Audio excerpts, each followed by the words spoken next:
Ladies and gentlemen, make some noise for your back-to-back Challengers champions. Nobody cut him down. Everybody finds three. Henry, who gets the good timing over by the bar. He's able to find number 3. Oh, good movement from Mamba. Keeps the killing spree alive. Now down low. Whoa, whoa, whoa.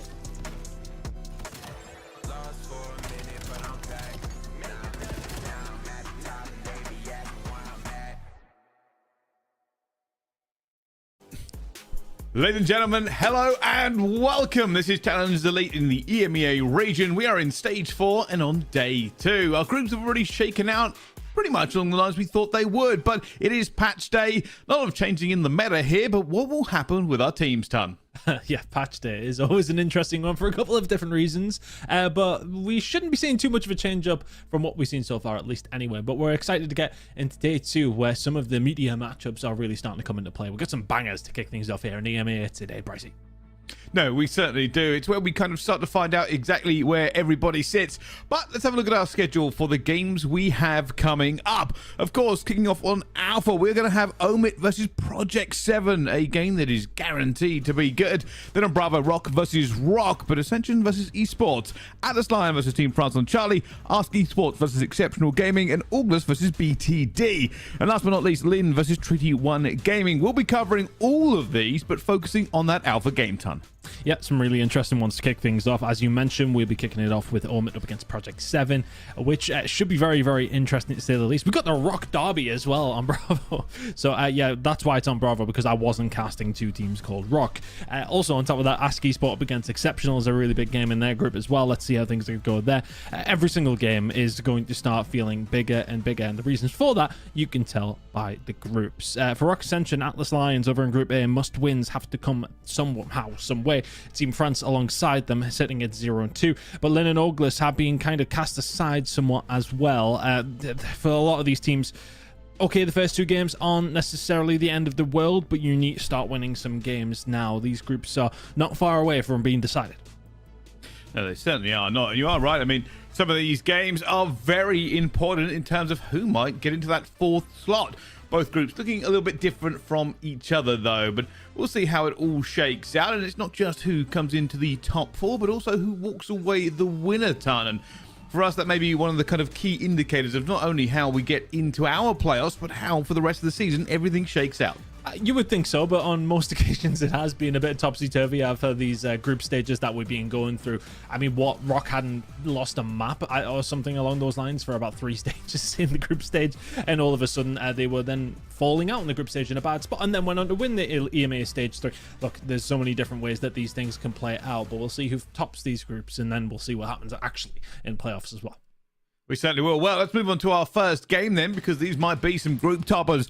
Omit up first, a team that everybody now currently has their eyes on. Aspect, DK, Ethan, and Seamless. This is a team that everybody is looking forward to seeing. They have done so well in the group so far. They did well at the Pro-Am, not as well as they would have liked, but with the rookies on this squad, everybody's wondering, CDL when, not if. Yeah, I think for DK and Ethan, they have been the ones that have been shoved to the forefront. I think for Aspect, I'm glad he's changed from Killy. Let's keep the brand up, mate. He's been playing well as well. I mean, right now, I think he is leading the KD on the side of things for Omit, albeit their games yesterday would have been an expectation that they win them pretty comfortably, and they did. But for them now, this is where their first big test will come through. They're an incredible squad. We've seen how far they went, of course, for so little experience on LAN in Atlanta. They'll be looking to go a step further when we do get over towards Paris. Well, from the current darlings of the EMEA scene to, well, the previous ones, maybe just a season ago. Project 7, F-Top Mythics, Harry and Henry. A little bit of a change coming in here for this team, but this is a squad that has had all of the pieces to do damage, but has probably not yet lived up to their potential. Yeah, and I think that's fair, but it's something we alluded to yesterday, Bryce, was the fact that they've just had so many changes across the season. I don't think they've had a full, stable 4 for a LAN and an elite stage throughout the entirety of the season so far, and for them, that needs to change. We need to see maybe a little bit more stability because we have so much talent on this roster. Again, no disrespect to Hector, but a lot of people look at Lucifer, Mythics, especially when it comes down to a LAN environment.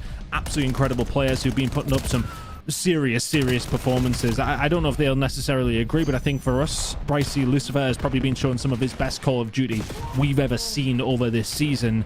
And yet, what have they got to really count for it? Not a great deal, to be honest with you. They maybe just need to start signing off some of these series and some of these events where they absolutely have the talent, they absolutely have the knowledge, the experience to get it over the line, but they have not been able to do so. That is the next step for them, and what better time to do it than when we hit Birmingham in a few weeks' time. Birmingham? Paris. We were in Birmingham. You get the point.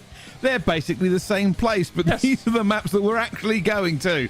Colossus Hardpoint, Gridlock Search and Destroy, Den Overload, Sake Hardpoint, and Raid Search and Destroy. An interesting mix of maps here for this one, actually. Let's see how these two teams go down. Scar completely removed. Yep, nothing in there on their side of things. Looking at is anything too much of a change up? Not really. This is very much standard maps across the board for both these two squads. It's going to be interesting when we get over to Sake. I think the pace for Project 7, if we do get there, is going to be a little bit of a problem, but we know rotations are so important. ARs are going to have to be on point. It's an interesting one, though. Honestly, for Project 7, not necessarily the hottest start to their season. For Omit, it was business as usual yesterday. Let's see how things are going to transpire when we do head into a Colossus, though, to kick things off. Both hardpoints very fast-paced. I feel as if it'll suit Omit, but you never know. Project 7 will be coming in hot. Well, here we go. Not so much a grudge match in terms of bad blood, but in case of positioning, certainly so. Let's find out how these two teams go to work then. Will it be Omit, the kind of current top dogs in EMEA, or will it be Project 7, a team that has really been there quite a few times? Project 7 as well, especially with their loss yesterday, the Treaty one. That's a stinger, and I think, you know, it will take a little bit of time for them with Henry coming into the roster. Different player to what they had in Real. Of course, Real back into the CDL. Truly where he does belong, to be honest with you. But a good start here for Henry. He'll find 2 off the rep over towards P1. They get some good time on that. And the rotation over towards P2 should be theirs when we head there in 50. Well, this is the case, obviously, as we do go into. I mean, realistically, Project 7, you are right, did not have a good day yesterday. Just looking through some of the stats here, hovering around the 1, slightly dipping under it in a few occasions on some of these players. But on the other side of it, it's the opposite story. DK and Ethan both dropping above a 1.3, and Aspect and Denza still getting above a 1.2. So, tail of the tape, yesterday was way easier for Omit than Project 7. But right now, Project 7 doing a good job. Yep, holding down over towards this backside. Should be too surprised, though. Of course, we know the players on this roster. Yesterday was maybe a blip. Let's see what they can bring to the table. I just think as far as an SMG presence goes, Omit are going to feel a little bit stronger, albeit the scoreline telling a different story so far. But 30 seconds to go here over towards P2. Aspect, they're done with finding something to help his teammates out. Actually, doesn't matter. He'll just hold down the backside. Might get some help in a second. That help was there. Still a hold here for Omit with 20 to go, though. The break came through, and they really haven't let go since. Doing a very good job of just holding a bay here. And realistically, Project 7 won't commit too much more towards this positioning as they look for this P3 setup. They are in the better position for it off the rip, and will hope to get those points back very, very quickly. At the moment, though, they are going to be outnumbered. There is a heavy 3-man hit from Oman about to just erupt onto the stage here. Efto's going to be calling that one out as he tries to back down. Finds the first. Looking for reinforcements onto the second. He doesn't manage to grab, but Henry will. And while the spawns have flipped, Project 7 remain in control. Good job from P7 fighting from the front. With 45 to go. In a really nice position to get some good time, but Aspect can take Lucifer's head off his shoulders. Smith X, what could he find from there? Good one, and Ellie a second, not able to make it land. DK with a big 2P still. He'll take down Henry as well. Can keep them at bay here, can Omit. Eventually will get themselves on the point by the looks of things. Yet they find a few more to follow it up. It's 4 in a row from DK. 13 and 6 from him, and Ethan maybe a little bit of a struggle to kick things off here, but it's not too bad when your ARs are finding those kind of kills on Colossus. This really is going to be the question between who walks away on top here. And I would say, last stage, you'd probably give it to Project 7. Omit, though, have looked very, very good as of late. And, well, that P3 to P4 will tell you volumes. DK on a 5. Denza getting a second one there with a little bit of acrobatics. Chow's on 2 health for another one, but Ethan will be backing him up as well. Right now, Project 7, not anywhere near this hill. Impressive from DK, though. Managed to get a hold of his Hellstorm, and now we'll just try to play his life inside of the point. There's actually got to the point where he's run out of bullets in his M15. So he'll be baiting for his teammates. He'll be soaking up that time. His teammates doing a good job so far. Mythic's the only one who can answer back with a kill on Aspect over the front side, and it's got to be a hit, but you got to worry about Denza, who now is just going to play a ring around the Rosie, and this is the kind of veteran play I love to see from Denza. Just slow them down. You don't need to fight them all, and Omit are soaking up time for absolute free. I mean, it's a good hold by Omit, but I wonder if DK was a little bit frustrated. He just sat in the hill. He couldn't even really shoot out of it with just a pistol, and soaks up 1:11 time on top of his 16-7. It's a good game here so far from Omit. Project 7, though, not that far behind. It could just be a case of grab one hill and get yourself back in. Yeah, it's never too far away when it does come down to Colossus. A good rotation to P1 and then into P2. And all of a sudden, you can be back into the game, and we know that Project 7 have got that in their locker. Lucifer trying to stay alive inside of the hill. SMG in hand, and how you can do with that as well. That is of no surprise. Him and Henry combining, and that's some good P1 time heading the way of Project 7. 3 and a 4 spree. After also helped alongside. Okay, it's caught out as he does try to push the spawns away. They want those P2 spawns. We're heading there in 30, but the break will come through for Omit, and they get themselves inside of P1. Oh, F-Dot. A little bit of dancing. In front of the kill up here with the pistol. Trying to gather a little bit of time himself, but will go down. That is a nade straight to the face. I'm going to try and break through here in the next 13 seconds, but they are still fighting for survival. A lot of kills going down. Mythic's knows this player is going to be here as well. Great pickup on the overextend. And Project 7 now just trying to get this battle line sorted. You can see parallel spawns have come in as well. Nobody's going to be quite sure where they're going to be, but with them winning those gunfights, they take control. Yeah, Ethan goes crazy, to be honest with you. Finds a couple of kills inside of P1, transitions over towards statue side, gets himself inside of the hill, and then finds the kill to get them spawns as well. 3 of the biggest kills you're likely to see from Ethan. Big kills coming in from Denser as well. He is skating about the place. 16 and 17 from him. A dangerous time to be a Project 7 fan. F-Dot calling in the Hellstorm, and well utilized, to be honest with you. Gets rid of DK over towards the backside, but that investment had to come through. Is he going to come out on profit, though, as Henry and Co now find themselves inside of the point? Big gunfight if you can win it. DK somehow finds it. Will the spawn still be there for the backside? Not quite. Omit spawning out, but Ethan is here, and he's on a 6 spree. Omit starting to warm up. This is still, though, Omit's game to lose. Massive lead here at the moment as Aspect just cleans up all of the pressure coming through.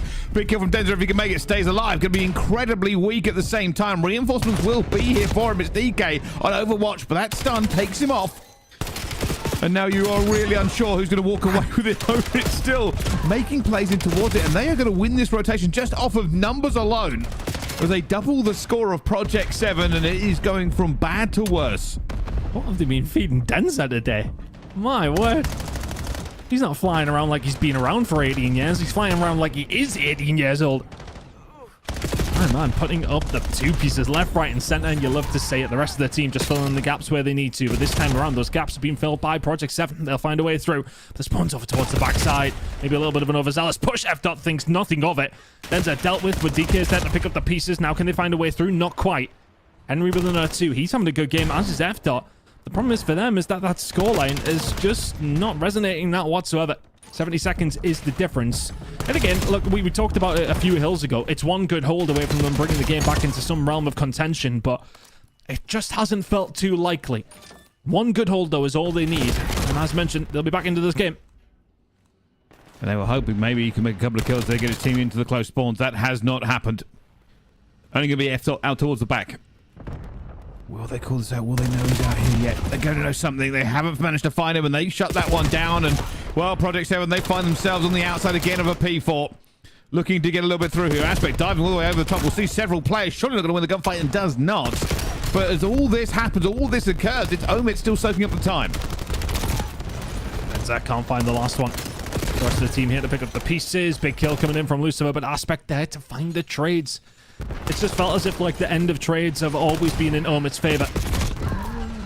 And they're working out every single time an Aspect. He finds 3, and all of a sudden it's going to become very, very difficult for Project 7 to come back into this one. What was a 50 or 60 point deficit is now tickling over towards 120. Denzer finding 2 more over the top. Third onto F-Dot. He's fancying it. The rest of his team alongside of him here as well, and the P1 rotation should well and truly be that. Omit are only 20 away.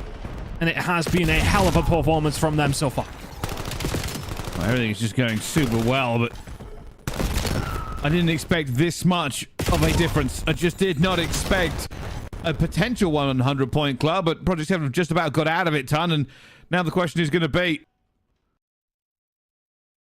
to get into this.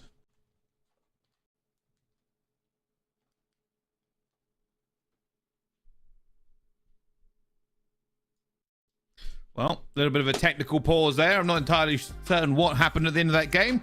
It will be filled out for us very, very soon, but who knows?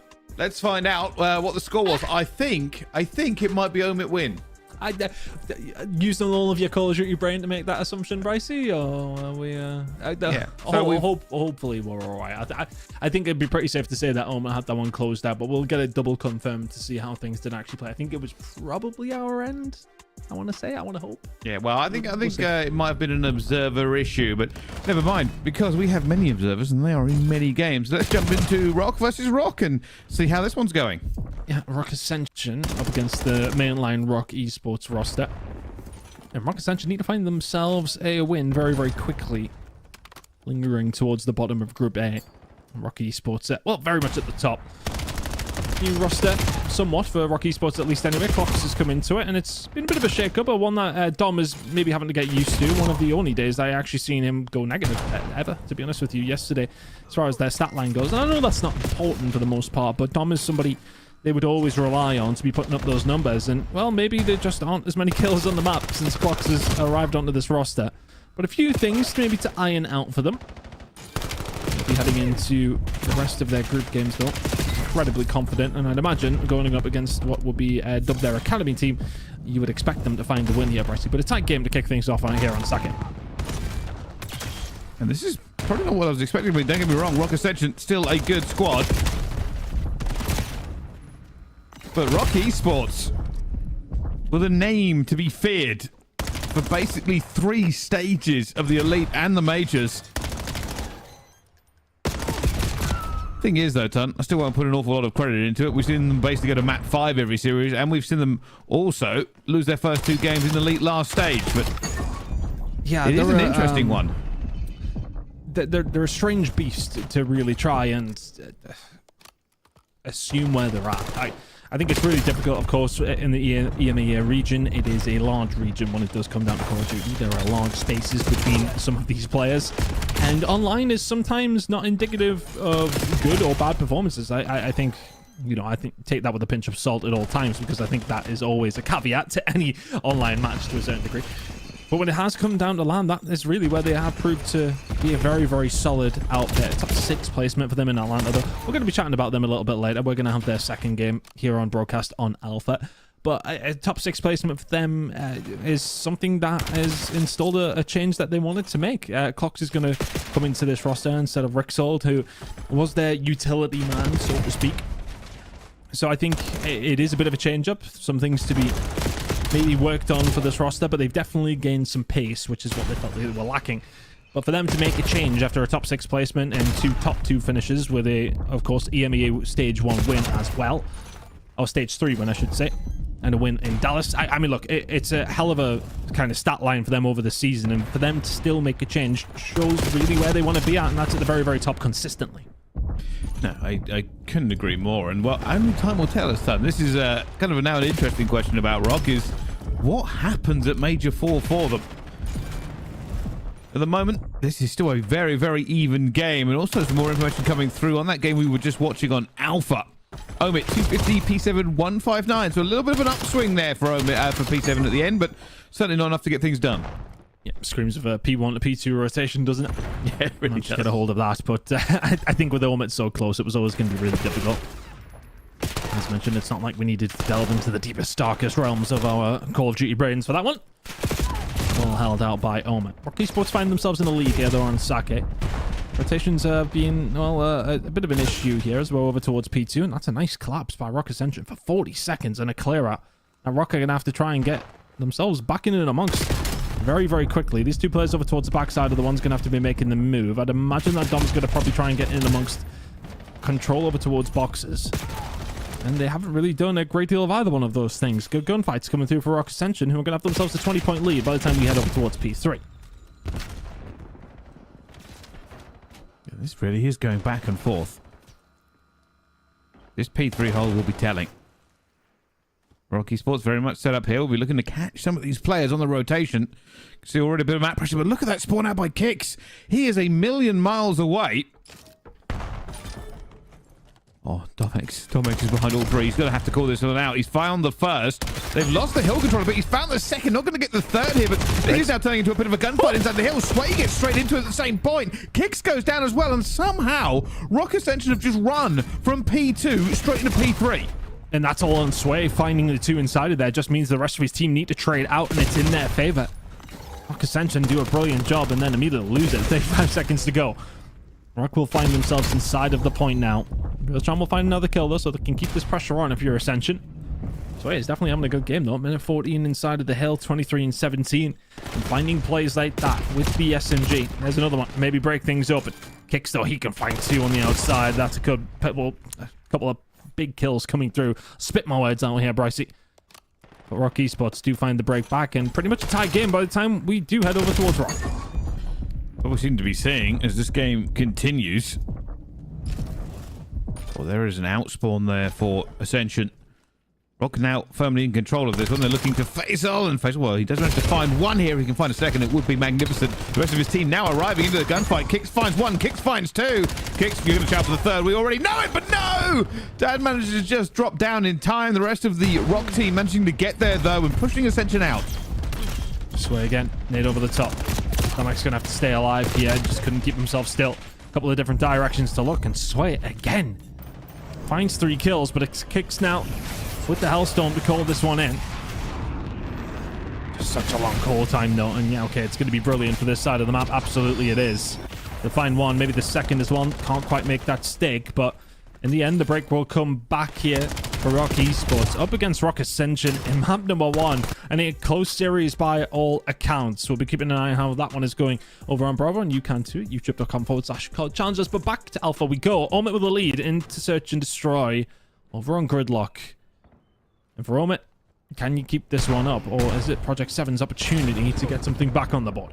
Well, that is a Semtex to the face of Mythics straight out the rip here, and gives Omit the advantage. They don't have a lot of map control here. B is still guarded very much so, but they haven't really gone into A yet. Maybe anticipating a retake, but it is a good opportunity to just play the lives and try and trade out.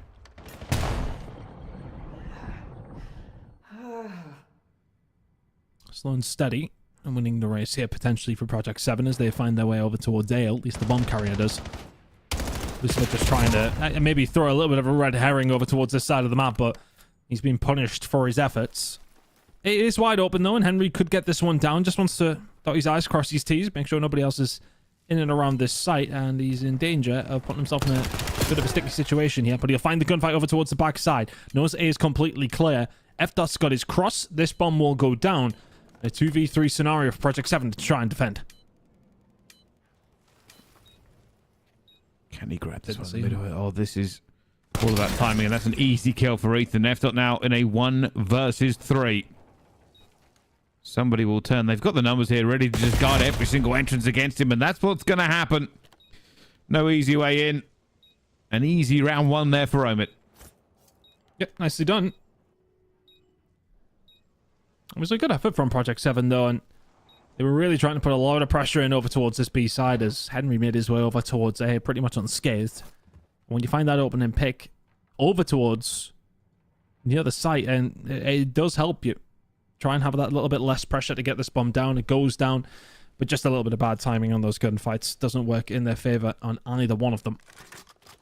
That goes differently, and all of a sudden you're looking at a 2v1 in the favor of Project 7, but if some buts and all that, Brycey. Didn't work out for them. Omit eventually will find that one. 2 kills for TK, 2 kills for Ethan. Nice way to kick things off here in the search. We're just waiting for that nade rain to hit. Expect looking for a little bit of information. Cooked. No. Other way. The car takes down 1. But goes back to a 3 versus 3. Aspect manages to grab Henry first. Mythic's in a little bit of trouble here. The 2 players against him, trying to stay alive. So he gets pinned from both sides. Aspect will take him down here. Nobody in a position to help out Mythic's in the middle of the map. And, well, map control has now been lost. A 3 versus 2 for Omit. Yeah, Mythic's just Not able to choose the right direction. 1 kill out of that from him. Would have been an absolute bonus. The full-on trade through the middle of the map. FDOT and Aspect finding the final bullet. Now leaves Lucifer in a 1 versus 2. Makes it a 1 versus 1. That child from Denza was overzealous to say the least, but didn't know he was there. Gets caught out. DK ready and waiting, and you just don't take those fights up against Lucifer. The M15 is crispy, and that is 1 apiece. Absolutely locked on. They basically just gave him the engagement they wanted. 1v1s, and he was in the perfect position for it as well. I mean, DK is standing out in the open, by the way, expecting a chow. I mean, there's confidence, and then there's maybe you should not be in the middle of the of the open with another player against you.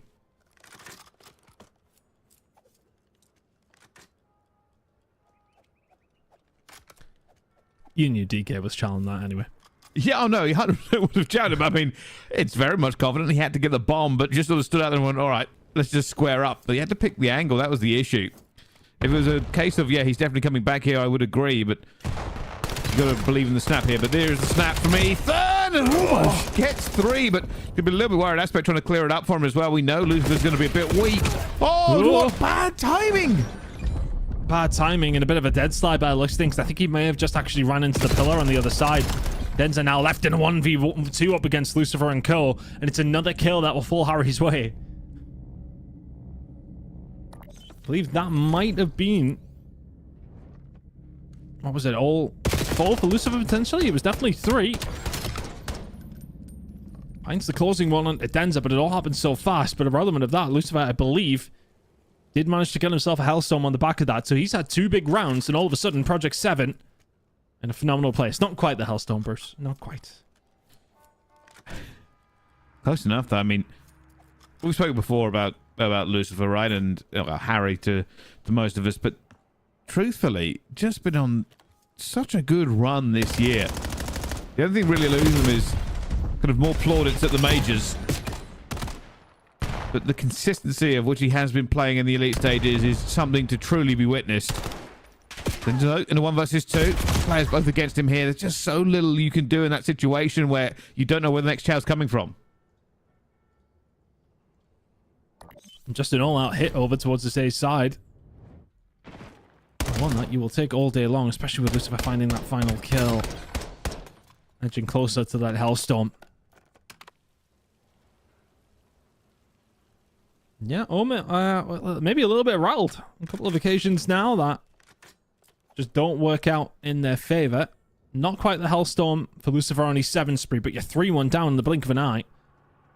Just a couple of over-eager Charles here and there. This very easily could have been 2-2. Oh, this could be another one here. FDOT, though, not able to thread the needle. Still waiting for their opportunity. Now they're playing off of that. They're not really going to give them an awful lot of time, FDOT, to get another snipe down. Pressure coming through the middle of the map here, but if you've ever played Gridlock, you do know that everywhere you go is a potential problem. Lots of corners, lots of cover. So you should normally see either a massive hit over towards A or B to try to take map control away very, very quickly, or it's this slow burn.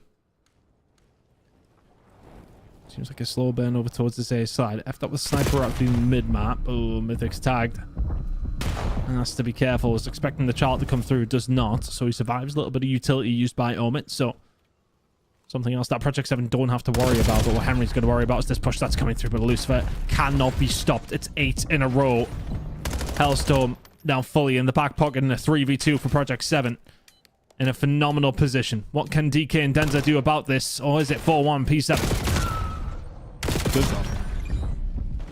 Oh, it's a 1 versus 2, but there he is, Lucifer. Already had a beat on him. He managed to get out of that fight. How on earth do you win this if you're DK? Oh, the timing might just be against Lucifer here. Does DK get a little bit more positive timing? No! Oh my god! How has he won that gunfight? DK is super weak. Going to be chowed here again, though. FDOT grabs him before that health regen comes through. And they get another round the board here, Project 7.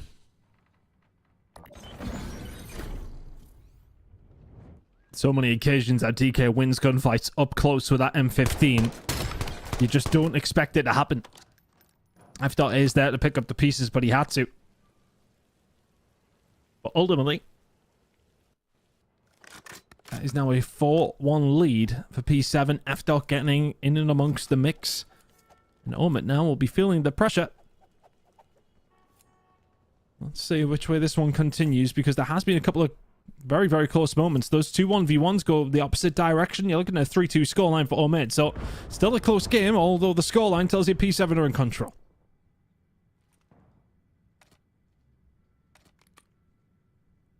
FDOT just throwing shoulders. A little bit of information. Sniper comes back out.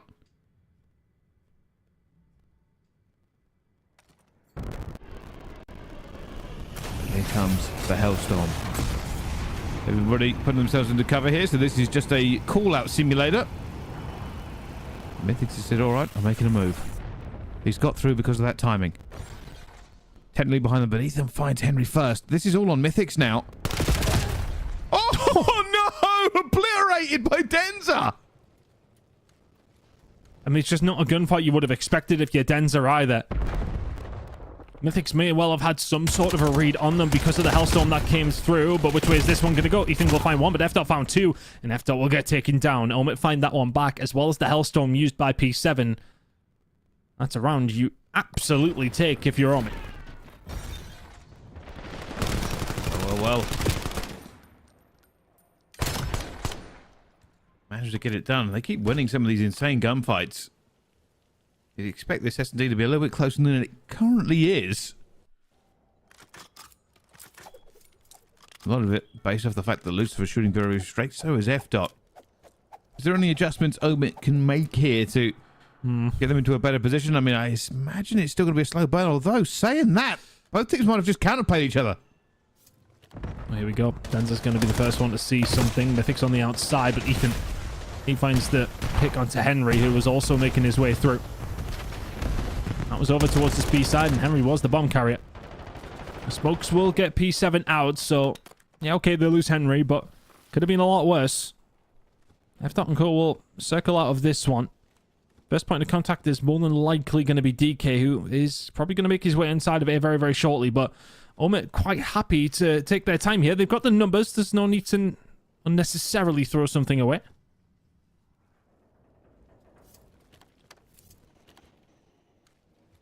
The numbers moving. They've worked this out, but the trade's very, very important here. Omit want to keep their numbers on this retake. They're hitting from one direction as a four-man. Trying to look for somebody as well, but DK finds Mythics. Lucifer finds DK. Still have the number. Astor trying to get through it as well. Their last player has not got here yet, though. A 1 versus 2. Ethan, can he find the thread? And he does. What a retake with numbers there for Omit. Just use their numbers perfectly. Dipping and diving, surviving, and trading. That was the important thing to do, and they absolutely did it. With deadly accuracy as well. 4-3 scoreline for Project 7. As mentioned, there have been some very, very close rounds. 4-3 now to P7. As mentioned, we've had 2 1v1s now. Both of them went P7's way. Let's see how this one is ultimately going to play out. Still a close search and destroy.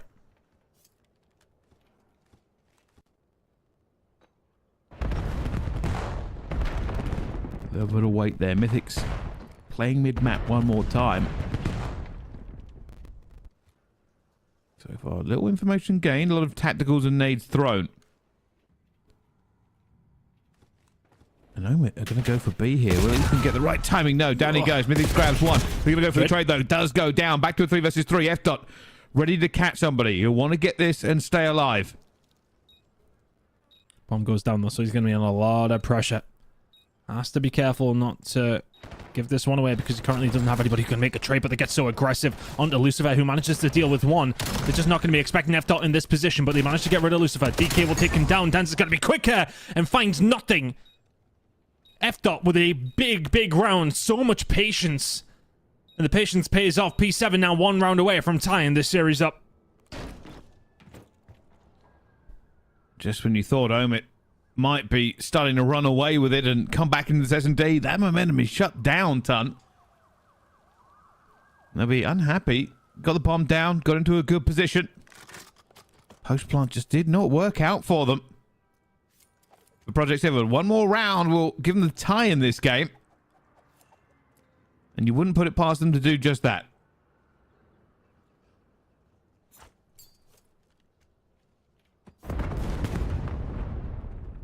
Push for P7 looks like it's going to come in through the A side.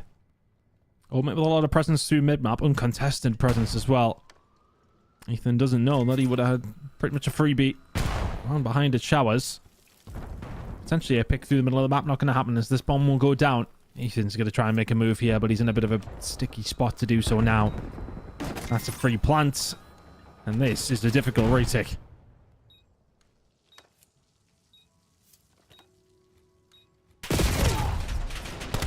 Lucifer again takes down DK. More trades now erupting around. 3 versus 3. Oh, trying to get in position, but Lucifer again! Lucifer again! Oh, he's found 3 already in this round! Everybody falling before the might of Lucifer. What an S&D from him.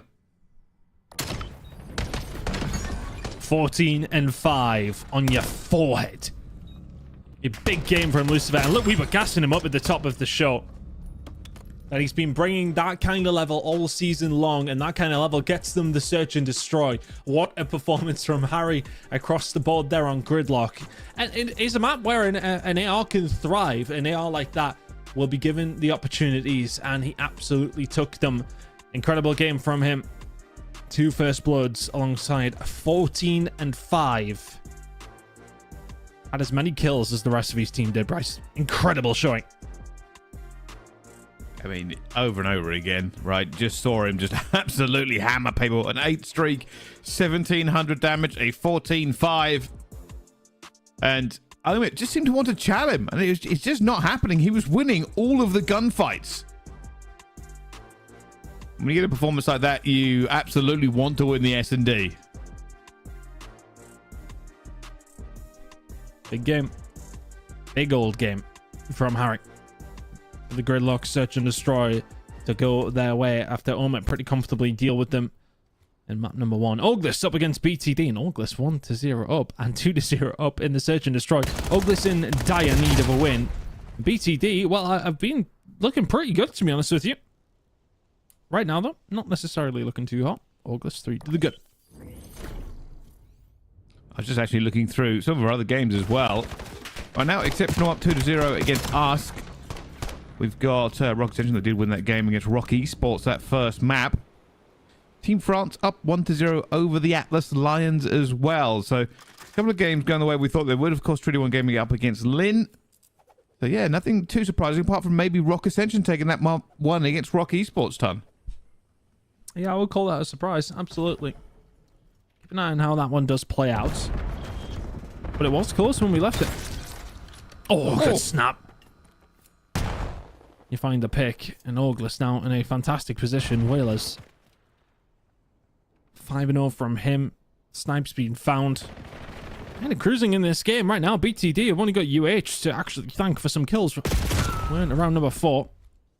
We find another there as well. It's not Rush who gets it. UH, the only one who's able to seemingly do anything against this Orgless side. Another big snipe there. And now if you're BTD, you kind of just have to wait this one out. The sniper has really impacted this round for them, and they're going to be worried, especially if this bomb goes down. How do you retake if the sniper's in the right position? At the moment, they aren't. They've actually got a little bit closer than I was expecting. They're planning for back basketball. And it's just not a read you're expecting. If you're BTD, they'd be looking right quite a bit. Yep. They have a swivel over towards the right-hand side. Orgless cruising right now as Caliph looking to try and find another kill. Orgless looking fantastic in the search and destroy. You just can't find them if you're BTD. You're not expecting the setup over towards basketball. Caliph will bait out. You've got one player just beneath their noses as well. Clutch will actually find him. Scythe now left in a 1v2. Not going to happen. 4-0 to Orgless. They're rocking and rolling. And you are right. They just weren't expecting a basketball plant. Doesn't happen very often with how good that bedroom is, Ton, to be honest. And it not only burnt the time away, where even if Scythe had made that kill, it would have been a bit of a nightmare for him to get back on the bomb and find that last player. So for these teams moving forward, got to ask yourself, is BTD, who really have surprised us with how good they are so far, Tunt, had a bit of an off day so far? Yeah, they had a really good start. I mean, what, they're sitting after yesterday. It was a very good win up against Treaty 1 and then beating Lynn as well, sitting at 2-0. Going up against Orgless, who... I mean, what, did they even find a map yesterday? No, they did not. Albeit they did play up against P7 and Omit, so easier said than done, of course. But they are looking more likely to go 2-0 up here than anything. Bomb's going to go down, though, for BTD. Caleb through the mid-map. Does he still have the sniper? Not too sure. Opening pick's going to be massive. There's one fight coming down on the flank, and it's early. We'll take down clutch. So the numbers there for Orgless once again.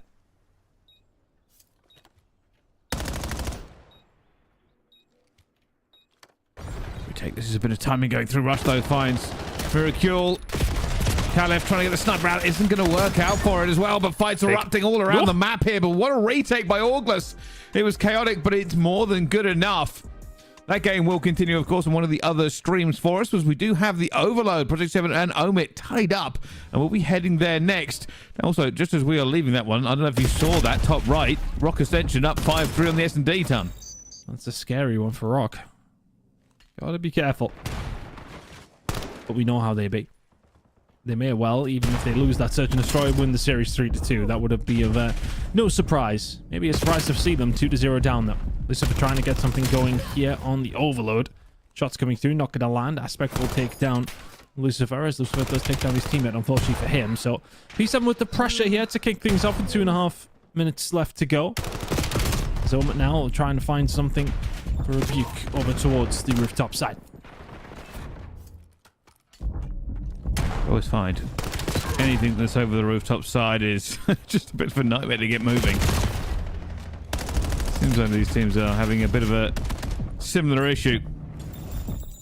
Fight's going down in and towards P2. Mythics finds it, but more trades going down. This is potentially maybe Aspect, but Lucifer almost called the right direction. Aspect's going to be here as well, but goes out towards Henry. More gunfights going in towards the window. Henry, better position, better gun. Not as much health, but does walk away the win here. And I hate to tell you this, nothing has happened yet. Not quite. Oh, it might now, though. Lucifer starting to feel it. Not going to find that third onto Aspect, but has opened up some doorways here for Omit to potentially walk through. Mythics with a big kill through the middle of the map. Ethan is there to trade it out. Might just head over towards Dojo's side. Yeah, let's just stay away from Ethan as long as we possibly can. Oh, Challen with the pistol. Incredible shots from Henry. Hold on, he's lonesome, though. Happy to stay there, though. You know, Lucifer is there on the flank. He'll turn around, and that's just heads-up play to try and keep that pressure on. Isn't able to do so, but can the rest of his team now filter on through? Absolutely not. Ethan will shut them down. This is looking like another attack that is going to just about be stopped here by Omit. Project 7 have had the better of things, to be honest with you, as far as control and whatnot goes. And they may be the first ones here to concede. Ethan going to try and slide this one through. Can't quite get it there. But Omit will just about be shut down. Project 7 has said, though, I've had that control.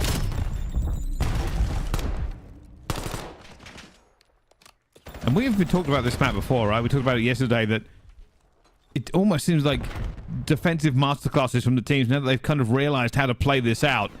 You're aware of the flanks, you're aware of everything that needs to be done to score. So you know exactly how to counter it. More diving around. Right now, Project 7 are just going for a bit of a run. He's going to be here to slow this down. At least can't find the second onto Henry. This could be a big flank. This could be a massive flank. Ethan's just actually going to hope his teammates can find these kills, and they absolutely do. He now sets it up to try and make it easier, but doesn't find any of the kills. They may well be weak for Aspect to do something with him. They are. Aspect with 5 in a row. He'll get one just over the top of the bookcase, and that'll be Omit.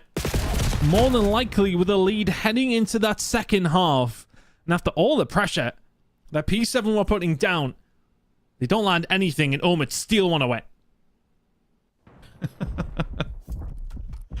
That last little slide over the top, they get it done, and no free play for anyone. Reset wasn't there either, but that is a lot of work, a lot of grinding to be a one-score game between these two. We don't really get to see 8-0s anymore on this, or even going toward the 8s. It is just a war of attrition.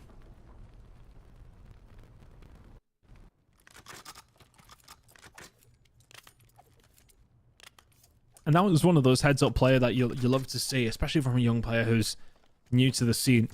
Ethan pushes forward, allows the rest of his team to, well, be offered the opportunity to do it themselves whilst he tries to set them up for a little bit more success. It kind of paid off at the end because they got the cab, but the gunshots didn't quite land as crispy as he would have liked, but the idea was good.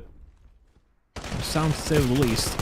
Mythics and Coach are going to try and find something through the mid-map here. Now they're in a bit of danger because this pressure can now come through. Denza gonna have to invite them to take a gunfight with him. The longer he stays alive, the more guns there are pointed towards him. Ethan is here now to try and pick up the pieces of those gunfights and cannot quite do so. DK though, 4 in a row from him, and this the 5th as well with the pistol in hand. Oh, this man is doing everything, and what a transition! They get it over the line. It's 5 in a row from DK, and Omit make their way over towards B and get it slammed home. Oh, this is a back-to-back. Look at this. They're just already locked in. Only one player manages to get a kill. That's FDOT. He does get 2. This is mad from FDOT. Oh, he's trying to stop them completely on his own. Denzo almost brings it home, but FDOT, that is a Herculean effort to kill 3. He might have kept them in this game. There's still a lot of time left to go here for Project 7.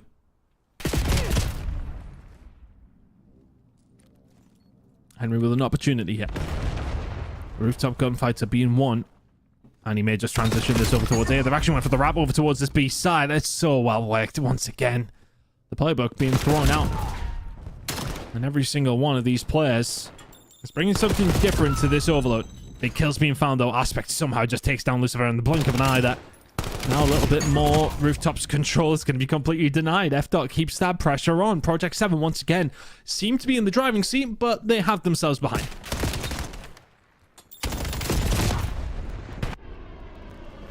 Aspect bringing in the big gun, but the M-map positioning is not perfect. This will slow them down, though, so it's probably going to be worth it. Andy's still alive. They have no idea. Aspect has really almost just saved this single-handedly with that Hellstorm. Oh, timing not working out at all there for Denza. Does Harry have actually a free run home here? What he did for maybe the smallest of seconds. A big win from FDOT. Ethan taken down and Omit doing the right thing here. Just pulling this one out.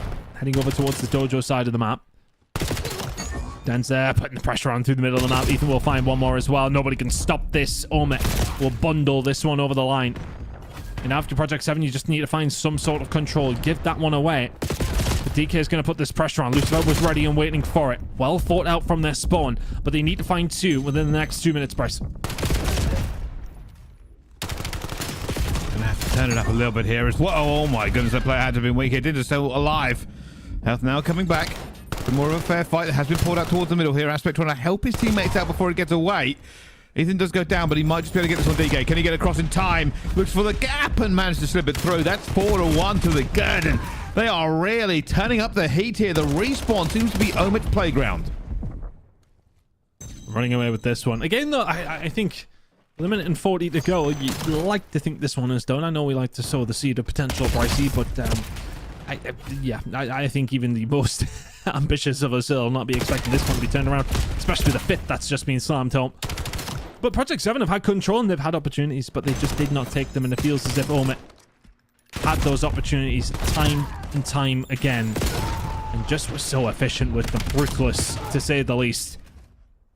Not going to be able to squeeze over a 6, but the minute to go, though. This one is all but done. What could have been a close game after that first half has turned into Ethan having to dive into their spawn with it. Is he going to be able to get away? He is. Look at how far away they are. Ethan just kind of waddling this one home. Does Project 7 fight for their lives in their own spawn?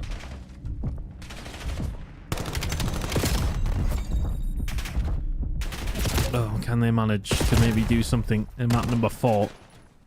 As said, those respawns have looked, I don't want to say one-sided, but they've been comfortable for them, to say the least. I think 6-1, I think it'd be harsh to say it humbles them a little bit. I mean, they have absolutely been the better team here. But P7 had their opportunities, just didn't quite take them in the same manner. Omit made the most of them every single time. And they get their reward for it. A map 3 win will fall their way if they can do the same. And map number 4 again, we're heading over towards Sake. Heavy rotation dependent, but You need your players up close and personal and your M15s all to be firing, and DK is no doubt but firing absolute nukes out of this gun. 4 in a row, you might as well give him the 5th. Not going to quite land, but this one has been done for quite some time. This is the reason DK and Ethan really have been kind of lighting up the interest. Omit on the respawn. Another story, another big win for them against Project 7. Thought for a good portion that the slaying wasn't even that far advanced as we kind of got into the first half of the absolute grind. Second half, though, they just all kind of hit the afterburners and run at people. Incredible work from Omit once again, though. Respawns have really been the positive for them. I mean, that search and destroy, as mentioned as well. Of course, Lucifer absolutely taking over was a big factor, but you think of those 2 1v1s that came through, if those go different directions, then you're looking at a different scoreline. But I mean, look, there's, as mentioned, so many if spots and maybes, but this could have been 3-0 is what I'm trying to say. Omit in a very comfortable situation, it feels here.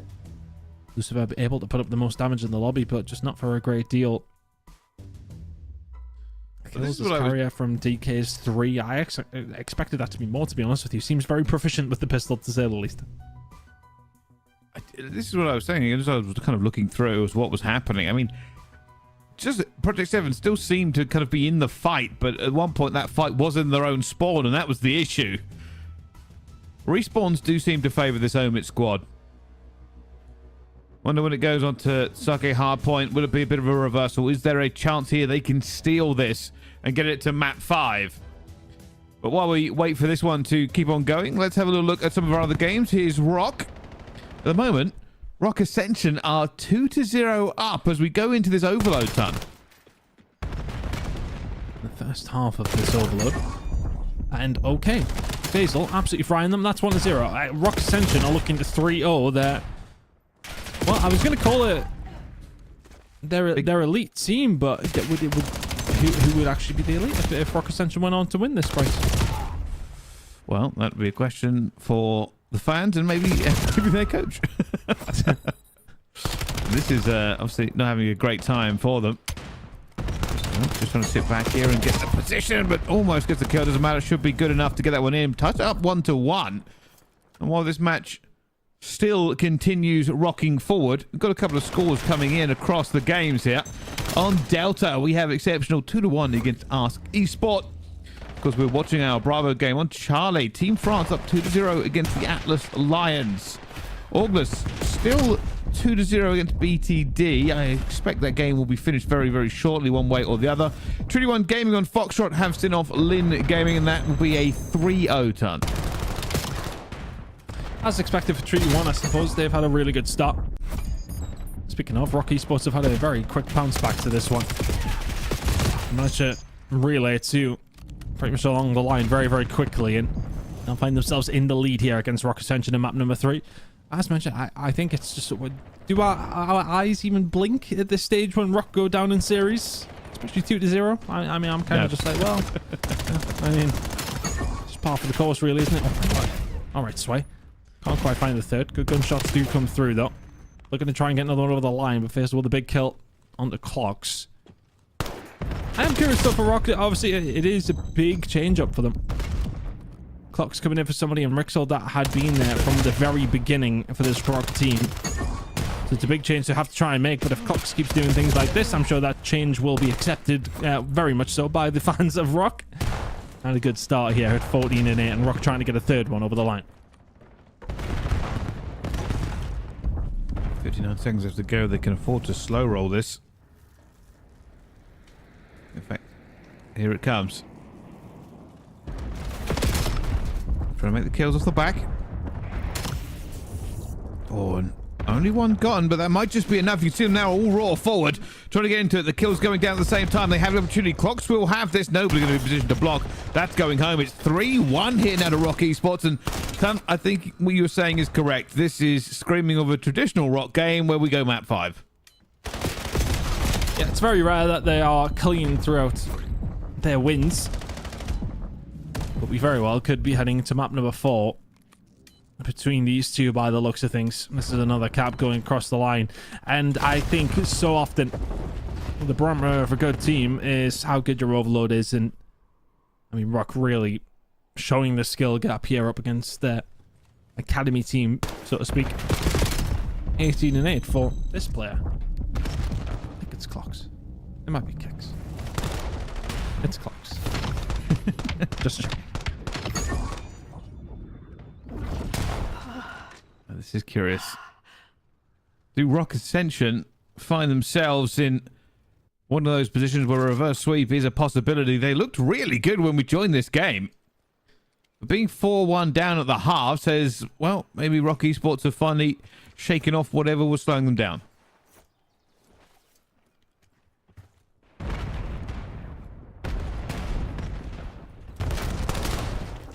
Maybe leaned forward ever so slightly. Hopefully we get an alpha underway in map number 4. It's an incredible gunfight win. Headshot multiplier. Very much to the face there. Comex on a 6th spree.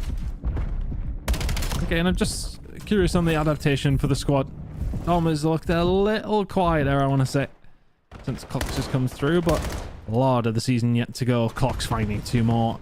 He's absolutely feasting at 18-9. And Rock Esports looking ahead to map number 4 rather quickly here by the looks of things. Brycey, they're getting aggressive once again. This is a game that is actually looking like Rock Esports are getting better as time goes on. There's going to be 3 down here. This could be a potential push. They're going to try to get into position. The kill up top. Big kill if he can make it. Does. Looking for Clocks down low. Not going to be able to find it, but they do have the blockers in place. Kicks to try and slow this one down completely, though. This is more than good enough. They're still finding the kills. He's threading the needle. It's not going to be there. The rest of the team now trying to get into a position. Rock Ascension still might have control of this and do get it in. Nothing Rock Esports could do to stop it. So Rock Ascension put themselves in a position to maybe make something of this overload. Control over towards the field side of only momentary. Charm can find a kill with a pistol, though. You put the pressure on here and just walk this one home. Rock Esports under a little bit of pressure now. 4-3 in that one. Games going on across the board. Ask Esport making a game of it up against Exceptional by the looks of things. They're up in that hard point, but they're 2-1 down. But back over to our game on Alpha. And Omit 2-1 to the good here. The respawns have been their friend, and it is a very friendly start to the Sake hard point from them. Is this going to be a Project 7 loss off the back of Omit? Ethan just running to look for the players, going around here and calls that one perfectly. Catches another player. Oh my goodness, almost wins the gunfight against Mythics, who had him dead to rights here. Aspect trying to stay alive at the same time, but good job on Project 7. Straight back into this fight. Denza will find 2 to not give them every single number onto the point. But it's certainly a bit of a rebuttal.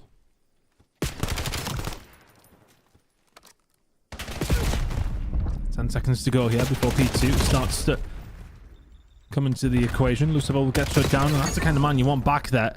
Little cover, M15 in hand, but he is absolutely dealt with here by Omit. Denzel's just trying to survive through the middle of the map. He'll be causing chaos wherever he can. Favorable gunfights as much as possible, slowing them down. If you can find anything here, that would be a bonus, and absolutely does so. And now they can keep them at bay. Information gained, and DK takes that information and eviscerates Project 7. 5 in a row from him, and Omit are running this one up. 35 to go here over towards P2. The setup was looking good. Mythics finds 2, and they can maybe find the break here.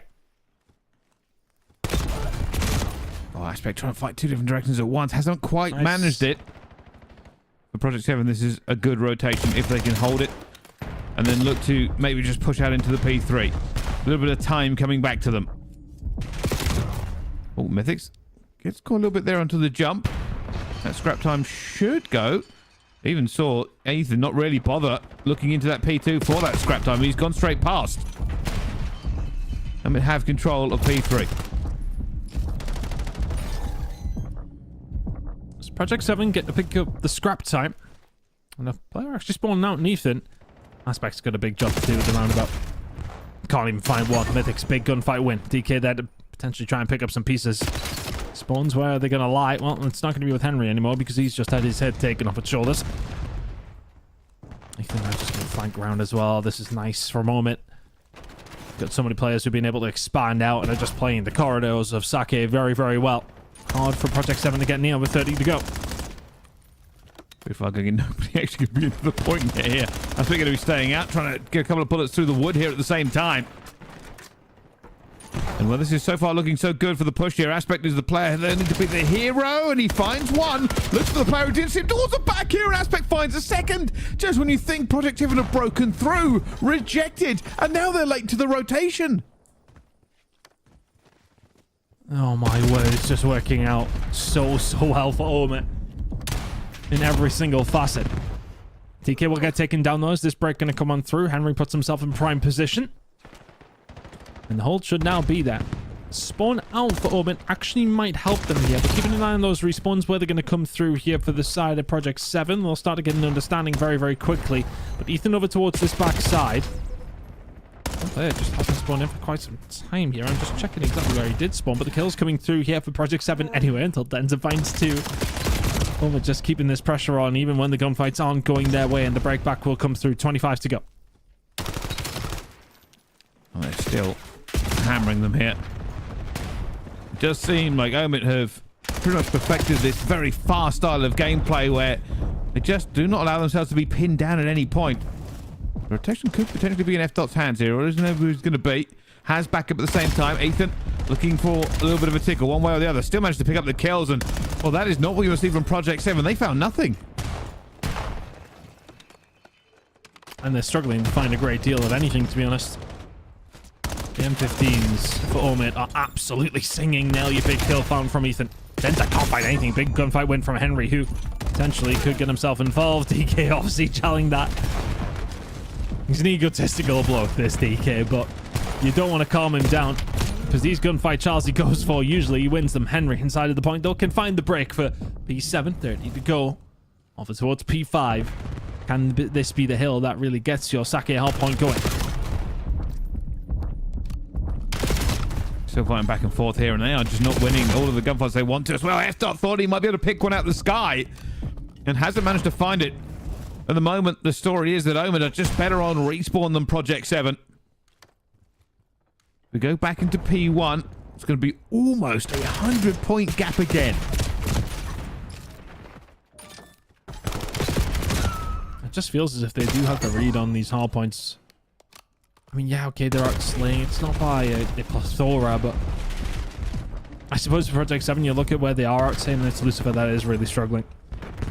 They are, obviously, has a lot of pressure towards him after what has been a really good series from him. Struggling on Sake right now. That lead is now 100 with 35 to go here at P1. Get back to this point. Aspect though still manages to find a kill, still manages to stay alive, still trying to do something here with a pistol. Not going to be able to quite do for Project 7. What they need here is to grab this time and then manage to fight their way through into P2. Not an easy thing, Omit. You can already see they're backing up, looking for positioning, and they're getting players at the same time. Denza finds still in a P1. They are just being annoying across this map. I mean, it's the kind of map that it just suits Denza down to the ground. So many intricate little pathways you can take to waste time.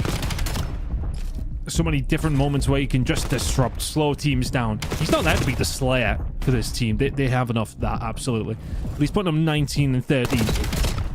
He's slowing them down, and honestly, I think there's been a couple of seasons that I'm sort of thinking to myself, okay, right, when is Denza's time actually going to be up? But he keeps adapting himself to be a very good player, and it's tippable to say the least. Well, if anything, it's getting better. Really getting into this game, and I mean, this is just incredible. You could have never convinced me when we picked this game to watch that this is how it was going to go, son. Omit looking a cut above. A fan favorite at the very least in Project 7. A team that we've expected to do well in every single game they have played across the entire year. And the truth is, this is look like two different classes. Levels above right now in the hard point. Something that P7 have, well, seemingly been struggling with this season so far. They have time to figure it out. Absolutely they do, but they're going to be sitting at 1 and 2 after this. If they do go on to lose this series, of course, it's looking very, very likely from this current scenario. But as mentioned, they do have time to figure it out. Just about. You'd expect them to go on to at least qualify for playoffs. It'd be a disaster if they don't, but we'll be keeping an eye on how the rest of their games go. I think for us, this was their big one today. Just checking who they're going to be playing in their next set. It's BTD. That's a big game, actually. BTD currently not necessarily in the best of positions. They're 2-1 down up against Orgless. Rock did win that game up against Rock Ascension in that overload, so that one's went to a map number 4 as well. A lot of close games so far here in the first set, Brycey. This one is maybe not one of them. In fairness, it feels like the last one as well. The exact same thing kind of happened in the last hard point. We might even see Project 7 grab this for another 50, 60 points and then end up losing on the rotation again. But hope is never quite over. It's just not burning very brightly when you're down by over 110 points.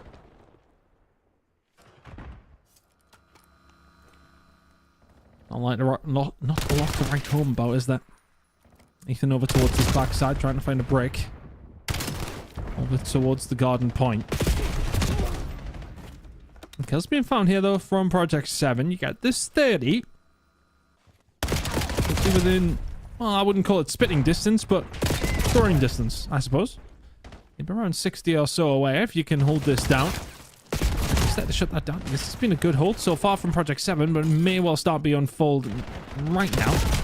Lucifer inside of the point, going to be able to find one and the second there as well, so he started to wake up just a little bit. And this, all of a sudden, 100-point game is a 80-point game. Still not great. No, it's still not. Only need 20 to win. However, the rotation is on Project 7 right now, Ton. I'll tell you something.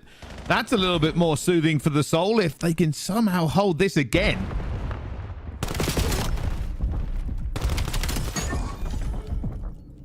Well, never mind. Easier said than done. That's been an incredible showing from Omit so far. The hard points really have been their playground, haven't it? And they've all been taken down. Project 7, I don't even know if they're going to be close enough to get a touch here as Omit have forced them all the way back. And Denza will continue to force them back further and further. Omit put them to the sword in the hard points and just in the respawns in general. A 3-1 victory for them up against P7. Somewhat of a statement made there, Brycey. Big win from Omit. That is kind of unbelievable when you think about it. With how good Project 7 have been, how good they have looked year on year, to be beaten soundly in 3 of these maps. The respawns was all them all the time. The S&D, yeah, good job by Project 7, but that is the only bit, and it doesn't really reflect into it here. I mean, Project 7 are doing kind of well so far, but not as good as they would hope. I mean, they're setting 1 and 2 now.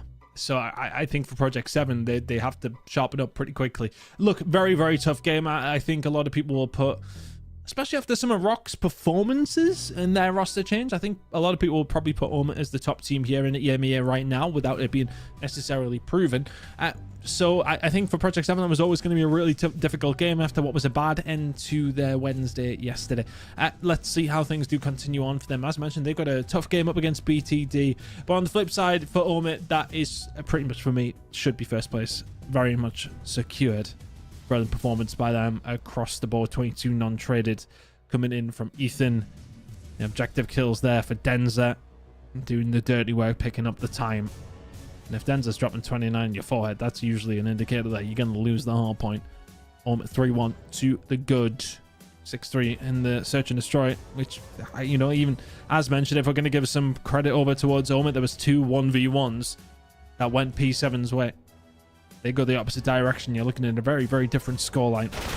They didn't know, and ultimately that was the only map that P7 could get themselves on the board. Right now, though, Rock Esports, one of the other counterparts as far as probably challenging for this title in Stage 4 of EMEA Challengers Elite.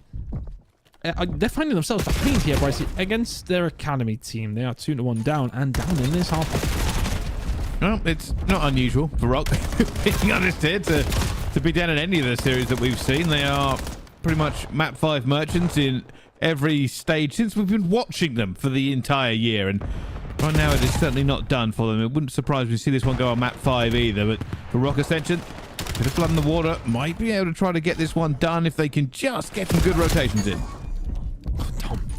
It's a big gunfight win. It's 3 in a row to, well, 20 seconds on the board. Rock Ascension not going to let them play with this, though.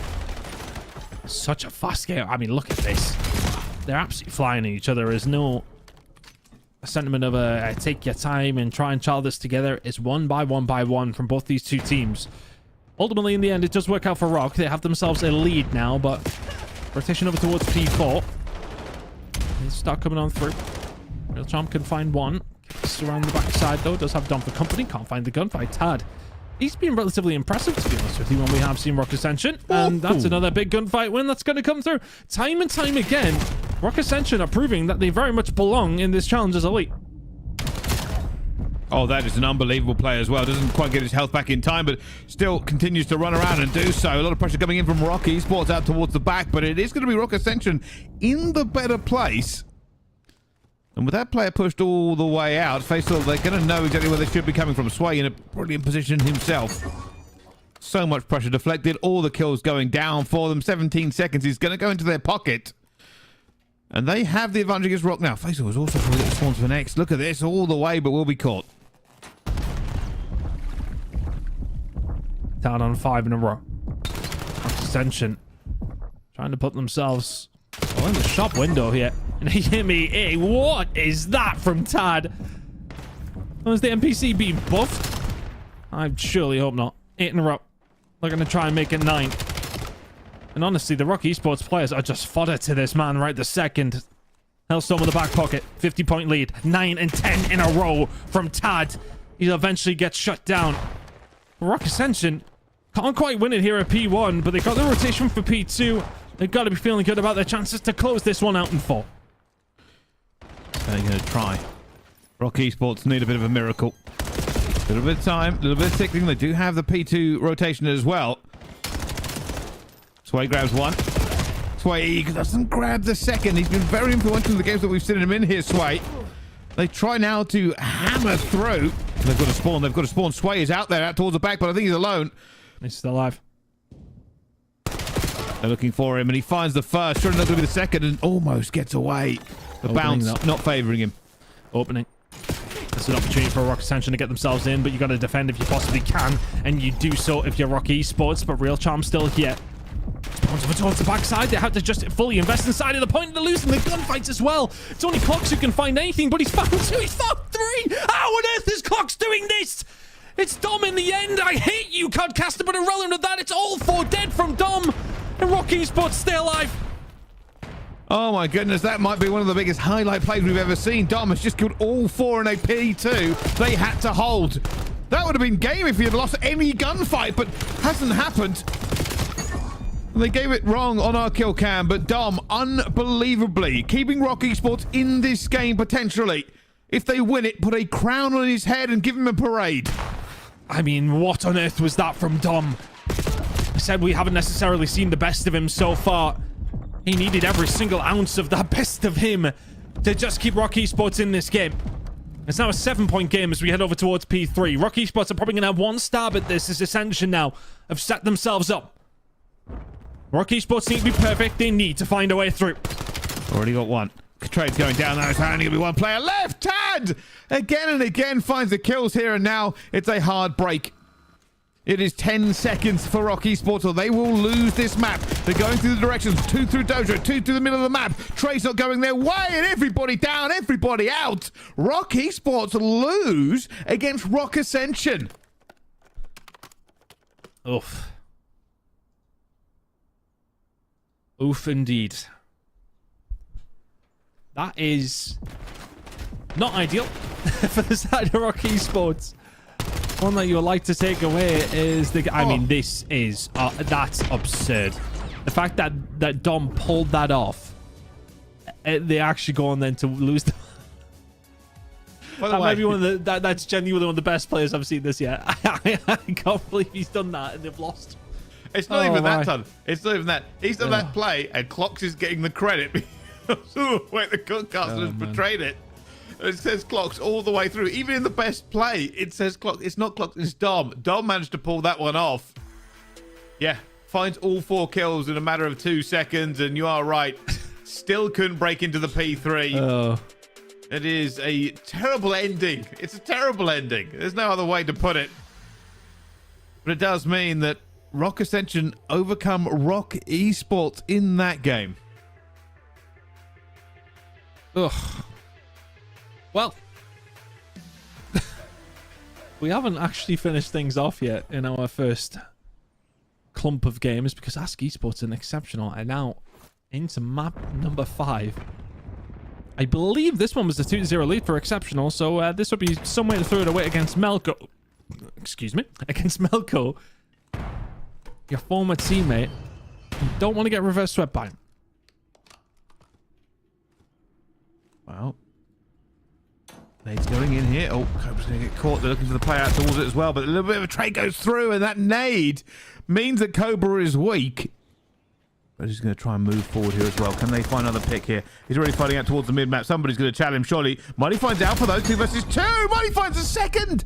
Still staying alive. Now a 1 versus 2. Melko thought his team had the advantage. They found out where he's going to be as well. Does somebody challenge him? Oh, I think Prezi wants it. He does manage to get Melko staying alive. Surely not timing and gunfights, but no health for Melko. Exceptional find it. It might be the replacement as the one who finds the final kill against, well, the man he replaced. 2-1 lead now. Close search and destroy in this map number 5.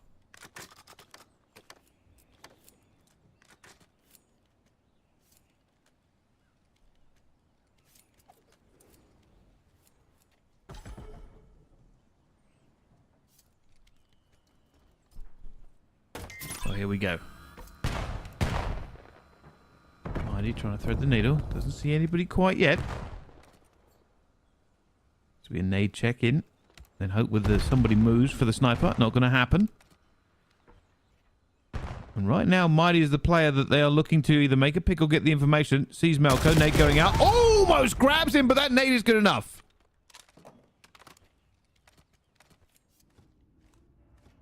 Two, three. Oh, you didn't hold your shot, did that, but yeah, we're in a lot of trouble now. 1 kill here actually would be very, very decent if he can find it. Gets absolutely nothing. Prezi is there to pick up the pieces. Alpha.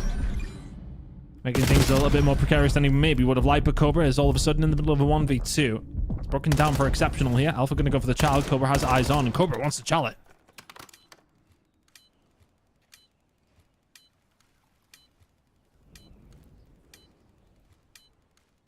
Still has maybe just enough time.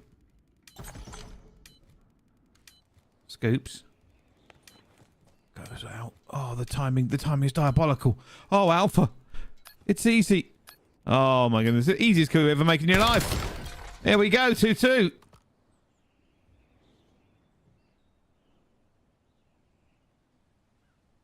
A 3-1 in the end.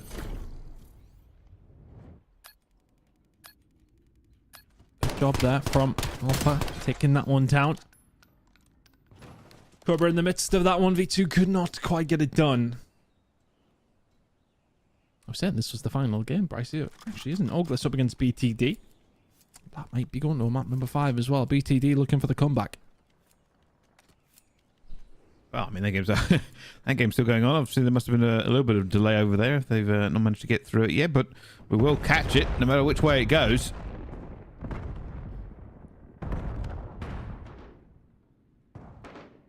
All the control Linz has now managed to find here with the overwatch that's been allowed.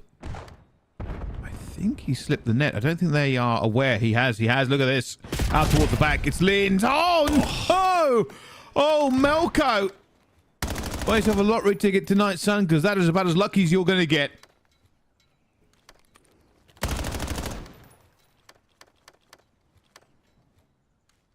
Another fight coming through. This time for Brezzy, but numbers are there for Ask Esports. And the big number that might actually be very important for them is a round win that could be coming their way. Big gunfight going to be won by Cobra, though. Takes down Alpha. The player on the flank is actually a re-wrap back round now.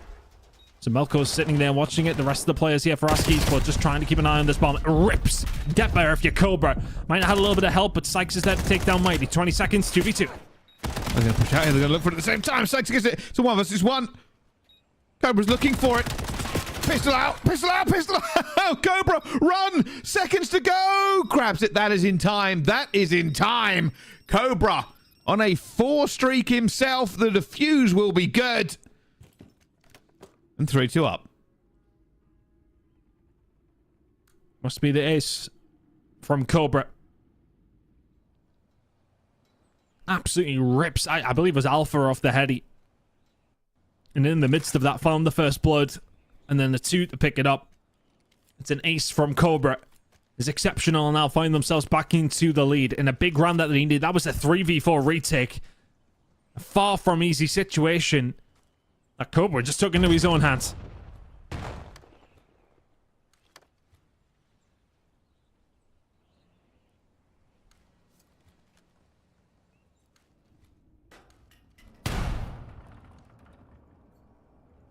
Except from trying to make a move here. A little bit of information. Marty knows where it's going to be. Now he's going to go out both sides as well, but Presley managed to get that first kill. Nobody able to trade him. Advantage now to Exceptional. Still going to look for the better positioning. So step right towards the back here. This means that nobody's going to know that Alpha's here. Alpha might be able to find something. He picks the right time and the right moment. It's just rude.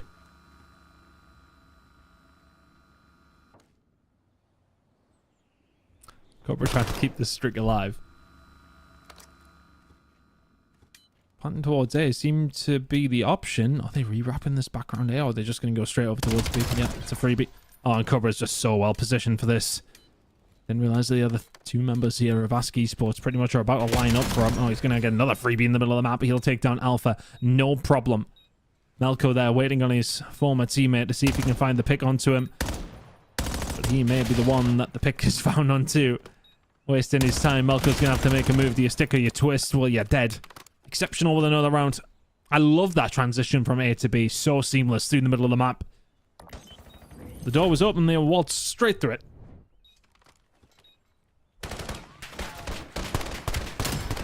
Tell you something. I mean, you know what we haven't talked a lot about in the last couple of stages here because of all the new faces? It's Cobra. I mean, you might have heard this if you've been keeping up with EMEA region and the last years of Challengers Elite, but I feel like a trial in the league has been well overdue for Cobra. I think so. It's almost like if there could be a big French organization who needed an SMG. Mind you, the one they got's pretty decent. Yeah, it is. Unfortunately for a certain Canadian organization. Well, from potential into the CDO into a potential round here for Ask. 4v4. Post plant is up. They've planted as well for themselves. This is a very difficult retake now for them, especially since they haven't split the map. Exceptional. We'll have to try and get this plant down in the face of so many players. Cobra grabs it. Yep, they have to get involved. Too many. Alpha gets involved, to say the least. Ask Esports find the round 4-3 now. That's what I was saying.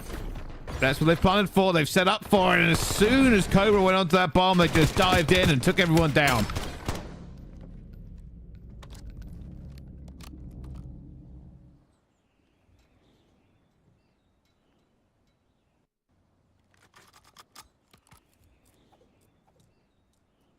This game's still very much going the distance. Exceptional and Ask Esport. Both these teams want this win. Aggressive push here for Ask. They are taking control of A very quickly. At the moment, Exceptional are not here.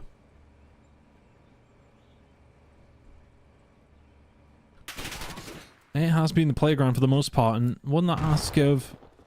Well, kind of went 50-50 on, to be honest with you. A couple of occasions hasn't went their way, or mostly down to Cobra. Well, those kind of moments where Alpha has to get active. That's when they can be dangerous. However, Exceptional this time around. Well, choosing the other side of the map. Is Melko going to get a bit of bad timing here, or is it going to work out for him? The answer is bad. Players crossed onto the bomb site, and Brezzy will be getting this one down. And Melko's little bunny hops to keep an eye on things. Poorly timed as that bomb will go down, and Brezzy gets out pretty much scot-free. Devil will find through the middle of the map. Also his teammate. 3v3.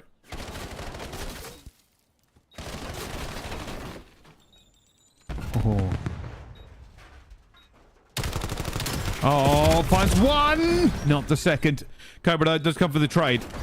Only looking over and, well, Cobra finds a second. That's pretty easy in the end for him. We'll see it in the final kill cam, I expect. But exceptional. 1 round away now from taking this series. Cobra's 12-4. Having a game, isn't he? But for Melko, that is going to be a little bit disappointing. Planted underneath your nose, and then you're not able to spot the carrier even getting out, or the bomb planter, I should say, getting out of that situation. Tough one to take. He maybe bunny hops 2 seconds later to check that. Different story, potentially. But exceptional. Well, they've been brilliant so far, mostly down to Cobra, who is having a hell of a game. Only has 1 less kill than the rest of his team combined. Oh, Lindsay's got so active and so quickly hit. And now he can just squeeze, knows nobody's down this B side. The rest of his teammates can just fire themselves over up towards the A side. Brezzy can be over here as well, to be honest with you. He's pretty much cleared out B. Needs everything, information gained. And a collapse by Exceptional here needs to work out, but Sykes with a big gunfight win. 4v3 in the favor of Rask. Ends with the nade over the top. Do a bit of damage. They're trying to hit this from different angles this time. One is looking for it. On Overwatch, and oh well, it's now 2 versus 4. They're channeling him. Everybody's channeling Mighty. They're looking for him. Mighty finds one, but has to put a new magazine in. Players out towards the back at the same time. Melko already takes it down, and Mighty finds himself massively outnumbered. Manages to get one more, but round is not over. Ask Esports are doing a great job at post-plant here.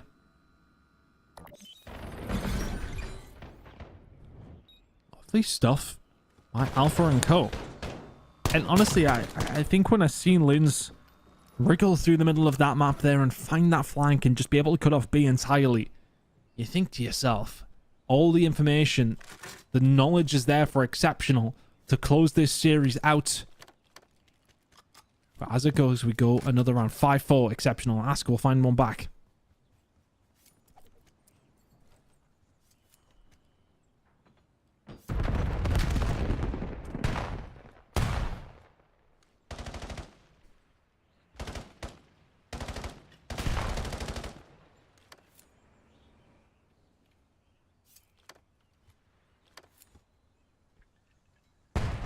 Slowly but surely.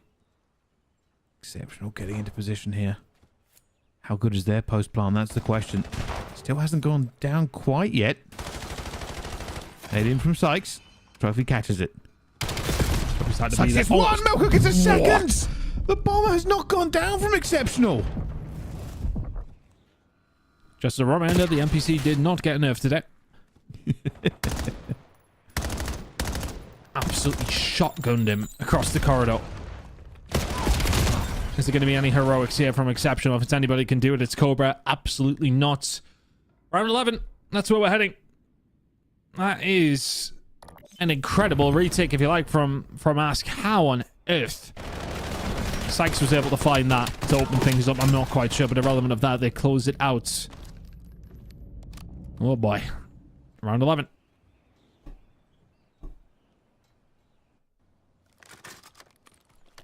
Okay. Round 11. Exceptional will probably be a little bit upset. They didn't manage to get that plant in. This time maybe a bit more of a slow roll here. Cobra already over the top. This is a big hit B here for Ask. Do they hold this or do they go for it? Cobra will be on Overwatch, and he has been doing well so far when he's put in that position. Shoulder from Linz. Many shoulders from Linz. Again from Linz. Again from Linz. Again from Linz. Nade's going out. Cobra not moving, not blinking, not shooting. Is this giving the impression that nothing is happening from Ask Esports, but already Alpha behind Linz? Trade was there, but Melko was there to find it back. Oh, Brezzy just about escapes. They got so aggressive all the way through A, but it has created a little bit of space. It's down to him and Cobra in a 2 versus 3 to hold this one down. The reverse sweep is complete. Brezzy? He's bold. Tries to help Cobra win out, and it has worked. But now Cobra's on the other side of the map here. Brezzy's in a 1 versus 3 on the bomb site. Cobra might not be able to help him. Oh, and he's waiting. He's desperate. They're going to hope for this. Somebody will slide this. They've already gone to look for him. They haven't found him there. I might think he's going around the back. They're looking to just try and get Cobra off here, but BitterSweet brings it back to a 2 versus 2. Cobra's still on Overwatch. Cobra will be challenged towards the middle of the map here. Dapper finds one, looking for Cobra. Cobra has got his pistol out and Dapper wins it. Oh, they just did not have the positioning in the end, and the post plant's no good. Ask Esports beat Exceptional in a round 11 map 5.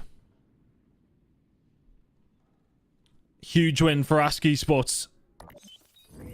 Incredible work from Deba, who goes for the reflank. After what was looking like it was going to be a brilliant hold from Copra and Brezzy, they cannot hold it down. And Deba calls game in round 11. Incredible work from Ask Esport. They will take that series, I believe, in a reverse sweep, at least anyway. We were half keeping an eye on that one. It looked like Exceptional were cruising. They go on to lose it. And Melko gets one over his whole team. That's going to feel extremely good for him. First Blood's mostly going over towards the side of Ask Esports. They are the ones who take things away ever so slightly in their favor. But a 2-10 from Lins, that's where your eyes are going to kind of be drawn towards, aren't they? That's a tough one to take. Exceptional lose it in round 11 with Lins going 2-10. Stings. It certainly does here, and for Exceptional, they just didn't have as good of a post plan as Ask Esports on that as attacking rounds.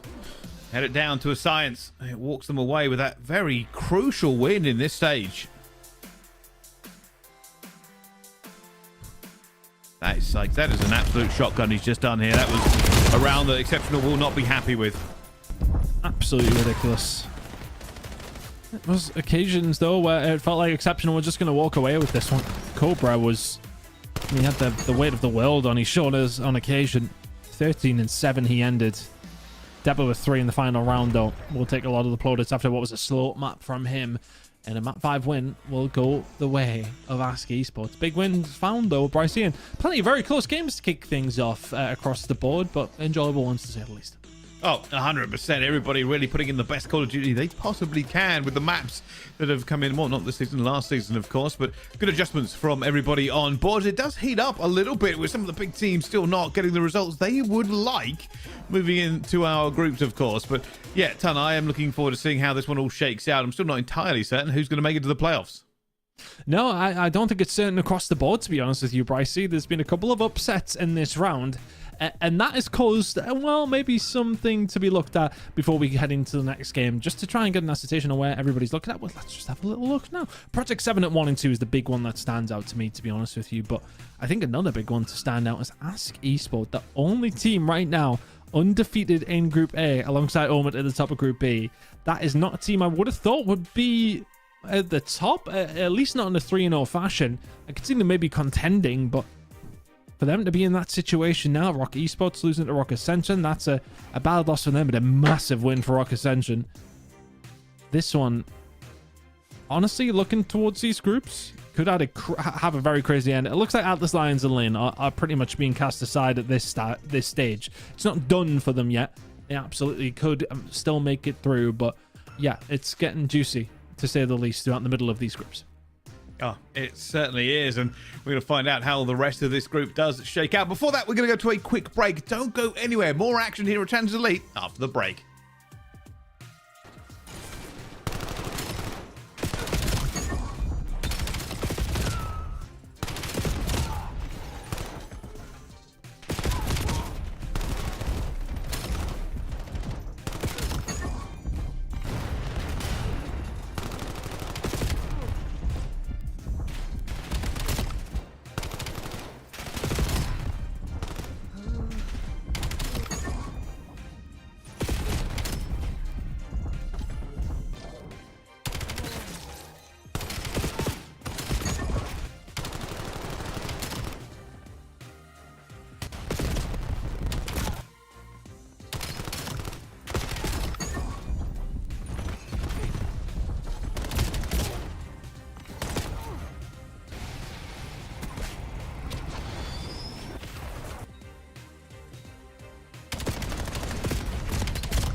Ladies and gentlemen, hello and welcome back to Challengers EMEA in Stage 4. We are ready for our second block of games here, and to find out how all our groups shake down a little bit more. Might be the pivotal day, Ton.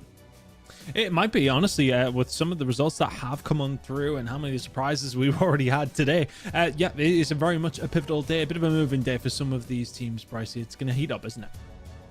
Well, speaking of some of the pivotal games, let's take a look at what we will be watching here. On our Alpha, we are going to take a little look at ROC Esports, a team that has already suffered a pretty big loss just a little while ago with their new member against Exceptional Gaming, who also did not have a good time against Ask Esports. So a couple of teams that need a win here in our first game. Then we've got Team France versus Ask Esport on Bravo, TheAtlasLions versus ROC Ascension on Charlie, 21 Gaming versus Omit on Delta, Echo has BTD Esports against Project 7, and FOXTROT has Lin versus Orgless. Tons of interesting games playing out. Absolutely, our game in Alpha is going to be an exciting one. We'll be chatting on that in a second. But Team France up against Ask Esport, that's a big game as well. Treaty against Omit, Treaty 1 Gaming not looking too bad. BTD could do with finding another win to bounce back from their disappointing loss against Orgless, and Project 7 are needing a win as well. So many must-win games for so many teams at the moment. Well, we'll see whether or not they can get away with it. But Ask Esport being the flawless team was definitely not on our cards, Ton. It's kind of a wild one. Second and third, though, ROC Esports unexceptional, 2-1. So that'll be a very curious one going through. But I'll be honest with you, I really don't know who's going to kind of top this one. ROC Ascension winning that game threw a massive spanner in the works. Yeah, massively. I think, if ROC Esports was sitting at 3-0 as well as Ask Esports, they're going to be playing up against each other. You would expect the ROC to get through that one. But now ROC have got a tough game against Exceptional. You look at Ask Esports and can they keep the one up? But I honestly think Group B is maybe a little bit more interesting to me right now, because you've got Project 7 going against BTD. Both these two teams could end up 2-2 after this. Project 7 could be down in a difficult position in 1 and 3. If they go on to lose it, BTD could be clear. There's so many different permutations to how things are going to work out after just this set of games. Of course, we do have plenty more to go through. We've got next week where we do get one more group game for all these teams, and then kicking off into playoffs as well. It happens very, very quickly, Brycey, but yeah, lots of permutations still to go through. Certainly is. Well, let's start talking about our game that we'll be featuring then. Our Alpha game will be ROC Esports. Domex, Rixord, Kicks, and Dom. Will not be Rixord involved this time. He was replaced by Clockston. Yeah, Clocks into the roster.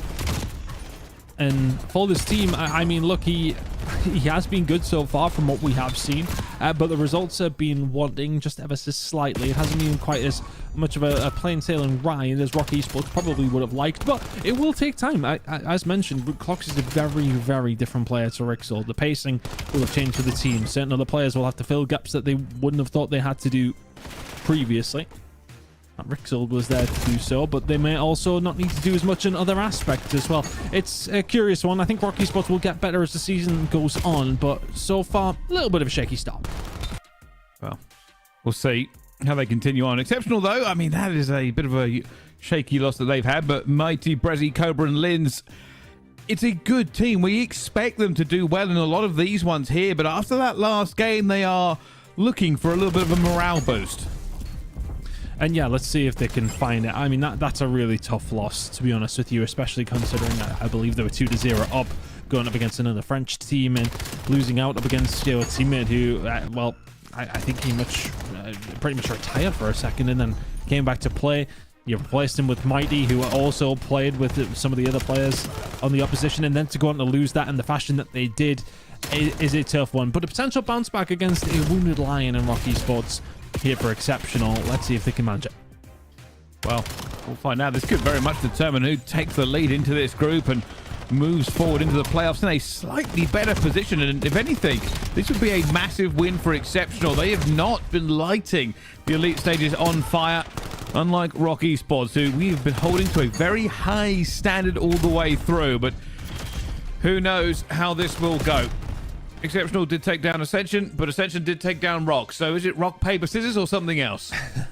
Yeah, the paradoxes are kind of not making sense yet. We'll see how it does play out, though. I mean, I think this is one of those series that we would always look at and sort of say this is one who is going to be fighting out at the very top end of their group. That may well not be the case after the back of this one, but it could put somebody in trouble and it could get someone clear. So, yeah, big game in the grand scheme of things here in Group A. Certainly as well. We're going to jump over to our FOXTROT stream here. This will be Orgless versus Lin. Lin, who have managed to get into this elite stage, but have really not been having a very good time with their results so far. Yet to get any series under their belt here, and, well, struggling in this hard point to begin with. Caliph and Co. This will be a big one to get a hold of, and going up against Lin. It is absolutely important they find this win. Because Orgless put themselves in a position now where they can potentially get something going after their victory up against BTD. We'll have to play up against Treaty 1 Gaming next week as well, which is a very, very tough game. But if Orgless can win this, it puts them in the conversation, to say the least. For Orgless, I mean, this is already looking like they're having a very good time. I mean, this has been kind of the issue for Lin that we've seen from the glimpses that we've had into their gameplay. Just not really able to lock in and find an awful lot of maps against people any of the way through here. I mean, yeah, beaten by Treaty 1 Gaming in the last set, and they were beaten by BTD Esports 3-0. Before that, it was Omit 3-0. I mean, those are some very good teams, admittedly. But maybe, just maybe, they can find something here, because the playoffs are looking further and further away. Yeah, for Lin, it has been a little bit of a struggle, hasn't it? Haven't been able to quite get things going whatsoever, and yeah, it's put them in a pretty poor position. Orgless now find themselves in a really strong spot, though. Although this rotation, with 25 to go or so, on the side of Lin is, well, maybe getting them back into this game, but one player slipped on through. It's going to be early to maybe contest the scrap time he absolutely has done, and they've got the right side of the map for P3 rotation. 120 points is going to rise here for Orgless. That lead is looking pretty dominant. This might be a 100-point club ton, and already look how far pushed out they are. D3 is just hoping that somebody makes themselves known, but it hasn't really happened yet. And, well, Slade's in a good position now towards the middle of this, but already takes it down, and they are not winning the gunfights they need for a comeback into this game. Just to confirm as well, that Ask Esports up against Exceptional game was a reverse sweep. I've been saying I think it was, just because we were keeping an eye on it in one of the other streams. It absolutely was. Reverse sweep map 5, round 11. Ugh. Stinky, stinky way to then have to go up against Rock in your next series. But Orgless looking very, very solid here to add to their already profitable evening. Finding a win in the previous series is, as said, put them in the conversation, and for Caliph now on a 7 spree, make it an 8. Number 9? Yeah, we'll child that. No, it doesn't get a hold of it early. Who can pick it up? But a nice job from Orgless here, seemingly map number 1 is looking very done, unless Lin can pull a rabbit out of the hat. Yeah, this is, like I said, a glimpse into the Lin team, who've just not really been having the best of times here so far in the Elite in this stage. For Orgless, though, on the other side of it, I mean, I say this, I think this Orgless squad have been performing fairly well from what I've seen. I know that, you know, we've been talking a lot about Whalers in the previous stages, but maybe not the team kind of living up to it. Not having the greatest of games here for me to bring him up, of course, but for Orgless, this almost kind of seems maybe like a bit of a routine game. Yeah, it seems to be a difference, doesn't it? I think for some of the players on Lin as well, as this game will go on to close out, for Lin, they're in and amongst the league, but they need to find another level, which is really difficult. Look, there's some very, very good teams in these groups. But if they do want to advance on, put themselves in that playoffs conversation, start to win some games, start to then go on through, but like, okay, can they win playoffs? Can they compete online? A couple of step-ups do need to be made at this level. It's a difficult one to get to anyway. I mean, for one of these teams to get yourself all the way through the stage is a serious achievement. To go that step further, it is even harder. Yeah, it is. And we kind of covered this before, Don, right? I think it's really kind of worth beating up again. Making it to the elite stage by yourself is an incredible achievement, right? Obviously, they're not having a great time here, Lin, in the elite stage. But you've got to remember, to qualify for this puts you in the very best in Europe, right? The absolute top players from this region that aren't in the CDL are here. So it's never going to be an easy game. You're never going to have the opportunity to run away with it. But every single one of these players would slap you about in rank play. That's the truth of it. Yeah. If you're watching this and you're not already in the elite, they'd beat you, and they'd beat you quite handily. So it's only really the context that is making them have a bad time right now. But yeah, just to get here is great. But obviously for Orgless, that was a bit of a walk in the park. that is pretty much as easy as it gets, as it comes down to it. Here in the Elite for Orgless. But yeah, like looking at where they are in their group now, I mean, they could maybe make a little bit of a run. Let's see how things do work out. But for Orgless, it's a very good start to their series.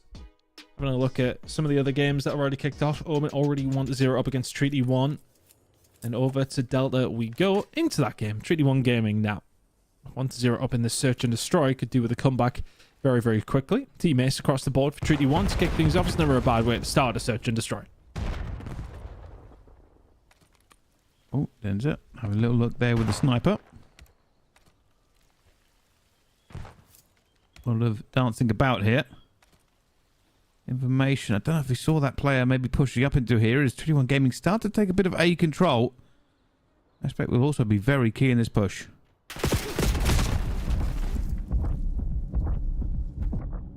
A lot of trouble though. Through the middle of the map, but continues to survive. So he will now put that pressure on by just being presence throughout mid. Now all of a sudden your bomb carrier needs to try and get away, and there's a little bit of trouble. Aspect continuing to survive. The second time he's going to be dropped down to nearly 20 or 30 HP. Bomb carrier has managed to escape this engagement though, but Detain hasn't managed to escape Denzer, and now Ethan can start to get aggressive through towards this side of things. Kez is going to get traded, absolutely should do. Overlay here to, well, potentially provide some backup. He will get shut down as well. Omit, find the route. Omit. And this is the thing about Omit. I mean, we spoke about their game earlier, that the S&D was the only game they lost against P7, but the rest of the respawns absolutely rocking forward. But we've got our alpha game ready to go. As we kind of get a look at every game that's currently going on, Ton. At the moment, it looks like Rock Ascension beating the TheAtlasLions, but losing in the S&D. Yep, let's see how it is going to go for Rock Ascension. That's a big win for them to find, but yeah, TheAtlasLions. Not putting them to task in the Search and Destroy, but in a comfortable spot. But this is the one that we have been talking about mainly here over on Alpha. Rock Esports taking on Exceptional. One that has went back and forth across the majority of seasons, of course. Exceptional having the early look, but Rock Esports since then have pretty much had their number. But it's a new look Rock with Fox and Co. And Exceptional, well, have made a bit of a change up themselves as well. So both these two teams, three members of the same team who've been going up against each other all season long. But does the result change off the back of those two changes?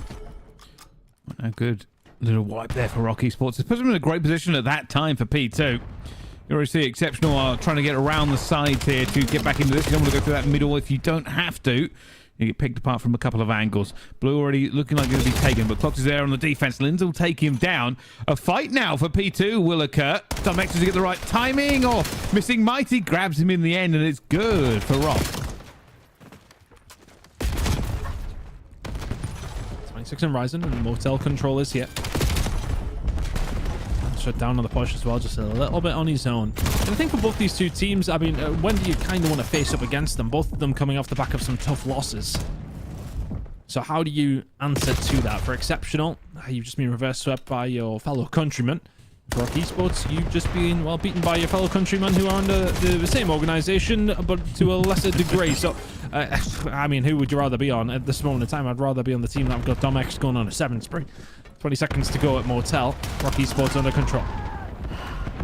Eventually going to go down a bit, and this is looking good for them so far. Clock's going to try another kill. He's going to be traded out as more kills fly in from both sides. It will be Exceptional that are here first onto the P3. Don't have the numbers though. That is a spawn out towards back blue for them as Dom tries to win the gunfight against Cobra, does so. And there is one player left, a player who's about to be shot in the back, I believe. Oh, he's been seen. Clocks has found him. Oh, this is a bit of timing. It's gone wrong for Clocks. Forces himself out of top green. Loses a power position, so the rest of his team who were on a pinch are not able to count on him on that side. So, yeah, bit of a strange decision by Clocks there. One that is going to allow Exceptional to get themselves in a bit of a better spot to pick up some decent time here over towards P3. But unfortunately for them, Domex has already got a Hellstorm in his back pocket and is quite literally throwing it at them. Hellstorm on its way through. That is going to get a little bit of control. Actually finds a second there as well. Third incoming on Domex. So well worked. And then Dom will follow it up with another as well. Rock Esports in control. Had to use the Hellstorm, but Domex worked well to get a hold of it. Yeah, it's a good place to use it as well here, realistically, when you think about how this map plays out. Exceptional will be looking for a little bit of a get back here, but Dom X is on one. He's 17 and 4 ton. You'd be surprised that Exceptional have got any points in this game. Oh, he actually stopped firing that. Oh, he had Cobra, Telluride's Clocks is there to pick up the pieces either way. Dominic should spawn up with his teammates, so nothing gained, nothing lost. Kicks holding over towards this back side. Needs a little bit of help. Big pressure coming in from Cobra on this side too. So if you are Rock, a little bit of a spawn out is going to give you that indication that a little bit of a spawn out is going to cause you to lose control of the hill. The Clock's on his own there. Just needs to maybe slow down again. I think it's going to take a little bit of adaptation for Clocks. We're kind of getting a little bit of a look at that. Mistakes being made across the board by this Rock side, though, as they do get shut down here. 20 seconds to go over towards P4. And all of a sudden, Exceptional well and truly back into the game. Oh. They've done a good job of pushing this one out as well as we go into it. I mean, this is, for Rock Esports, a defining moment. They have now spawned out towards back blue. There's only going to be Clock's going to be here. They already know where he's going to be as he goes out towards the back. Mighty puts a couple of bullets in, and he is not long for this world. Exceptional on the rotation now have the heavy advantage.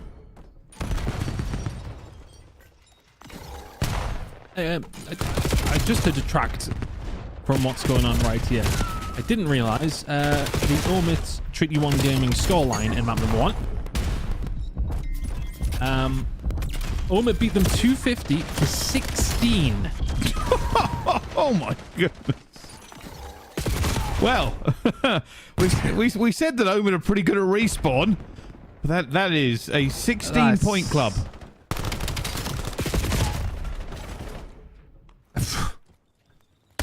Okay. I just needed a brief moment for that one. Treaty 1's a good team. I know.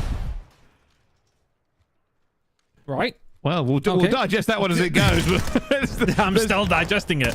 It's not digesting quickly, but I see that 16th. No, right, I need to get the meme out. Anyway, here we are. Back into this game. And it's one that Exceptional will be able to turn around.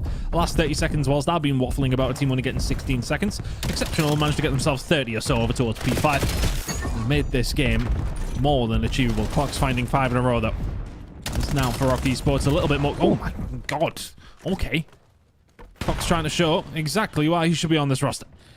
Also, I mean, I'm just going to kind of point out the elephant in the room here. You've got Clocks who's 21 and 14. Dom X is 21 and 12, and they are winning by 2 points into this game here. So it's a little bit crazy that they just haven't managed to convert those quite into the numbers that they need. But right now to P1, they're giving it their best shot. Yeah, it has been a strange one. I mean, the same side of things, as mentioned, is, I mean, above and beyond. I mean, Dom might be sitting at 8 and 16 right now. It's 17. It's not an SMG player's map by any stretch. And it's difficult to move through the middle of the map. He needs to get himself involved in positions like where Cobra is right now. Maybe that is the difference inside of the hill. Okay, Rock Esports may well be able to set themselves up for success, but if you find a clean break, if you're Exceptional and get that time back, those kills don't matter that much. Exceptional with this lead here at the moment. Just trying to hold on. A lot of pressure coming in from Rock Esports. You can see them now swarming over to this point. Kicks trying to just thread the needle. Can't quite grab it, though. Domex now onto Overwatch. Should be able to grab at least one here. Fuzz finds Lins. Looks for his second. Domex is really shooting today. And they are pushing them back out of this. We are going to see another lead switch in this game. And right now, I have no idea who's going to win. It's fancy. It's flashy from Rock Esports, but Exceptional are right there with them. Kicks trying to stay alongside of the point for the final 10. The Domex on a 4 spree, and this is the kind of moment in the last rotation, really, where he did start to take over. But again, look, I mean, you can find all the kills that you want, but if you find a foe dead, Exceptional are going to benefit from that. That's going to be now, what, probably about 10-15 seconds uncontested. At least 15. So Exceptional getting a lot of value for the kills that they are finding. He finds one on the Clocks. Now for Rock Esports, you're going to have to go back to the drawing board as far as a break over towards this side. Domex is already rotating for Grandma's side, the blue side. One should get caught out, and does, just about.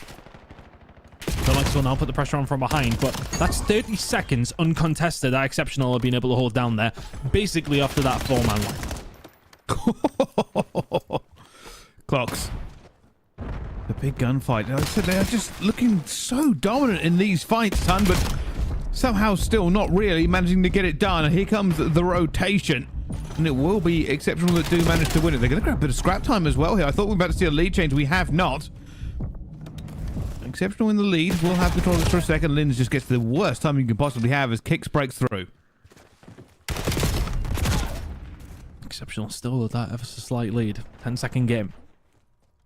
Kills starting to come through though for inside of Rock at the right moments. Linz and Brezzy working well together though, as Brezzy will find two. Cobra is here to pick it up as well. Doesn't even need to. Linz will find two again. Look at the slaying side of things. Okay, Dom is having a nightmare by his standards right now. Sitting at 10 and 23. But other than that, well, I mean, they've got to be outside. Surely you would like to think so. And finding themselves 30 behind. Because Exceptional, when they are finding the kills, they're finding a 4 down and getting a lot of time. But there you go. The break's going to come through for Rock. They'll get some time. 20 seconds remaining here over towards P4. Exceptional putting the pressure on. They have to be careful not to get flipped back out. 10 seconds to go. This won't give Rock the lead. But Exceptional will be here on P5 one more time. I'm not having the best of runs here so far in this series. I need him to turn up. Maybe if he can just find his form. Especially after what he did in that last hard point that we saw him. They will turn this one into a win. But it looks like Exceptional will be almost crossing the 200-point mark. It's a wipe and a rotation for Rock Esports that puts them in the driving seat. Dom pushing forward. They're starting to find a little bit more success. 3 in a row from him. That could ignite Rock now over towards P5. 30 seconds to go. This will put them into the lead if they can be perfect. Mighty around the corner. Good shots in the clocks. Kick's going to be holding the tight corner as well. Needs a little bit of help from the players who are on field side, and he is absolutely going to get that as well. One more player pushing from field for Exceptional, so it's been a bit of a two-pronged attack, and now Dominic has some work to do. Spawning behind him, pushing from behind. It's a difficult position to be in if you're rocking. You're going to get wiped out, so Exceptional will do a good job, but for only the final few seconds. It's now about the rotation over towards P1, and again, very little in this game. Cobra. Rockets have been doing a pretty good job here onto P1 in the previous rotations. As they take the lead. Again, this has been so back and forth between these squads and has not stopped. Linz just trying to get them off. If Linz was dead here, Rock Esports would actually have a very good setup for this P1, but that hasn't managed to happen. It is a 1-point game with 30 seconds on the P1. Good fight went from Cobra. Taking down Dong through the middle of the map. There's so little in this. Kicks gets maybe a little bit greedy for that one. And now all of a sudden, if you are Exceptional, you're in a nice spot to transition over towards P2. We're heading there in 15. Looking for a grandstand finish between these two to finish up map number 1. Kills being traded across the board. A little bit of control for Rock, if only momentarily. Fox now will find this rotation. He's on 37 kills. Dom X is only 1 behind. But they've been wiped off the map again at the wrong time. And Exceptional now have an opportunity to put some points down and can win the game here at P2. Where is he staying alive? And this is a good setup. They're not letting them through at all here. Doesn't manage to see him. Dom does win that gunfight though. A crucial one for them. Lin's out towards the middle of the map. Going to try and find a second. For Rock Esports, this is feeling a bit slower than we are used to. They're trying to wait for a player to get in position. It's Kicks. It's Kicks out towards the back, and that'll be the one that strikes. But it's already down to a 2 versus 2 at this point in time. Oh, Cobra finds a second. Mighty just dancing around, and they clear them out in 2 versus 4. They win the game, clutching up. Incredible from Exceptional on the back foot throughout the majority. Oh, hold on a second. You break on through if you're Rock, but it's utter perfection that is needed. 2 seconds is all you need if you're Exceptional, and you can rotate over towards P3, but you got to be careful. Kicks is here. Big fight about to go down over towards P3. You have to be perfect if you're Rock. They're looking for it. Gunfight onto it. Rock Esports are still here. Surely this doesn't end like this. Exceptional child probably when they didn't need to, and this could cost them. Dom X already cleaned the lines. Oh my god, this is going so badly for them. Dom X finds a second. There is a player out towards the back. It's Mighty, and he will have to be mighty good. No! Does not find the kill. Oh, this is a disaster. Linz, you got to find something. It's absolutely nothing, and now they know the direction that they're coming from, and they're winning the gunfights. Rock are 10 seconds away.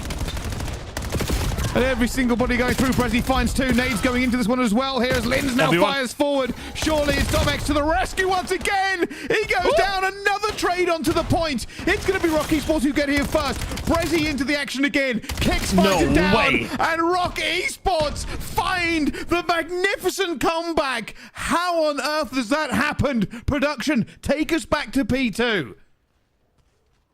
Oh, how have they came back there? We were writing their obituary. It was done. And then all of a sudden, it's a 4-man down, and perfection is what they needed, and perfection is what we got.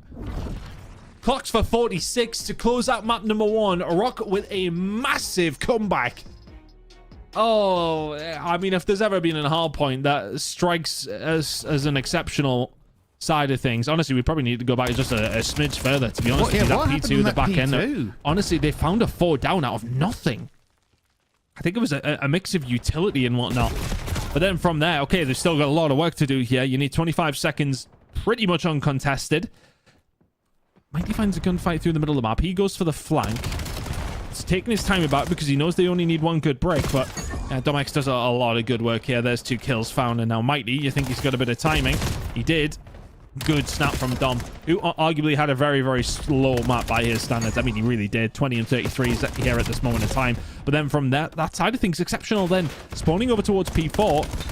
It's another roll of the dice that needs to go in your favor. Good guns from Prezi. He finds 2. His job's done. Anybody else able to do anything about it? You think so? Nate. Oh, it wasn't actually. It was Dom again. More clutch kills. Incredible work from Rock to bring this one back. And what more can Prezi do? Putting up the numbers over towards P3. Not enough. A crazy engagement game. Look at their kills across the board. Wow. Some game. A 2-point game. Rocky's Clocks has dropped an absolute hammer onto it, and they've barely scraped over the line. That's the truth of it. You know, give credit for them for staying resolute in the face of controversy, but that is not something you want to see. I mean, Clocks has double the amount and more of Dom's kills. Madness. Utter madness. Well, what an end to that one. 250 to 248.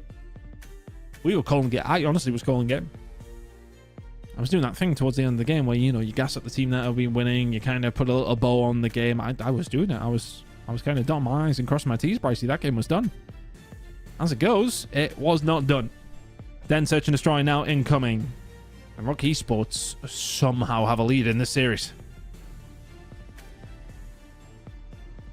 So I've just rewatched the end of that one, by the way, just to have a quick look at what happened here. So Cobra wasn't on the hill. He was up on the balcony, which is where the issue came into because he kind of dived back into it.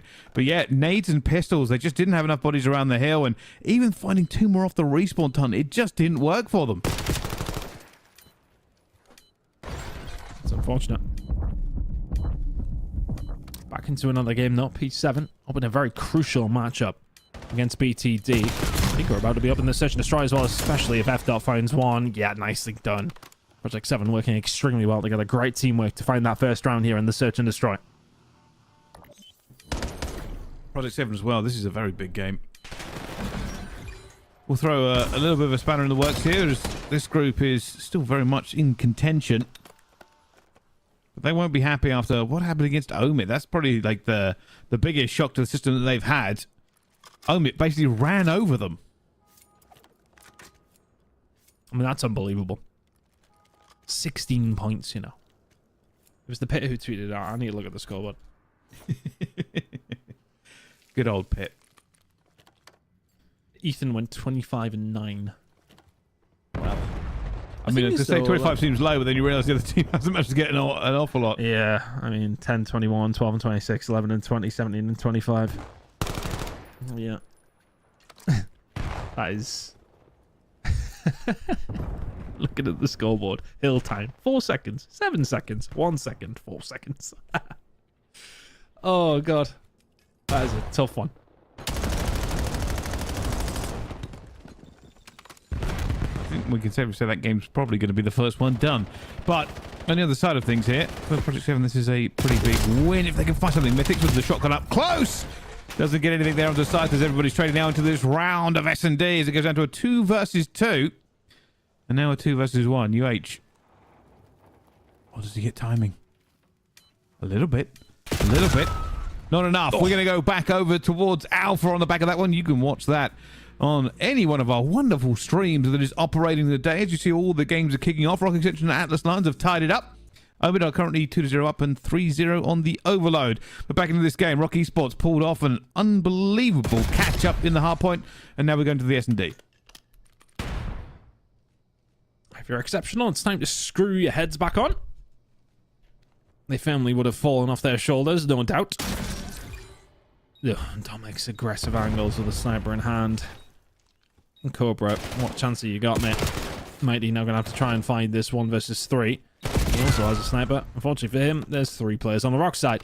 We're going to be able to find that first round. On to the good. But again, for Exceptional, it's about bouncing back very quickly, because to be honest with you, this one could get out of hand with that kind of scenario. You know what Domex is able to do on this map. And Mighty is going to have to try and match him. For Rock, after that win, they're probably feeling pretty good. And maybe that just helps them out as they look to lock in this second map here. They probably don't want to go to map 5 this time, thinking, hey, maybe we don't kind of go the distance every single time that we play. An awful lot of these games still going on here as we watch these teams really settle into the elite stage as we've passed the halfway mark in the groups.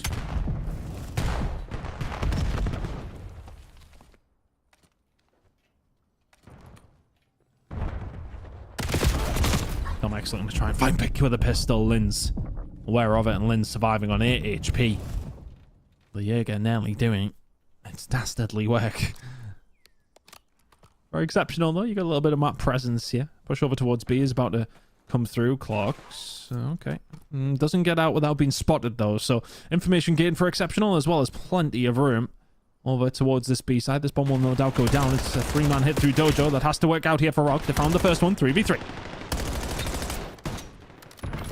Trying to keep this one at bay here. Mighty going for it as well, but Cobra dives in. Does go down. And now kicks in a 1 versus 2. This bomb will go down as Mighty plants in an interesting position. Or does he get a bit of timing here? Well, he's sent it though. Kicks. Oh, there's the information, and that is a problem now for Kicks.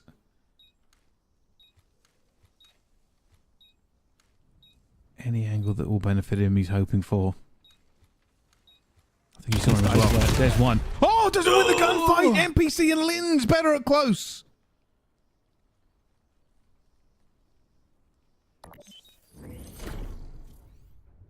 That's a big win from Lynn's. And the one that you thought was going to go Kicks' way, but it is an NPC's world that we are just living in. Needs an F, Pricey. Hey, don't buy into the propaganda. No, I am the propaganda, mate. I'm not having it. We're just old. Well, That's the issue. We can't run an SMG anymore. That's the biggest issue. I do prefer it to the drawback miner, though. I do prefer it.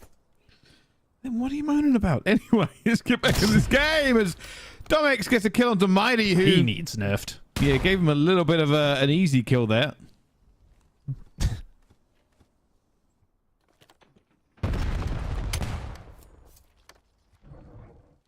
Still a bit good, though, isn't it? Like, I mean, besides the point. Domex barely find another. Kicks will take down Lynn's, and this is looking like a Rock Esports round. Ooh, Domex tagged up. Yep, you'll absolutely tell that. Press is trying to put some pressure in from Dojo's side, but this is a difficult 4 versus 2. Exceptional with the 2. Domex. The most dangerous man in EMEA challenges with a sniper rifle, and I don't think anyone will really contest that at the moment, but does miss that shot. Repositions. Doesn't need to. Teammates will take care of it.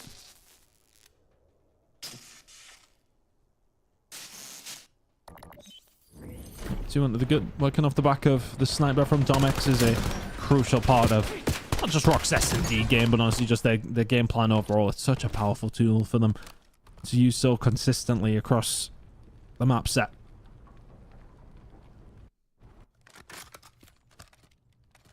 Wonderful job by Rock to find themselves now back in the lead in this search and destroy.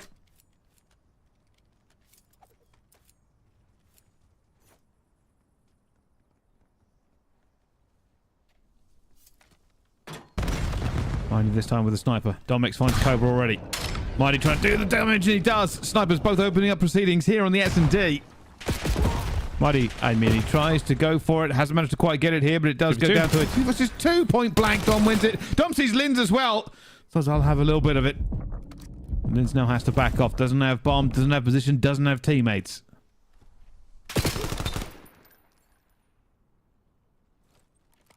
A tough situation now for Linz. As you said, no position, no bomb site, no teammates.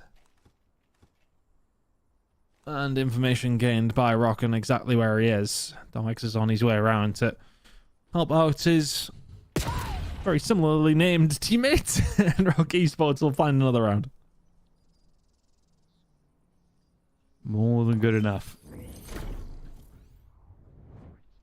We're seeing snipers between these two teams. A little bit of a battle. I will say that Domix seems to be winning the sniper battle just in terms of map presence alone at this point. Continuing to do so is certainly not going to be easy for them. Rock Esports will be looking to put Exceptional away here and get onto the Overload, a game mode that they've actually been pretty good at recently.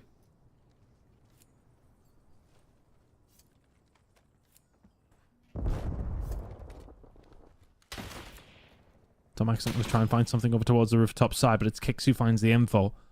Exceptional. Grabbing a lot of control through the middle of the map. And Domix again. Sniper in hand. Just an ever-present threat. He's found that over towards the rooftop side, where initially there was nobody here. And there still is nobody here from Exceptional. Domix has dealt with them into free open sight over towards B, though, as Exceptional have somewhat taken the bait of that kill from Domix, has allowed Rock Esports to walk through an open door. I'm going down. Trophy working overtime. Give it a bit of a race. Oh, Kix gets away at the worst possible time. And Mighty! Shots. Oh, he saw some eyebrows, and that's about it, and has managed to get a very important kill. Bomb is down, though. And Kix just needs to defend Domix through the middle of the map. That was an angle. Well dealt with by Rock once again, and it's all off the back of... It's just such a big catalyst for a lot of different problems that you've got to deal with when there's a sniper on the other side who's that good. Just whatever angle you think might be free, whatever way you might be able to skate across, it might not be free, it might not be safe. And even when you think you might be, there's certain occasions that you have to rethink what you want to do because you know that Domix is going to be there and potentially finding the shots. 5 in a row from him, 7-1 right now. Rock Esports looking more than likely to go 2-0 up here. Exceptional could do with finding this round.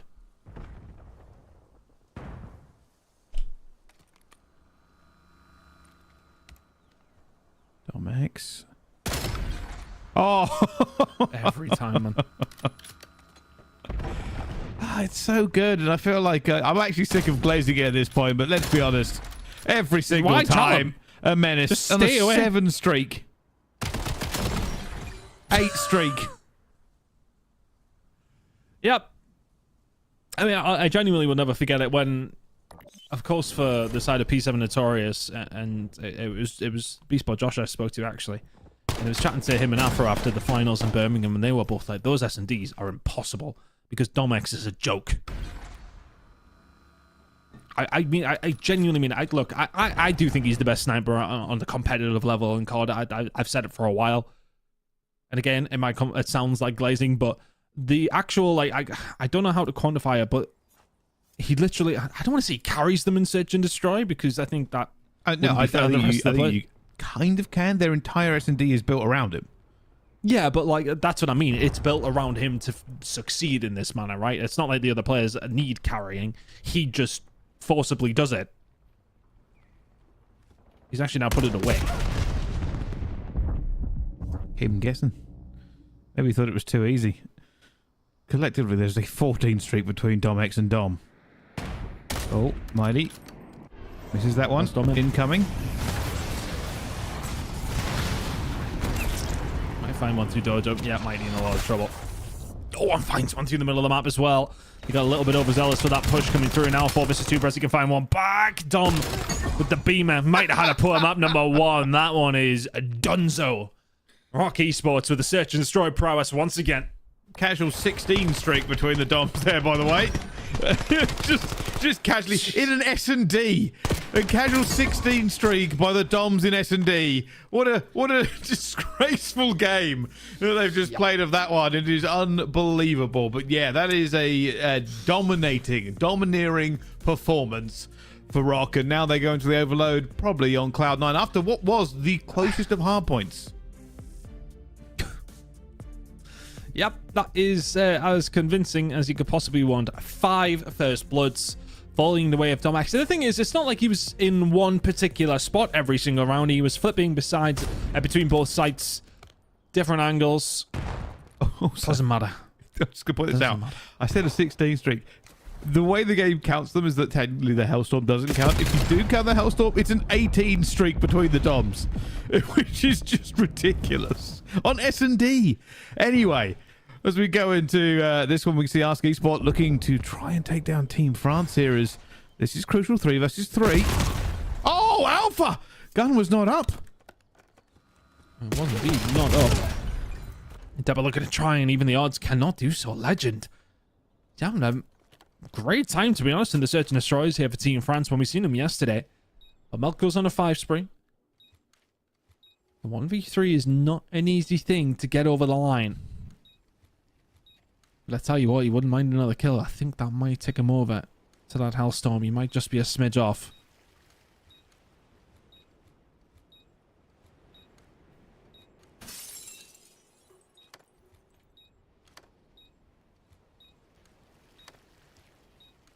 Yeah, he's playing his life here, Bryce. There's just no need. 1 versus 3 is a difficult thing to do at the best of times. I think he would like a Hellstorm in his back pocket. He's not going to be far away from getting it. Retreat! Yeah. Retreat! Time to run away. Time to run away. Oh, he's being chased. Legend says, I've got nothing to lose. Oh my goodness. Oh my goodness! Oh, Legend gets him. That's a really important kill that we won't see in it, but yeah. That may have just done everything they need for it. Legend finds the kill that doesn't win them the round, but might win them the map.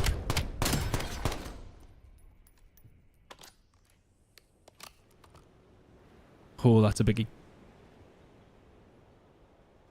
Because all of a sudden Malco even just finds a tickle onto a kill somewhere. Then all of a sudden, Hellstorm in the back pocket for around 11. You wouldn't have minded it, but as it goes, he is going in somewhat empty-handed. He still will have an M15 or a sniper in his hand, no doubt. Snadox with the sniper. Not going to be offered the opportunity here for Team France. Dipped away as Ask Esport now on the defensive side. They'd love a 2-0 lead in this series.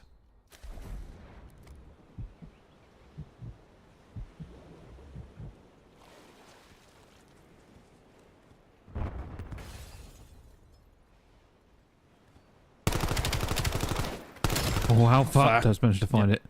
Huge first kill. Big moment.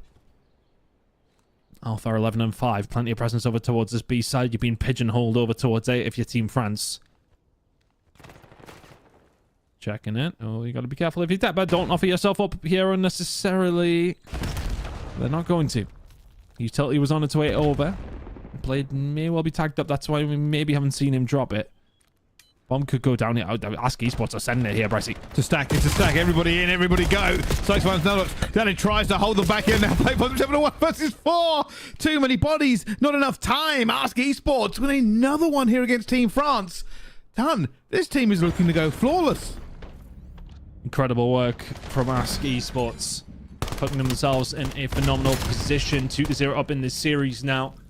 And, well, looking to go perfect in their group at this moment in time through 4. Incredible work from them. Honestly, the surprise package so far. I think they've got a big game coming up, though. I don't want to maybe count my chickens before they've hatched. Let's have a little look who have they got on there last week, if they do go. Okay, well, I mean, they've got to go up against Rock next week. So that's their toughest game. That you would like to think that's going to be their toughest game. So we'll see how that goes. And of course, they still need to actually manage to close out the series that they're in.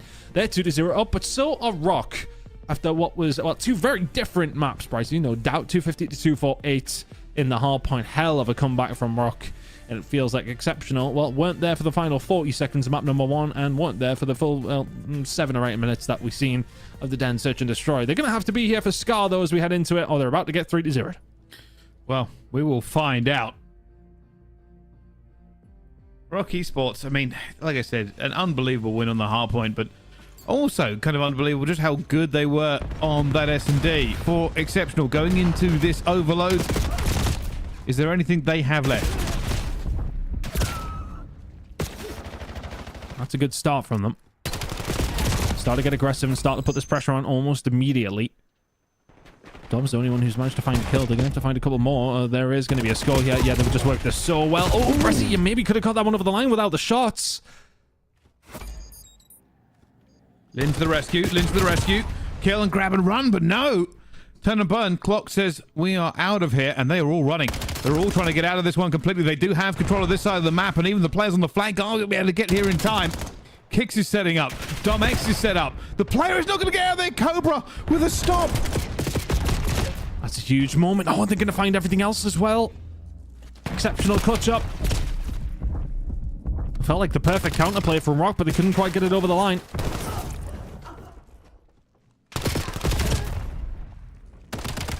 Back and forth. Cobra holding steady, holding ready. And again, will be scooped here. I cannot believe Rock Esports did not score. And then Wrap again here as the teams look to set up and lock this one down. But here we go. At the moment, you can see Kicks just trying to cut down the tide. Everybody locking in, everybody trying to get this one through, everybody fighting on all angles. It is a stalemate, it is a bloodbath, it is a TDM game with an objective somewhere in the distance. And that's the way we're seeing a lot of these overloads develop now. Yeah, I think it's about these teams just trying to establish a little bit of control. And right now, Rock do have it. Easier said than done in getting this one over the line. Kick's just going to try and kick off it towards the spawns of this side of things, but those 3 kills are going to fall through. Cobra has to clutch up, can't quite clutch up enough. Incredible work. Dom X now 4 in a row. And that is the first score of the game going through for Rock. And this is one of the most interesting things that we would normally think develops over the course. Of course, Don, you've been in here for me for so long in this game we call Call of Duty Esports. Normally, the games get faster, and we are seeing that this year as the year progresses. But one of the things they didn't expect to see is that Overload becomes so heavily defense-based that teams are able to just completely stall the map out. And that's the thing, for Exceptional, you can't do that. Now as you are finding yourselves behind. And this one could be one that could just be forced over the line. Motel spawn. You're going to have to help out here. Dom X, I mean, should be absolutely dead to rights and is. Brezzy put himself in a really good position here, actually, to, if anything, just distract. Might be finding only 2nd kill of the game so far before getting taken down. Linz may well just have a free run. Oh, that's so well worked from Exceptional. And that's all off the back of Brezzy actually just finding a bit of a route, being positive with his Motel side spawn, and just running this one home, and all of a sudden, there might be a relay on the cards, especially if you keep finding these kills. That might be a relay landed. And this is something that Rock are guilty of. Kicks goes for the overextension. His teammates find nothing, and he's in no man's land. Yeah, he's expecting a little bit of a push there. They were hoping to get that EMP going forward before they had map control. That's what he was looking for. But still, losing some of these gunfights with the pinstripe kill feed going down does mean they are not having the best of times as Dominic cuts down Dom. And with so many players up here, it really is about winning those gunfights before you can push them back into spawn. Overload is all about successive trades that benefit you. Dom X, some great shots to maybe just slow Exceptional down through the middle of the map.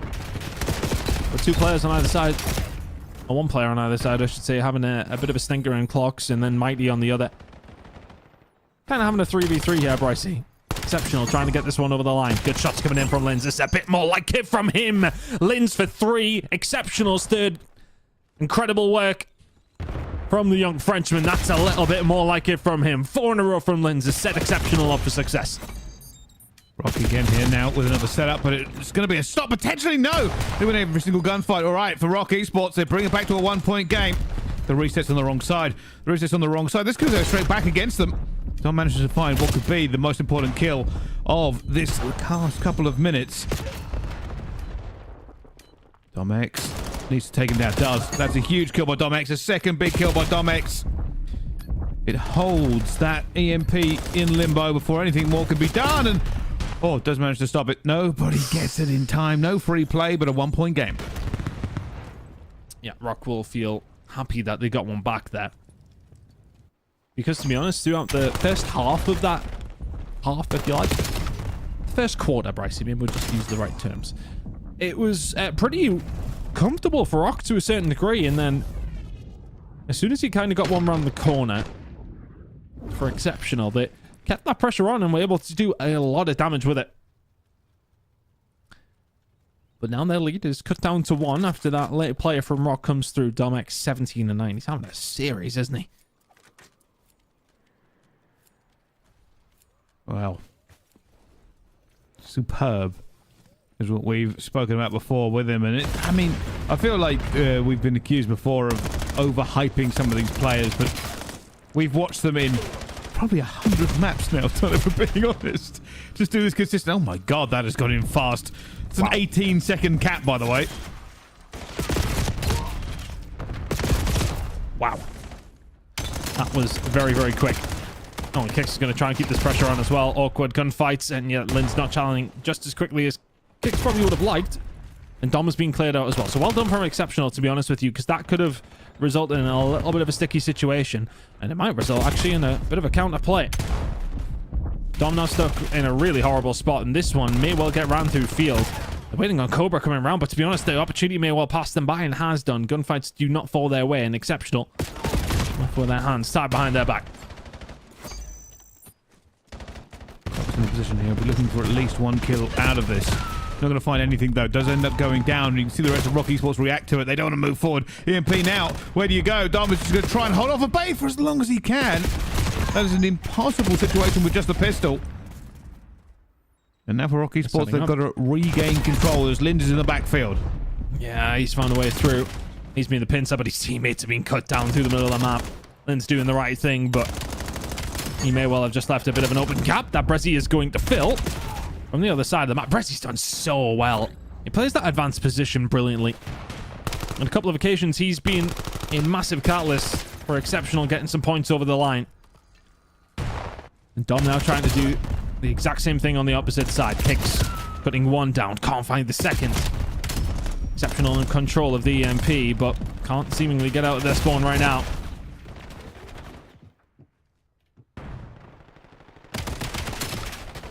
Dom X, a monster. Get a real gun out. That doesn't need to. He'll get the EMP and manages to just slide out of it. Now trying to just run around all the way over the top. Dom X has got double health on the day, I'm convinced. That wasn't the patch, was it? Give Dom X the double health. Kicks now on a 3 spray and keeping this pressure on. Well played by Mighty, they'll be able to pick him up. And now all of a sudden, Bretty was trying to set himself up once again. Rock Esports find themselves in the lead. 4-3. Now an opportunity for Exceptional to maybe tie things up here. Mighty will find 2. He's had to put him out, but that'll open things up. 4 in a row from him. They clean house, and Mighty's the furthest one forward. This should be a cap for Exceptional, especially if Mighty keeps beaming. Ooh. And he hasn't done it enough. He can get another one over the line. Doesn't pick it up. And Rock live to fight another day somehow. That is about as close as you can find it ever. That is ridiculous.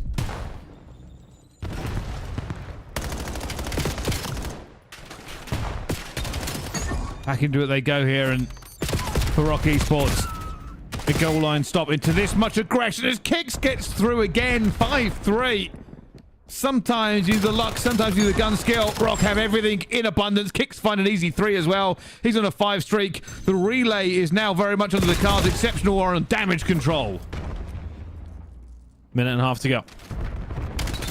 How do you get out of this one now if you're Exceptional? Honestly, they have had a lot of moments. But I think as the season goes on, what it has come down to it's about how ruthless with those moments you are. Mikey did so well to set up the play. Doesn't quite land, doesn't make it home, and Domex He's just looking at people and they're dying. 6-3 to Rock Esports. This one should be done. Hammer. Meet nail. Exceptional was so close to being in the driving seat of this game. Unfortunately, you give Rock Esports an inch and they will take a mile and 3 extra caps. Kicks very much into his bag here. Yeah, Domek's getting a bit too much gas, actually. I thought, hey, I'm not having this. Get back into the game. This game is over, unfortunately. Bit of an anti-climax here. As 30 seconds to go, there's no way to relay it in that amount of time. It's all about a bit of stat padding now as Domex goes to 35, 36. And will fall down, but a good game right up until it wasn't for Exceptional. Yeah. Close but no cigar. Oh, ultimately, I think, you know, the search and destroy was one-sided, but Rock Esports... Oh, that's just going to cause so many issues to so many teams from those kind of situations. And after that, you look back at the hard point if you're Exceptional and you wonder what could have went differently. Because you could have been heading to a map number 4. As it goes, you've been 3-0'd. Rock Esports back up and running. And running they are. And that's what we expect from Rock Esports. It almost feels like there's just always a point in the game where the engines start turning over and they just get faster and faster. And that works. When they get that tempo up, it is absolutely devastating. They kind of did the same thing where they had, I mean, they had FaZe on the ropes for a little while. I mean, it didn't last, unfortunately, but they had them on the ropes for a bit here. As that sort of fast buzzsaw method does certainly cut teams to ribbons. Just not enough to withstand it if you're Exceptional. Mighty really did step it up. He was having a torrid time. I think it was something along the lines of like 8 and 25 at one stage. So to come back at 20 and 32 was a decent enough effort, but too little and too late. Rock Esports, the 3 to the good. Did not need the Den hard point of the French search and destroy today. But that hard point comeback is the one that'll sting for Exceptional. You get that one over the line, you maybe have a different feeling heading into the search and destroy. But the overload was again a game of opportunities, but an opportunity that just didn't present itself well enough for Exceptional to get it over the line. Ask Esports 2-0 up against Team France here, and seemingly cruising to what is looking like going to be a 4-0 week for Ask. Well, you say this, but that's gone in. 1 point game. I've cursed them. Oh, here we go now. Massive reverse sweep incoming. Game still very much in the balance here, but with a scoop by Team France. They're 1 point down. They have control, but they are 2 minutes 35 away from the end of this. Got to make a couple of kills.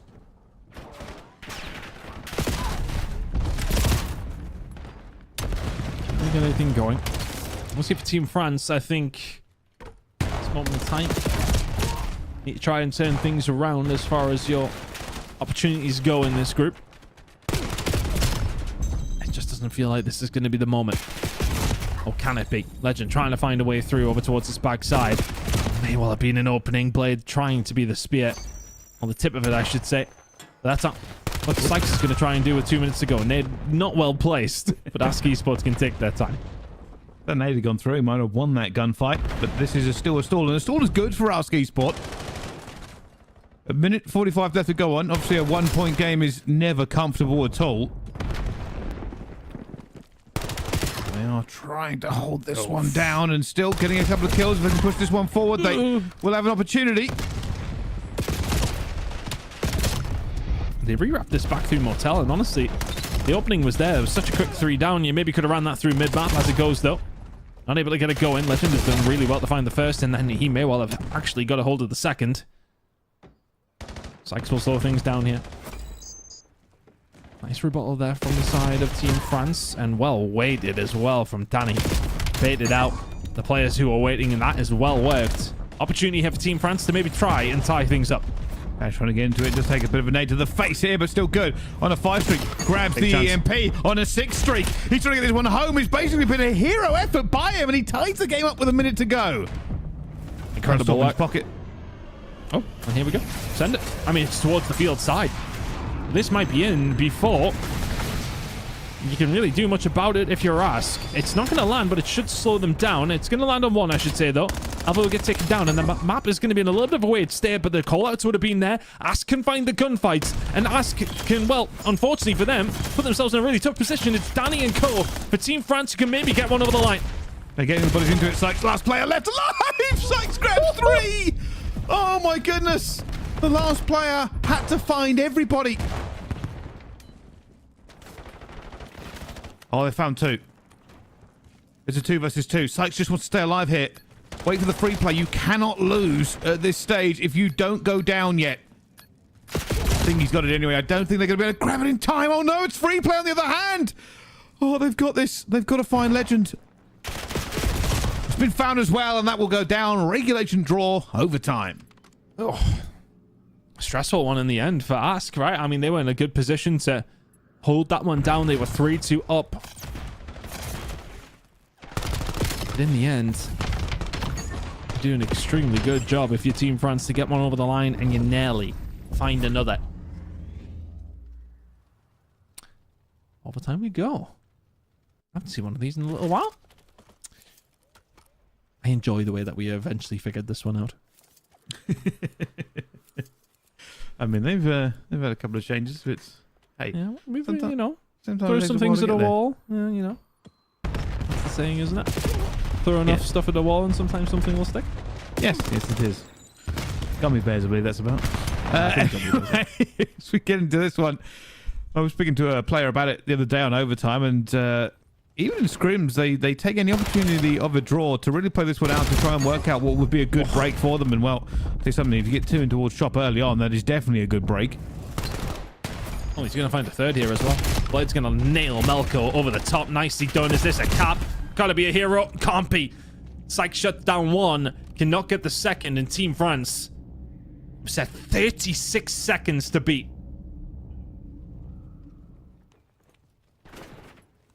This is now feeling very much like a map for Blade being the player here. I mean, he hasn't been having the greatest time. He was 21 and, well, he's 21-28, but finds 3 that set them up for a cap.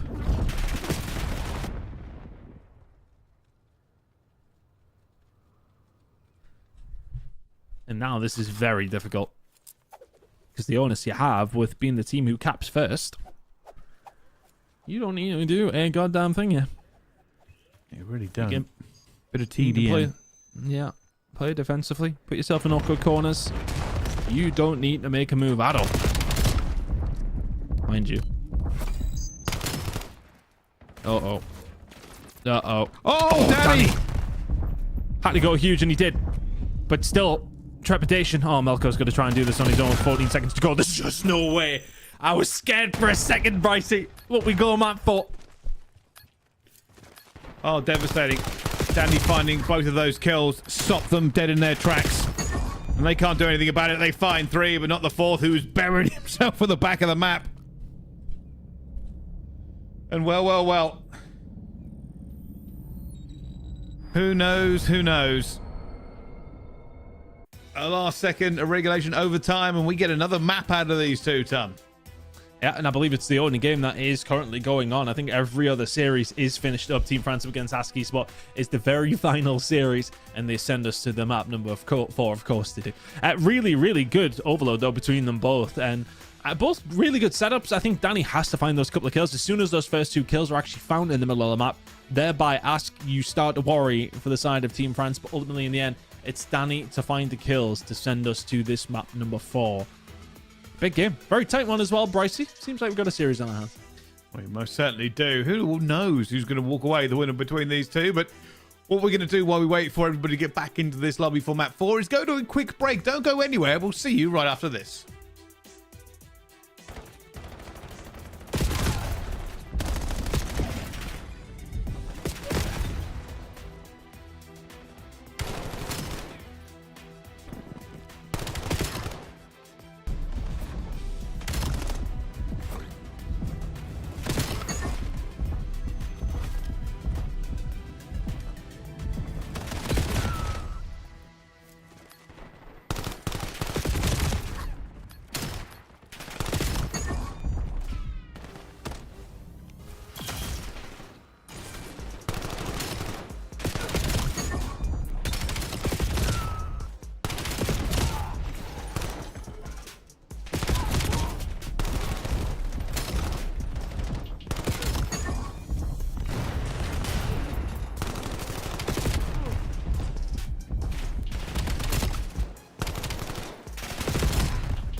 Ladies and gentlemen, hello and welcome back.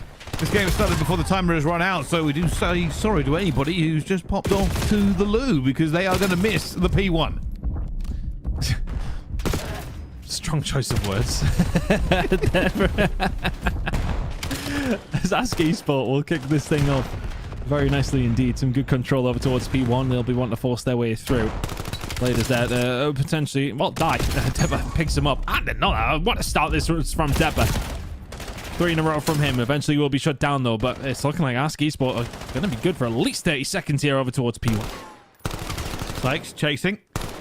Still chasing. It's frustrating Run more away, than run away. anything. Oh, no way. Oh, there's just no way you should win that gunfight. Oh, spawns as well. The 16-point club again? Or Also, how dare we refer to the NBC as a shotgun? Can't believe it. A little bit of a fight going on here, though. I'll tell you something. Team France swinging into position. Can they win a couple of these important gunfights out towards the back here as well? Legend will get one. This might give a team spawns, and it does. Potential pimp coming out from the rules there. As Legend gets a second, Danny will now slide in. He'll pick the wrong corner, but doesn't matter. His teammates are flying through as well. Still a good gunfight. Blade gets it, and they are finally in the points. nicely done. Legend find a big 2 on the flank, and honestly, he was the one that got a hold of the spawns for his team as well. He's still going. 3 in a row now from Legend. 4 in a row now from Legend. Looking to try and find the 5th here through the rooftops. He doesn't need to. And Team France get themselves on the board here. So they'll still be around 30 or so behind by the time we get over towards P3. But that's an important break because, I mean, you don't want to be going over towards P3 down 90. And that is very well where they could have been. And Legend spinning on Sykes as well. 5 in a row from him. As mentioned, throughout these first 2 days of Stage 4, definitely seeing a little bit more from Legend. Has been good, but is he going to be good enough to turn this game around here? At the moment, Team France really not having the luck that they need, especially against a player like Alpha, who is holding them at bay. Sykes also been having a game when we see him. Alpha looking for his second, manages to get that one on target.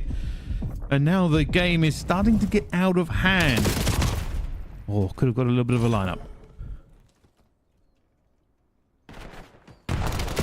Good setup here for Ask, though. First 30 already gone. Team France trying to find a way through Deppa, putting bullets into absolutely everybody. Eventually finishing off plays. I went from Melko, 4 in a row from him, but Nadox Danny combining well, and that is a nice break back. But break back for 15 or so seconds when Ask have already breaking 100 ultimately isn't going to get you a great deal. Transitional gunfight's going to have to be important, though. Legend, yeah. Legend already tagged up. Needs a little bit of help from the rest of his team. Tries to force it. Not going to happen. Ask Esport will be the first ones here over towards P4. Split.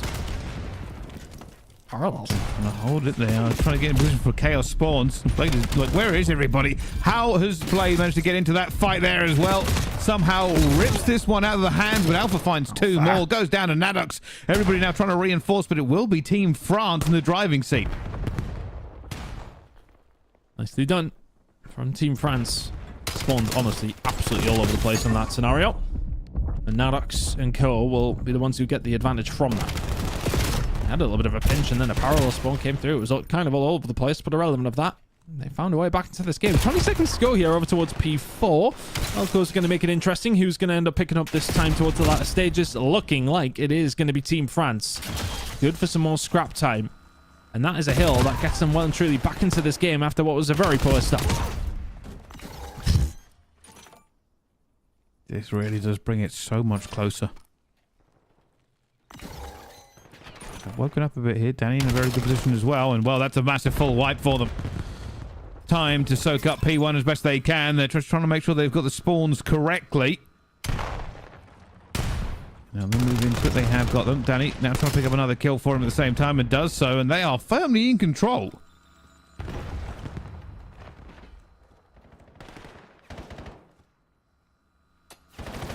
Danny rolling these down to the middle of the map. Trying to keep them at bay. This is where Ask Esports just did such a good job to kick things off. P1 into P2, looking very good. As it goes, though, with this final 20 seconds, a Legend is shooting lasers. Quite proficient at doing that, actually, in his gaming career. And he's the one who's setting themselves up for a lot of success. This is so much better. 16 on 9. And honestly, for Team France, when we have watched them, hardpoint has been their biggest struggle. They are putting it to Ask Esports right now. a miraculous and monumental comeback after what could have been a very fast exit from this game. Sykes finds one. Melko finds a second here, and they're looking to try and claw this one back to a bit of a cushion. Don't have the spawn they would want, but are in a little bit of a good position with their players up, but they need a bit of reinforcements. Already losing one. Melko looks like he's going to go down anyway. Has no health and somehow walks away with that fight win. But he's in a 1 versus 1. His health did not come back in time. Reinforcements will always be faster for Team France in this situation. And, well, with a player going off the map and losing a couple of gunfights, it's anybody's game. Team France take P2 for the scrap time.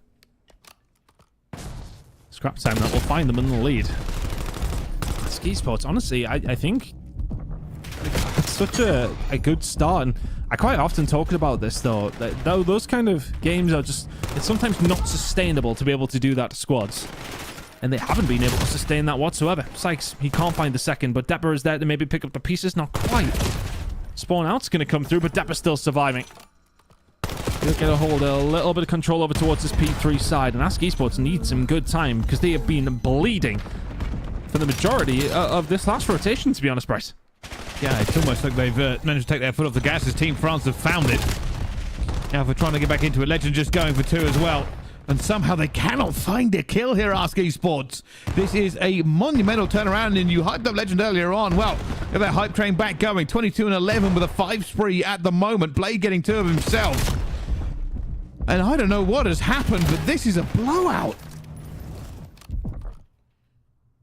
How on earth have Team France turned this one around in this way? Considering the start as well, I think, you know, had it been a tight game and then, okay, they just all of a sudden catch fire, find a couple of hills in a row. Then fair, but Ask Esports, what, they were up 60 or so by the time we headed over towards P4 on the last rotation. We're here again, and Team France are up by 50. Ask now in a position to maybe answer back, and if they can pick up this time over towards P4, they will probably find themselves in the lead, but easier said than done. It's Danny on a flank. Depper trying to hold down the push through Armory. First one going to be waiting there is going to be Blade. He gets taken down, but again, the gunfight's just not going your way if you're Ask Esport. And Team France are threatening to send us to map number 5. Alpha trying to stay alive here in a position that would help out his teammates, but they're just not winning the crucial gunfights. They just cannot get anything rocking and rolling here. Team France again, ripping this away, crossing the 200-point mark. Sykes, that is a gunfight that he could have lost again. Legend once again finding so many good moments. There's 3 in a row, minute and a half and rising inside of the hill. And Nadok's there at the front of things, trying to keep this tempo going and absolutely being successful in doing so. Depper is going to shut that down. That's an important piece for him to find. With 50 seconds to go here over towards P1. A good setup finds them back into this game. It just feels like they haven't been able to hold one for quite some time. Team France have got some punching power, and they need to try and punch through once again. Legend, haymakers from the hip. Takes down Depper, but he's the only one who can find anything. Ask Esport now in a good position to get some good time and put themselves within contention. Melko takes down Alpha, and well, this is not what they wanted. They were in a good position to hold down P1 for a bit more time here, and every single second that Team France do manage to get, it might even end the game, but it won't be on here. P2 is also calling. Alpha will find 2, but they are losing spawns and time and hope as this goes forward. Sykes will find 1. Legend will pick him up at the same instance.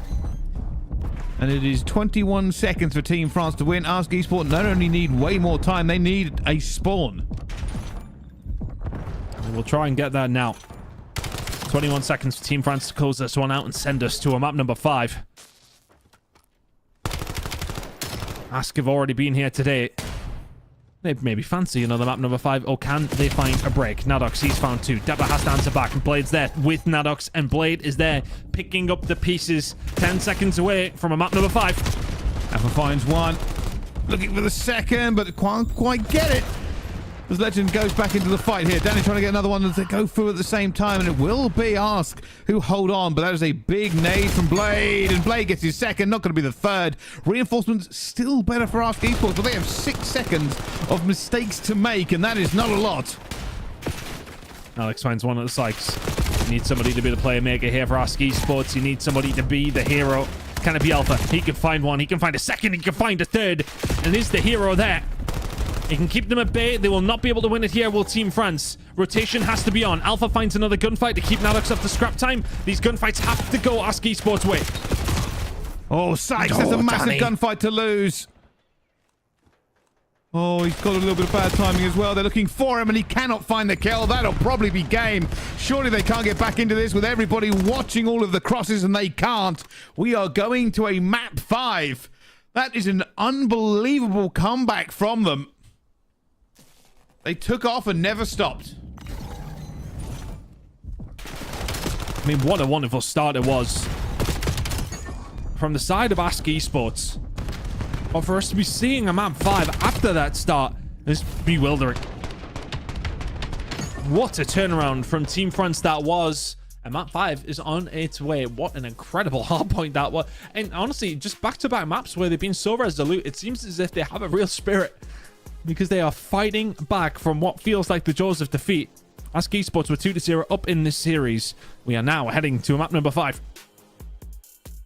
Who walks away the victor? I really cannot tell you. Legend having a bit of a takeover moment. Blade also 33 and 28. They got into the weeds and started fighting back. And I'll tell you what, Ton, I'm probably actually going to go back and look at the replay there because I want to see the point swing. And I think it was pretty incredible. I think what was it around? It was 60 or 70. I want to say that Ask had. I mean, Ask goes on the spree. Got some good time at P3 as well. By the time yeah, I mean, there you go. It's about 70, isn't it? Maybe even a little bit more. By the time that Team France got in, but a wonderful hold at P4 was the catalyst for a lot of what they did. And then from there, never look back. Tight game still, but honestly, Team France, once they win the lead, never really looked like losing. Kind of incredible. I mean, realistically, Ask got what? I'm just double checking my numbers here, but yeah, Ask got like 40 points to almost 180 by Team France. That is a bit obscene of how that one really turned around. That's why I was going back to check the numbers. It is one of the biggest point swings we've seen.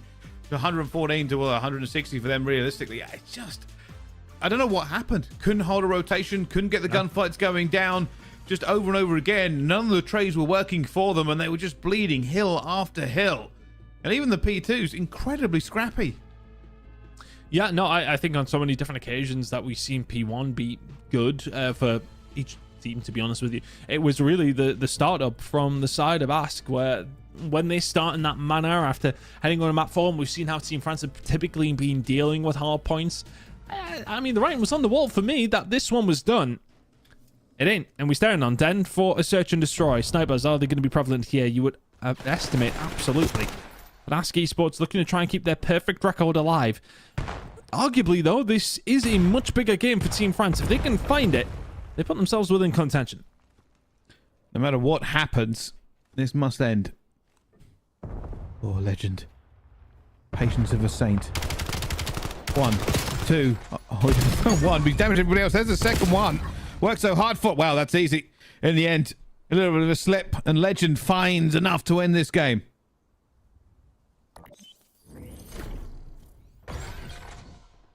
Legend, honestly, stepped his game up. Then some, hasn't he? It really is starting to impress. P7 actually finding a massive win up against BTD. That one went under my radar. 250 to 152, 62 on the gridlock. 7-1 on Den. But yeah, Legend buttering everybody up. But made sure to finish his dinner. Malco and Alpha taken down. Good start here by Team France. 2 apiece for Nadox and Legend. Can they keep it up?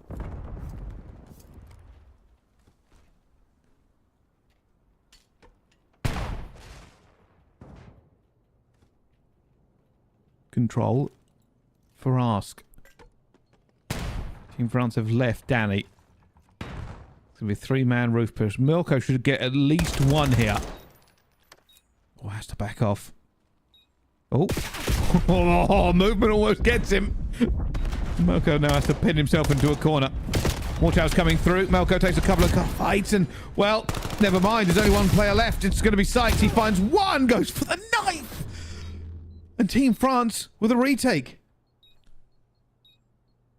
And Team France are the 2-0 lead, and Nadox on a 4 spree.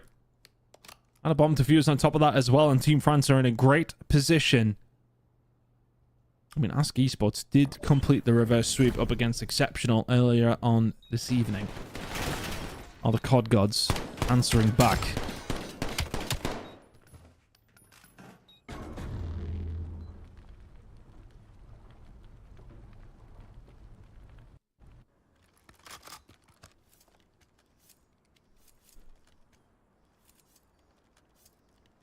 Is this just Team France have switched gears?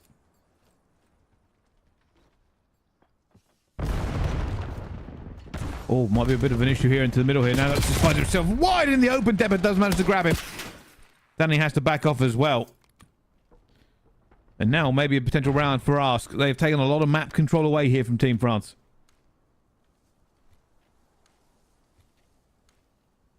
Can they manage to find a round off the back of it, though? Take Nadox out of the equation as well. Don't have to worry about that 4 spree. Oh, that's an unfortunate timing for Melko, to be honest with you. Danny just gets around the corner. The pillar, proving the perfect cover for him. And B is, well, wide open here for Team France. We have the luxury, though, of this mini-map. Danny can't find anything else, and if I'm Team France, I'm maybe turning around. Or are they just going to help out their fallen teammate?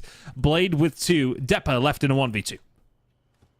He wants a little bit of timing here, and they might give it to him. Nobody coming into servers.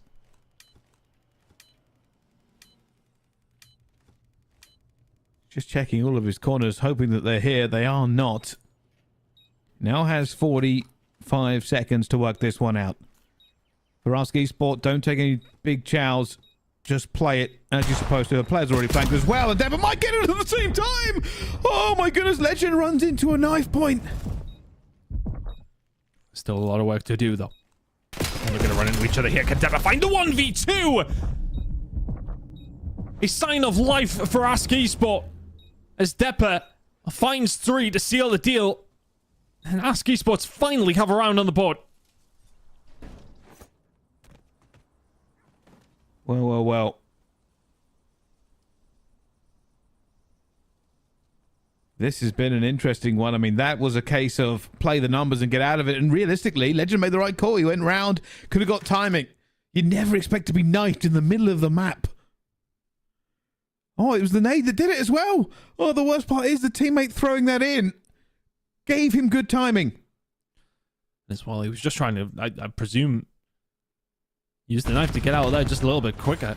Unfortunately for Legend, he wasn't able to react in time, but this one's kicked off nicely from Deppa once again. He's found 2, but so has Blade.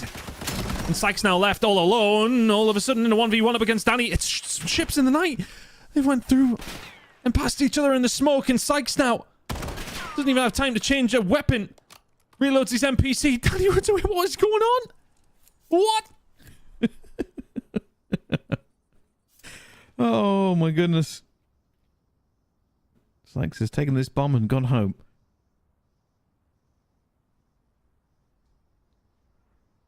Just waiting.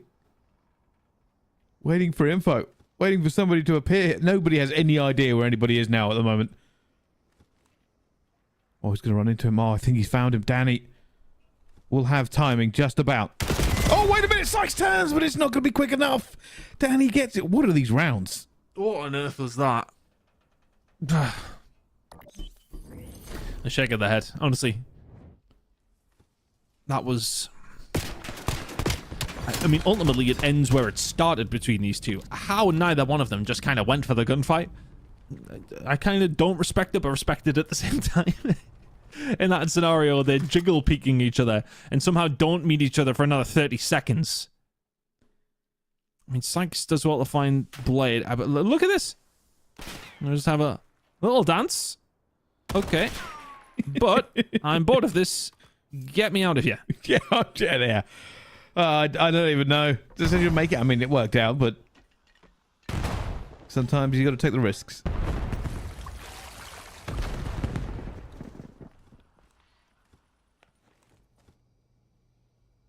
Alex is going to be watched here if he makes a move. Melko is very firmly planted.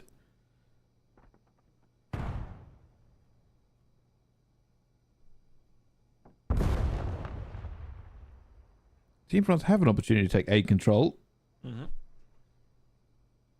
Obviously, we get to see here. I don't know if Ask Esports will do anything other than try to go for a retake.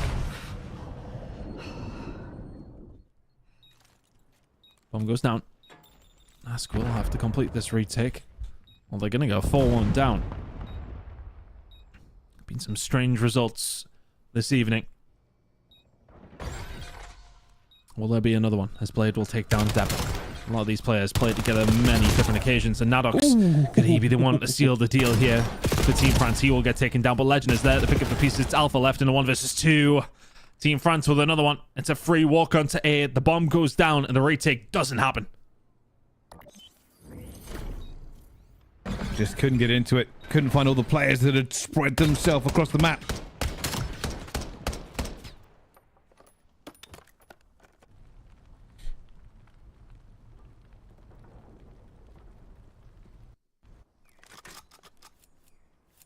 For Team France. This is incredible.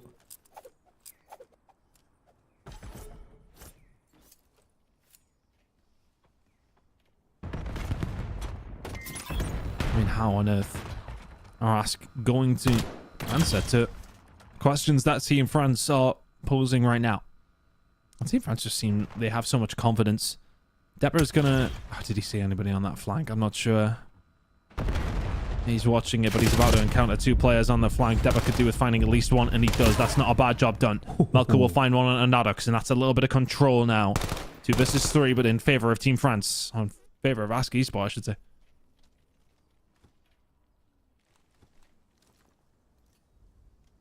Have control. Little look there towards mid-map. Hasn't seen anything. Bomb down. Big here for Ask. Players quite a way away here. The time is also going to be against them. Couple of peeks.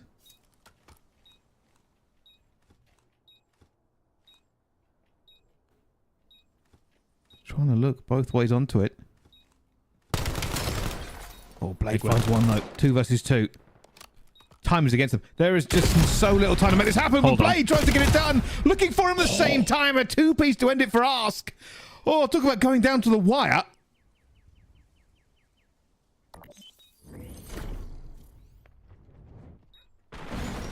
Close moment there, to be honest with you. Legend just a little bit late to the fight. Big win from Sykes, though.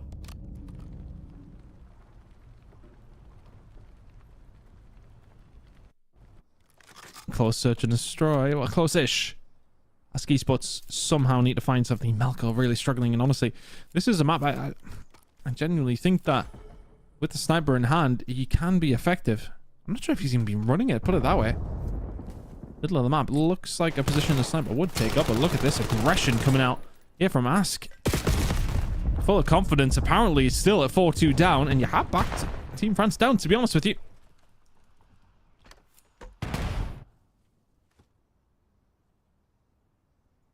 Oh, worried about control. You can see that they're hesitating on the plant there for nades. Will eventually be put down. Technical advantage here for Team France. Very spread out as well, so they're not going to be compressed, but they could lose control very easily. Here comes a push from Ars. Already been a stun check. Goes down to a 3 versus 3. Blade in a world of hurt here. He needs reinforcements.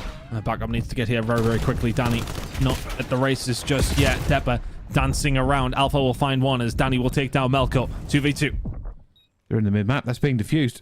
That's being diffused. They're trying to get onto them. They cannot see it. They cannot see it as well. And that positioning has just gone so far against them. Double mid-map plays, and this is what I was saying about losing control of the site. But it just felt inevitable, didn't it? As soon as you see Legend in that position, all the utility coming over and all the utility hitting, they feel forced to get out. Some of the trades still work out okay. But you lose control of the site. You can't hold it down. And all of a sudden, it starts to get scary. You were 4-1 up. It's now 4-3. Scary thing is for them, if Melko starts firing, it becomes an even more difficult task. Team France still in the lead, ultimately, though. Push over towards this B side. Depper just holding down the flank. Is he going to get a little bit of unfortunate timing? Legend will walk away. He's wrapping back over towards B because that's where the action is. This bomb is going down once again. Danny to find first blood. He'll take down Sykes. There's a big flank coming in from Depper. Can Ask hold on in time? For as well. Alpha is giving his position away, though, but Melko gets played. 3 versus 3. The mate's going to come into here. Another stun coming in. Depper needs to be here. Needs to get here in time. They're not going to know. There's going to be one. Looking for the second. A little bit of a tickle. A little bit of a bounce as well as he just nails him there. Ask Esport. Not letting this one go at all.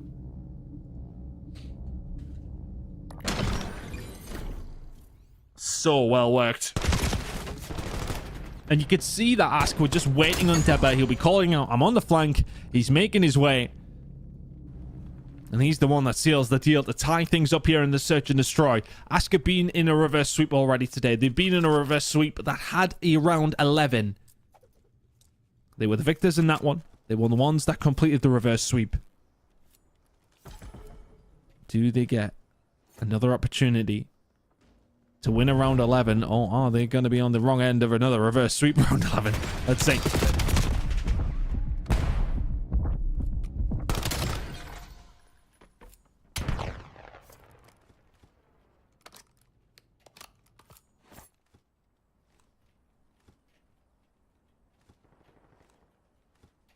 Plenty of control here. Team France over towards B. One will go down. Ask need to retake pricing. Sykes in a good position to see this, but doesn't get the bullets in. Oh, that player gets out, and now they're trying to put the pressure back on, but Sykes, one more bullet might have prevented that and won them the round. Sykes now trying to get through. He's got close. He's going to hit this very, very quickly. There he goes. Oh, my goodness. Finally finds the first kill and the second. A bit of redemption there for Sykes. Legend looking for him as they go back and forth. It's a 2 versus 1. Good enough from Ask.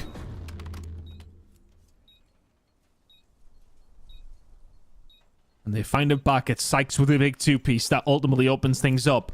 And they are now 1 round away from closing this one out. They were 4-1 down, but these are the kind of moments that make the difference.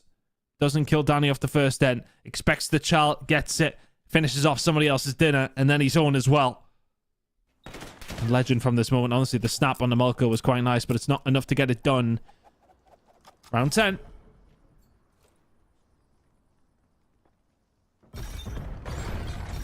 I was wondering if that was going to catch anybody, but they've combined it well through the middle of the map. Sykes and Melko find first blood and Ask now have a 4v3.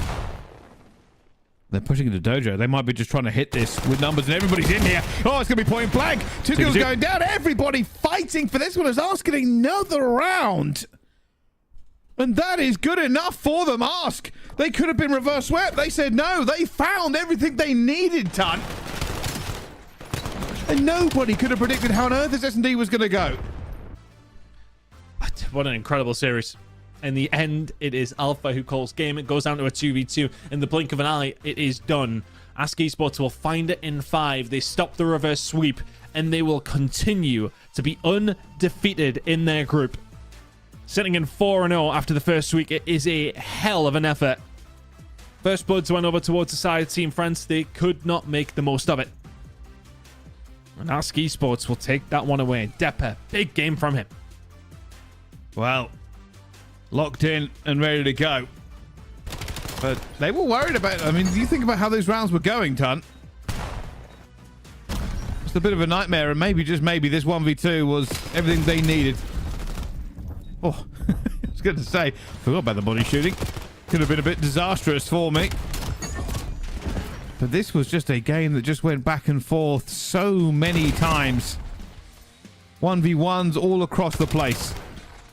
But Team France weren't able to lock it down in the end, and what a comeback from Ask. 4-1 down, Ton. Yeah, it's a big comeback, isn't it? And a one there for Team France after you did all the hard work to force yourself to this map number 5. You're 4-1 up in that map number 5. It's one of those moments you look back on and you'll sort of say, right, well, what could we done differently in certain moments? couple of clutches, if anything, from Ask as well. Hard one to take. I mean, this is the moment that happened so quickly. It was Alpha who I think found the last kill as the game ended. But this is how things are going to end after our first week here in Series 4 of the EMEA Challengers Elite. Ask Esports and Omit, the only undefeated teams. Rock Esports hot on the tails of Ask Esport. That will be the matchup for first place in the group next week, you would like to think. Rock going up against Ask, that should be really interesting, with Omit dominant in Group B, which, by the way, is still wide open, as is Group A. We've got a hell of a final day of groups coming up next week. They're going to, I mean, Team France, that's just got to be an absolute monstrous loss for them. I mean, they could have been in such a better position, but hey, Ask Esport, nobody expected a flawless run. So far, flawless and more than good enough. Everything still very much up in the air here in EMEA. Who comes out in front? Who makes it to playoffs? Who knows? But I'll tell you something, we will find out next week when we return here in EMEA. But if you're thinking we need more action, North America is winging its way to your screens in just a little bit. But we will see you in a while. Don't go anywhere there for more COD on Challengers Elite.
Ladies and gentlemen, make some noise for your back-to-back Challengers champions.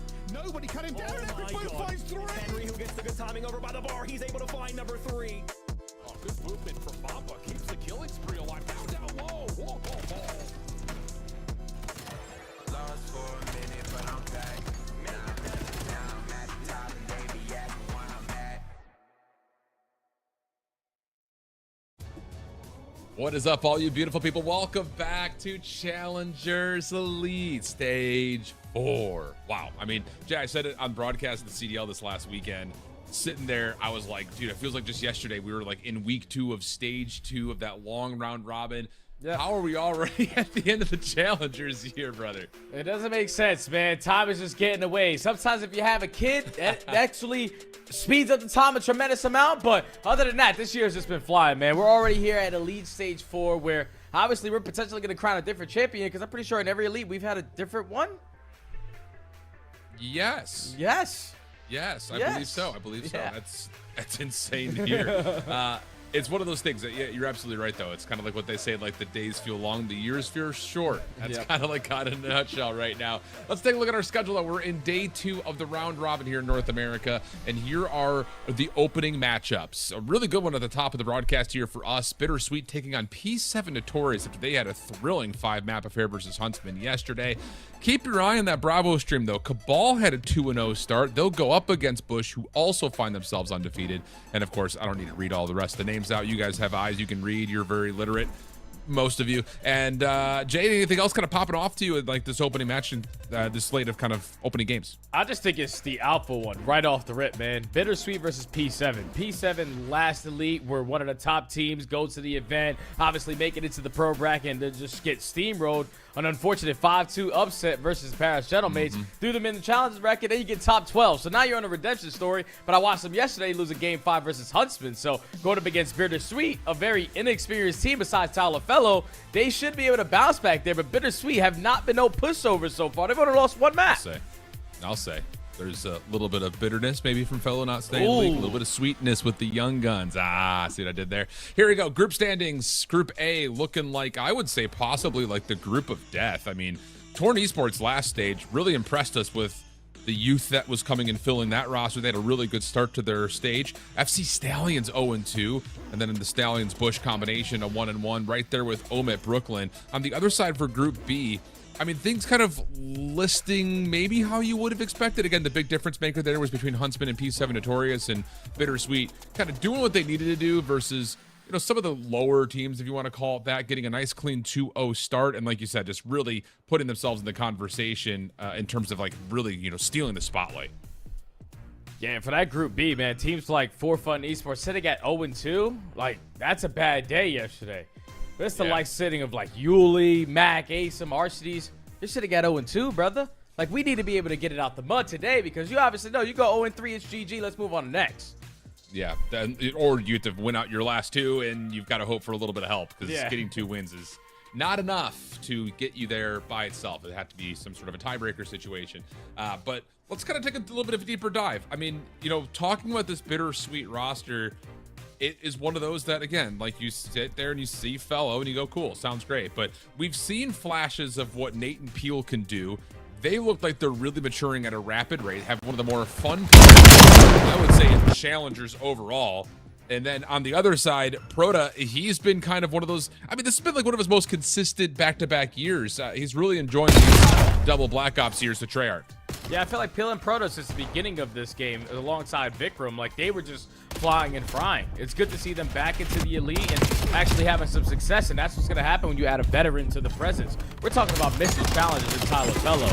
The last Elite stage, they didn't even make it into the playoffs. I knew he was going to come into this stage a little bit more hungry than ever, and just proving the fact that he can still be on top with such a young team is very typical. Well, things looking solid for them on the other front. P7 Notorious, again, dropping the map 5 yesterday versus Huntsman, but a series that, honestly speaking, was one of the more electric challengers matches that we've had. It's just everybody really running and gunning, lots of quick counter plays, lots of quick reads and reacts that led to some really insane moments. Diamondcon, Beans, Eric Boom, and Snoopy, just like you mentioned, trying to kind of right the wrongs from what had happened in Atlanta, not just in the Pro-Am, but also most notably of what happened in the Challengers Open itself. You get into the mix and all of a sudden you're out of the mix again. It just, you know how it goes. Like COD is a weekend-to-weekend game at certain moments in time, but for P7 Notorious, that's a weekend worth forgetting. Yeah, without a doubt, man, because you basically got 2 different tournaments and didn't place well in either one of them. So that's got to be a gut punch, and hopefully they were able to bounce back off of that. Obviously, yesterday in their series versus Huntsman, you see it on display. They had very tight hard points. The map number 1 was going back and forth, but then when you got to the map 4, it was an absolute blowout. But the difference maker was the Search and Destroyers and the Overload. Like P7, a team who has some chemistry, obviously have familiar or similar play styles when you talk about what they need to do on the map or what they can achieve as a collective unit. They just looked out of sync yesterday versus the Huntsman. So like you say, COD could be so day to day. Hopefully today's their day. Yeah, it's one of those things, like reflecting back on the group stage and the round robin and even the bracket from P7 Notorious in stage 3 of Challengers Elite. One of the things we really gave them credit for were really kind of in a perfected way, bump hard points, retract back, fill gaps when they need to be filled. Like, they're just understanding as a group of 4 was so strong. And it kind of feels like maybe they're trying to do a little bit too much just based on their series that I watched versus Huntsman. Like a couple of the moments that, okay, like I see you, but do we really need to be making this play? It kind of felt like they were stretching a little bit too much. Now, I say all of that, and now seeing the map set, Colossus Hardpoint was the map that I was picturing in my mind when I was talking about the pros of this P7 Notorious team, like how quick they were able to get a read of, okay, we've got 3 dead, let's just bump out the hardpoint, force the spawns to be in the worst possible spot. Uh-oh, we're getting hit from behind, let's all retract back. Like, their fluidity on this map looked really, really strong in stage 3, so the anticipation is that they have that and then some here in stage 4. Yeah, you're 100% going to be confident going into this map number 1 versus BitterSweet, because obviously, like you say, the experience, the amount of reps that you have on this map, and you also got Snoopy and Eric Boom who can lead the way with the SMGs, and Bees isn't going to shy away as well from the NPC. So they can keep up with that aggression. And then on the opposite side for BitterSweet, I realistically love this map number 1 for them, because when you bring in a young team, I feel like with all the other maps that we have in this map pool so far in this stage, like a lot of them require a lot of brain power. I feel like Colossus is just like, all right, go out there, win a gunfight. Let's gain that momentum. Let's start roaring at these guys. And that's good for a young team. Yeah, I mean, we've seen that. I mean, not to like paint Colossus out as being the villain in this conversation, but it is a map that we can see teams just hard hit objective time. Like, exactly. As much as, of course, you want to be able to put yourself in a spot to win spawns and win time, you can still find ways to fight back from the front if you do not run into a 4-man setup that is zoning out the front of the hill. That's the big key. You know, the last thing you want here if you're BitterSweet is to lose focus on rotations, default to playing with fire from the front, and then all of a sudden we are 4 dead and P7 is controlling your spawns, controlling the map. You don't ever get a chance to see the hard point again. That's where P7 I think is the strongest on this map, and something that BitterSweet will have to really try to battle against. So that's the conversation for that, but we are still waiting for a couple of players to jump into the lobby, and as you know it, here in the round robin stage, 6 games at once. So we're gonna go take a look at FC Stallions 0-2, squaring up versus Omit Brooklyn 1-1. And they will find themselves on the Sake hardpoint. Really good start here for Omit Brooklyn. Had the preferred side and a really solid setup around the hill. Yeah, got them trapped over towards Bridge side. Already Paul like finding him, though the kill. I was actually playing really late night last night with Paul and some mates. Like 2 a.m. The guy was just putting in the time. So was I. But, you know, the guy is ready to go into this matchup. Already a flawless P1. You haven't flipped the spawns 1 time. And if you're FC Stallions, a team who's desperately trying to fight for a win here, this is not the start you wanted. Yeah, I can't have you up until 2 a.m. playing Ace. Bro, I'm grinding, bro. I'm not 18 anymore, Jay. I know, but I'm grinding, bro. I love that out of you. Omit Brooklyn will have the rotation win over to 2. Gwyn, the one setting up the initial point of anchoring, but Dylan will make sure that the spawn stays safe, but KB finds a pick. Here comes the full flood for FC Stallions. Not even defaulting to playing around the back for spawns. They're trying to re-pinch over through the front, and that is a perfect setup for Gwyn, able to find 1. Damage into more, where Rex is right there waiting, and I don't know if I love that rotation call right there, the route from FC Stallions. Yeah, I would have liked to take that space over towards the backside. Guarantee you're blocking those spawns, but try to cut it short and don't have any info onto Gwyn, and he was able to just pepper every single player, guarantee 1 kill, then set up all of his teammates for the rest. But we might find ourselves in another situation here, Al, where, you know, former pro player gets knocked down to challengers and he just happens to pop takeover. Yeah, Gwyn is here. Now let's see what he can continue to do. Good nade over the top, though, for FC Stallions. Actually bounces Omit Brooklyn out of the hard point. They're still going to spawn close, but it's only for 10 seconds. So keep your eye on the minimap. Going to look to the rotation over to 3, where FC Stallions will be there first. Timing of these kills is actually brilliant as well. Gwyn will be traded. That will have a 50-50 spawn on the Olda P2, but no one is back to block in time. So all of a sudden, Omit Brooklyn will have 3 members playing for the front side of P3. Yeah, so Geo's 3-piece was for absolutely no reason. It actually hurts us, the fact that he finds all those kills, because as soon as that new hill pops, everyone from Omit Brooklyn hold their kill cams and are able to contest the back spawns and now break in with ease. 40 seconds remaining at the P3. KB knows this is a situation that 100% should have went our way, but now you're trying to make the most out of it, and you get ripped by 2Real. This is looking like a good hold in moment. Dude, I could feel KB slamming his desk from here. Tough, he had man. 6 shots into 2Real and still lost to the NPC. What meta are we living in? Omit Brooklyn looking good for the scrap time. Last little finesse play from Geo shut down. You also find KB, who just is in a bit of a blender right now. A couple of lives in a row where he's been able to really do not much at all. And you look over to rotation, Omit Brooklyn are there as well. So, I mean, Omit Brooklyn are dominating here in this first map. Oh, yeah. And like, if you were FC Stallions, you was trying to stop the bleeding and win the rotation over towards new, but the long routes and still having junk time at old allowed Omit Brooklyn to rotate very early and just put themselves in the spots they want to. So now have an opportunity to chain 3 hills in a row and blow the game wide open. They are lighting up the kill feed. FC Stallions, I don't even know where the hell they're going. Nah, man, this game, I mean, there's just no way.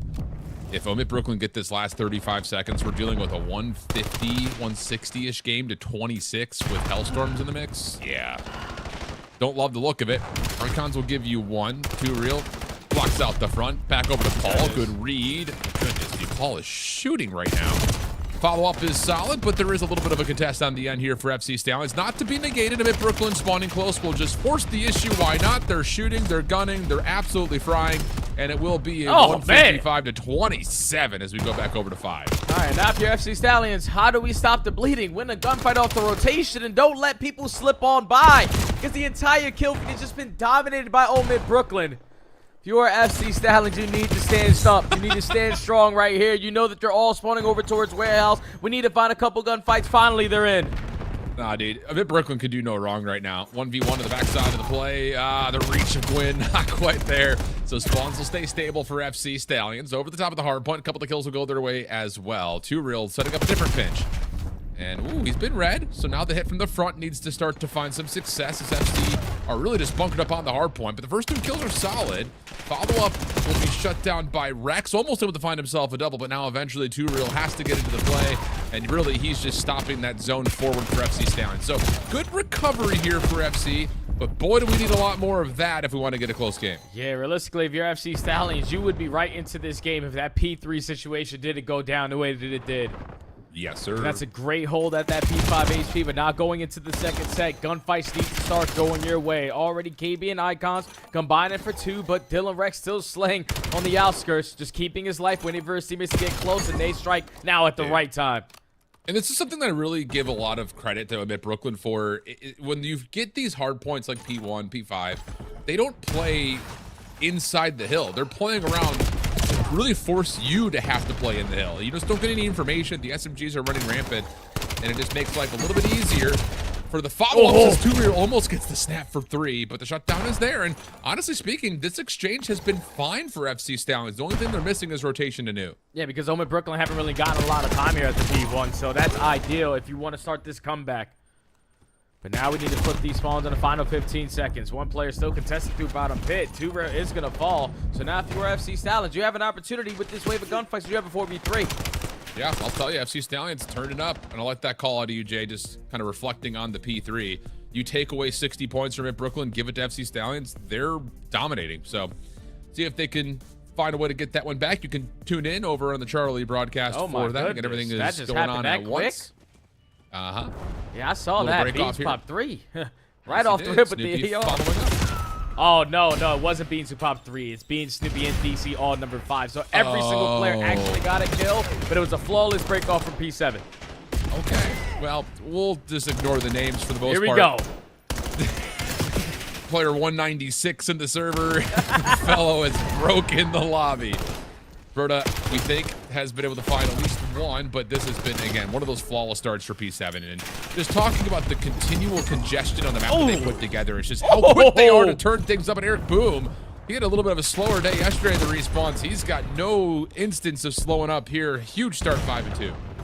And have yet to split the spawns one time if you are BitterSweet. So now you're going to give up the rotation.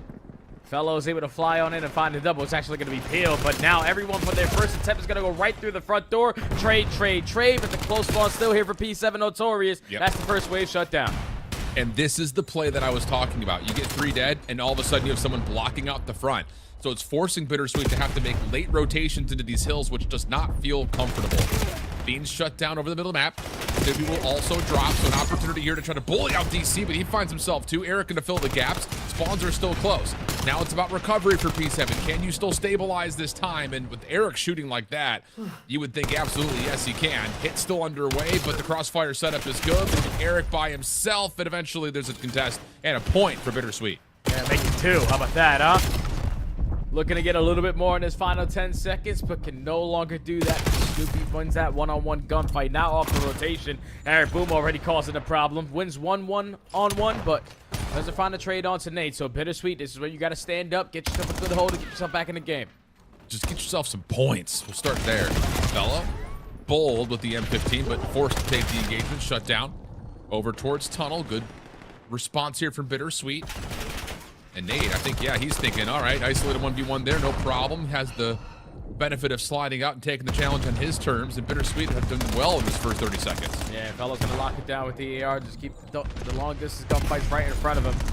Crossfires are being set up here from BitterSweet, but it's the pinch. It's the pinch there from Snoopy.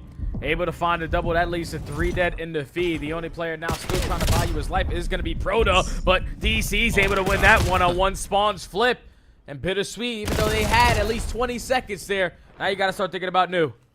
I'm telling you, dude, I just don't want to see anyone play P7 Notorious on this map. They're so quick to put you in a blender. And more importantly, I would say, whether it's the kills or not, they put you in the worst position possible spawn-wise. But I say that, BitterSweet do find a couple of the key 1v1s to turn the tides just a touch. 95 plays 30.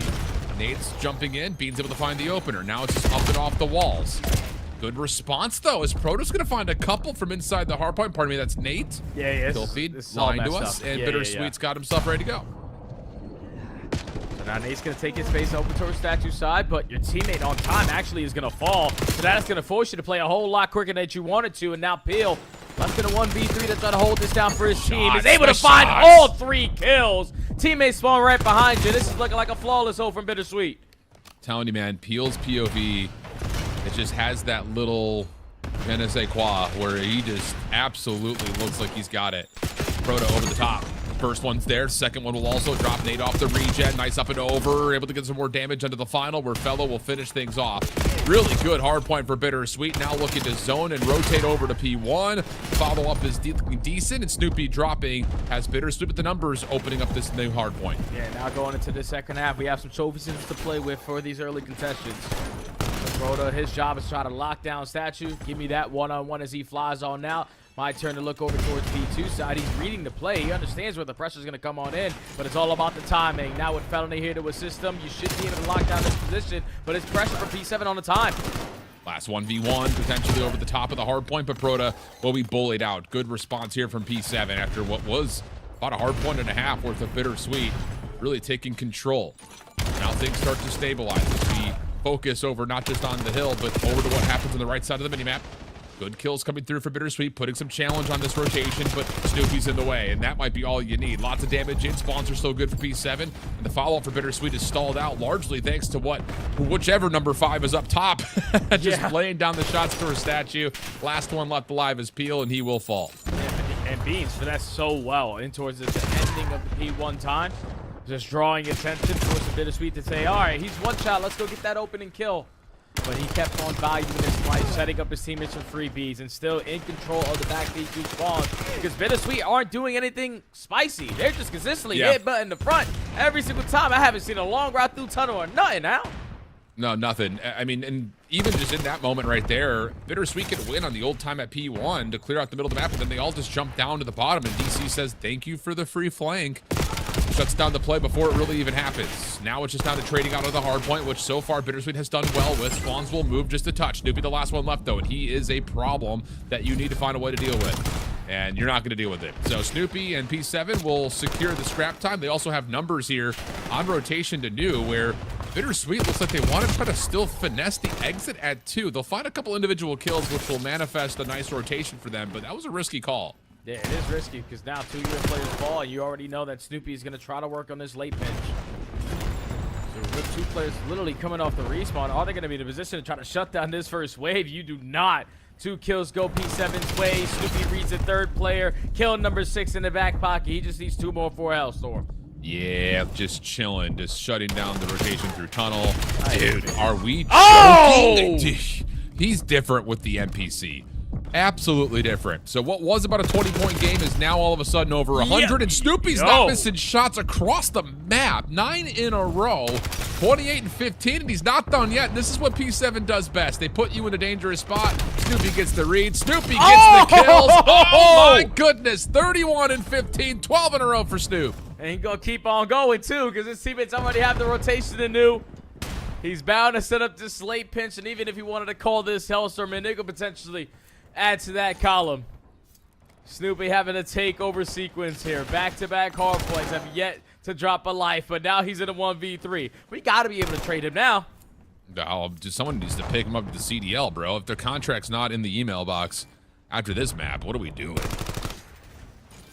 31-15, still looking for the extended streak. This is the all-time laziest observing moment, because all you gotta do is just hit it on Snoopy and let him just keep going. See, easy paycheck right now for the ops team. 220 to 95. How far will this streak go? Next hit over through the front, Snoop. Yeah, it'll end eventually on 13. And finally, Paradox can hit another button besides the 5 key. Yeah, that was a good POV, though. You still have an opportunity to win it here if you are P7. So just shut down the waves coming through the front door. DZ finds 2, Beans finds the other. You hard block the back spawns, and this is what it looks like when you talk about experience. Going up against them Young Bucks.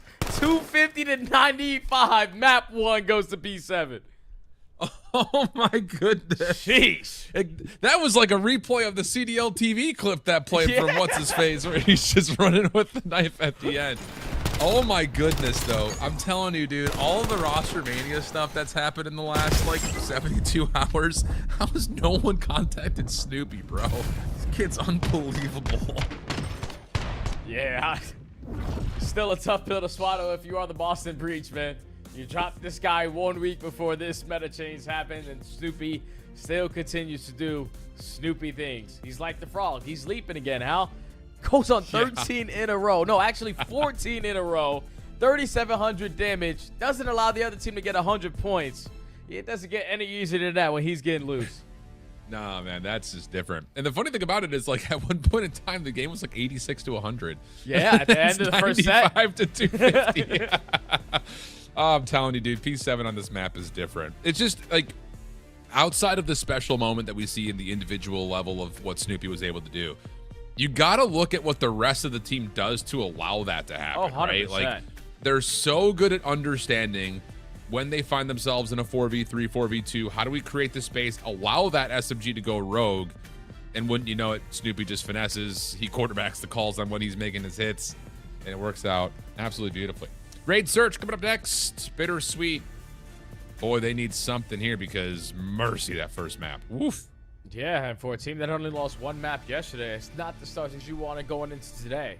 Obviously, sitting at the top of your group, you want to try to stay up there so you can have a really good seed going into the playoffs, but already being tested here versus P7. As we are waiting for that one to start up, let's head over to this stream.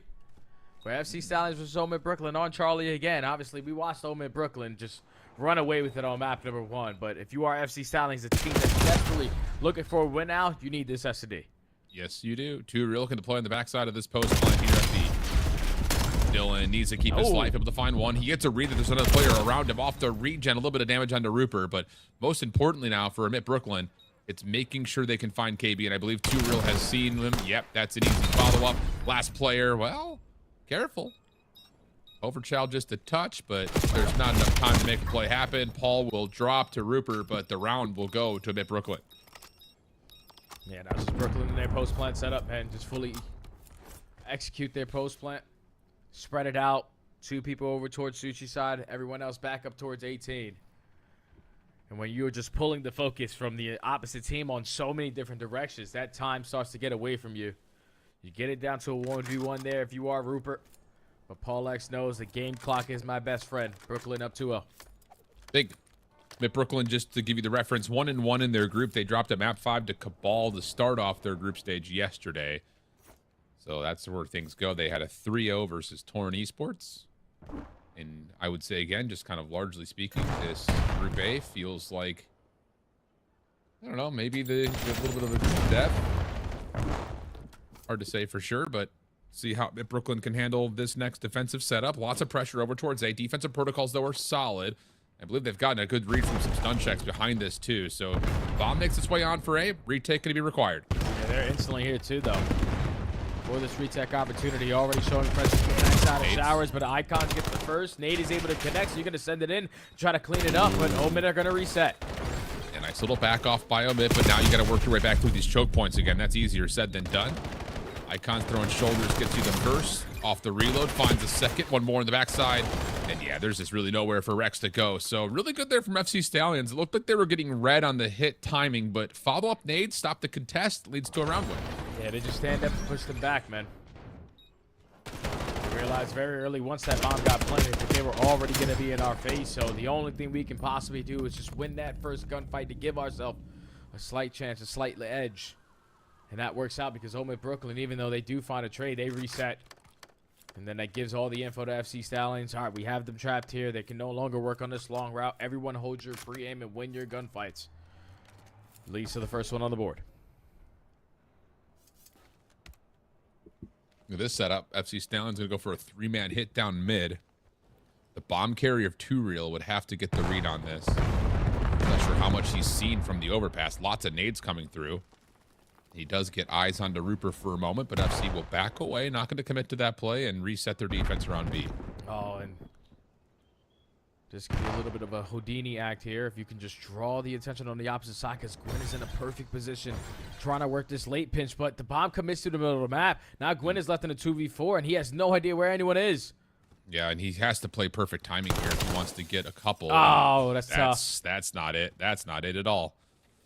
So Gwyn will be in a little bit of a stuck one, but again, this is happening over on the Charlie broadcast. We're going to head over to the first round in our main setup with BitterSweet and P7 on that raid search. Let's take a look what we got. Opening offense for BitterSweet. Bit of pause here, not trying to give away information, but here comes the play over through mid. Snoopy in some trouble. He does have a little bit of help, but not enough to keep him alive. Lots of damage. Wow. Eric will eventually get the shots through the wall. So that'll work. DC keeps them peppered over towards Art, and a follow-up kill comes out of Beans down low towards B. So 3v2 all of a sudden for P7. Yeah, now Naya fellow left to clutch on up, but still have yet to leave the spawn. So we're going to try to execute by retaking to the middle of the map. You can isolate onto Eric Boom, but now you are trapped. Which way are we going to look? Left to right, because they're on both sides. Oh! Nice shots from Nate. So it leads it now just to be on DC's 1v2. And he's gotten a little bit lost. But BitterSweet have the easy plan today in front of them, and it looks like they're going to commit. They just make the play come to you.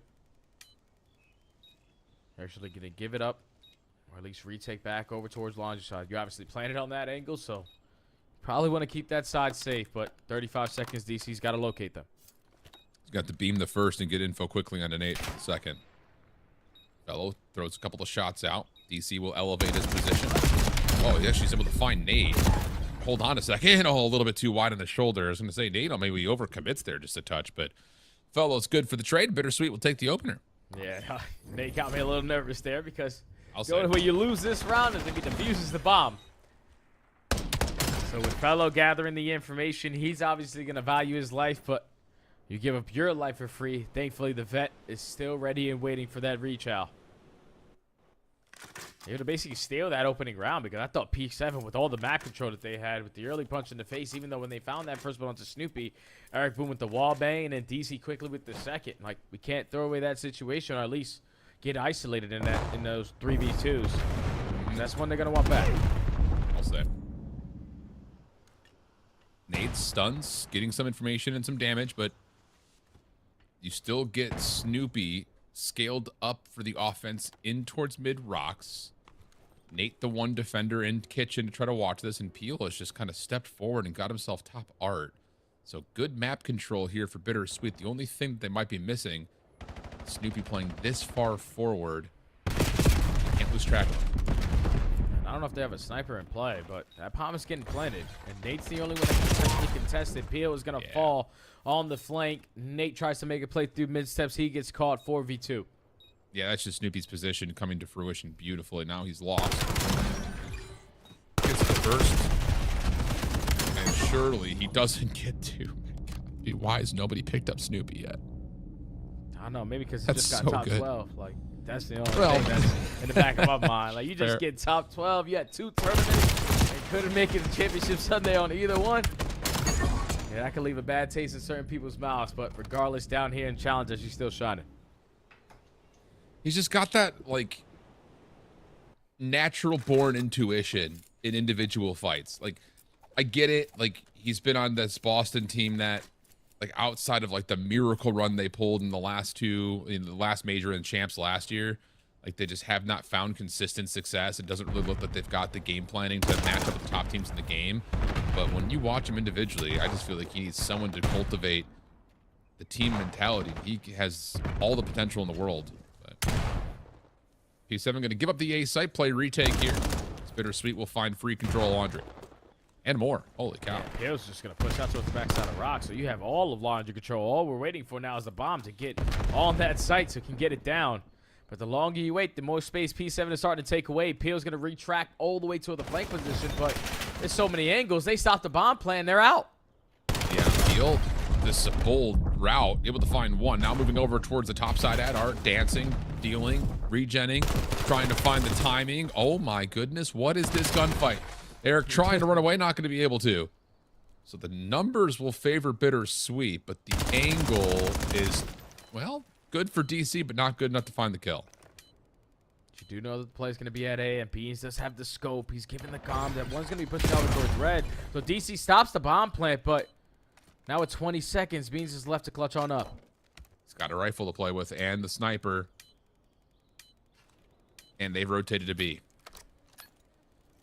Plenty of time for the plant to come out, and Beans will have to navigate the 1v2. He's realized that this is going to be a B play. Does he find the exit? Oh, just a little bit wide on the shot, and now it's a really tough post-plant position to retake 1v2. Yeah, just knowing that he backed up over towards bedroom, most likely his teammate is also on that side. But they're not going to slow down. They're going to continue to be the aggressors and just instantly catch them off guard through mid steps. So BitterSweet take the edge again. Just with the aggression, man. Forcing P7 to be uncomfortable. They pushed him so far back on the backside of Laundry. And by the time that they ran back, all right, that's all good. But still, Peel getting loose on the repinch. Retracting back towards his teammates. Winning that one-on-one gunfight and then locating Snoopy as well. Secures around there for BitterSweet. Clean. 4 in a row for Peel, too. Can you keep that streak running? Could you possibly build something up for Hellstorm? We're still quite a ways away from that, but on 4, it always ends up being some sort of a consideration. We're going to get a mad dash over towards B. Nate just looking for the route over towards top through pool stairs, but BitterSweet are not properly set up to deal with the aggression for P7. It's a 4v2 early. And this 7 there's more pressure over towards Tiki's side, so no need to try to contest that. Let's just wrap it over towards A. His bomb is going to get planted. DC still giving the comms out to his teammates to still pressure at water steps. So just going to keep him here. Throw a little shoulders, play with him a little bit, and then eventually I'll clean up the house. 4v4. Well, Fellow's got the scope, so good luck. Not going to happen. Nice round for P7. And yeah, that's one of those rounds like BitterSweet are trying to pull off that B aggression to get up through pool stairs. I just don't think they had the proper setup and like I don't remember where Fellow was off the get-go. I want to say he was over towards A, so you don't have the scope to try to get any of those opening picks, and all of a sudden you're kind of like caught on sprint. Yeah. That's sometimes what happens. We see it all the time in pro scene as well, like especially with teams like Carolina when they previously had Craze. Like him and Lurch would just run up through water steps, knife out, and just hope to God that Exceed is able to keep them safe from bedroom with the sniper. But it's just in that situation, I don't know who was rocking it for BitterSweet. Probably not in the right spot, or just afraid to peek the window knowing who you're going up against on the opposite side. Yeah. A lot of just get caught, and Snoopy to be the deciding Shots. factor very quickly into that round. Really nice shots right there from Peel. Bean still watching through pillars, has eyes on Fellow. A couple of tags come through. Eric, can he be set up to find this pick? Just doesn't commit. And now Fellow knows that he's under pressure from multiple points, but good nades. Finds the kill. Proto able to follow up through mid. Keeps the numbers in favor of BitterSweet, but they've lost the bomb outside ring. Yeah, that's the toughest thing about this. And obviously, if you're P7, you're not going to have any indication that that bomb is going to be down in that position. So just going to work in a two-man army. Trying to retake through kitchen. Snoopy gathers that information and is able to isolate one gunfight and info onto another, but now in a 1v2. Might have an opportunity to isolate onto Nate here, but ooh, caught with the pistol initially, but doesn't make a difference. Snoopy still finds the pick. Now to the 1v1. P7 had so many 1v multiple clutches yesterday. Can Snoopy give them another? Oh, he shot. Yeah, I mean, Snoopy now knows the info. He's going to try to take the gunfight, and he sees him rotating up top. Ooh, yeah, not the weapon you want for that long-range fight, though. So now the repositioning. 18 on the clock. You've got to go quickly if you're Snoop. And he is going to see if maybe he can pull Peel out over the top. Not able to lock down the shots. Peel with the check, able to find the kill and keep BitterSweet in the lead. Yeah, thankfully, Snoopy didn't have all of the info in that laydown spot to spot him crossing out of bottom art. He was baiting the bomb site. But just couldn't hit the snap at the right time. And Peel is able to win that one-on-one there for his team. Because I thought Nate, he had the jump on him, Al. Like, pistol out, Snoopy's YYing, and Yeah. somehow you don't even hit him with a bullet. So that only installed confidence of Snoopy that he had a chance at that round, but Peel shuts it down, and BitterSweet back in the lead.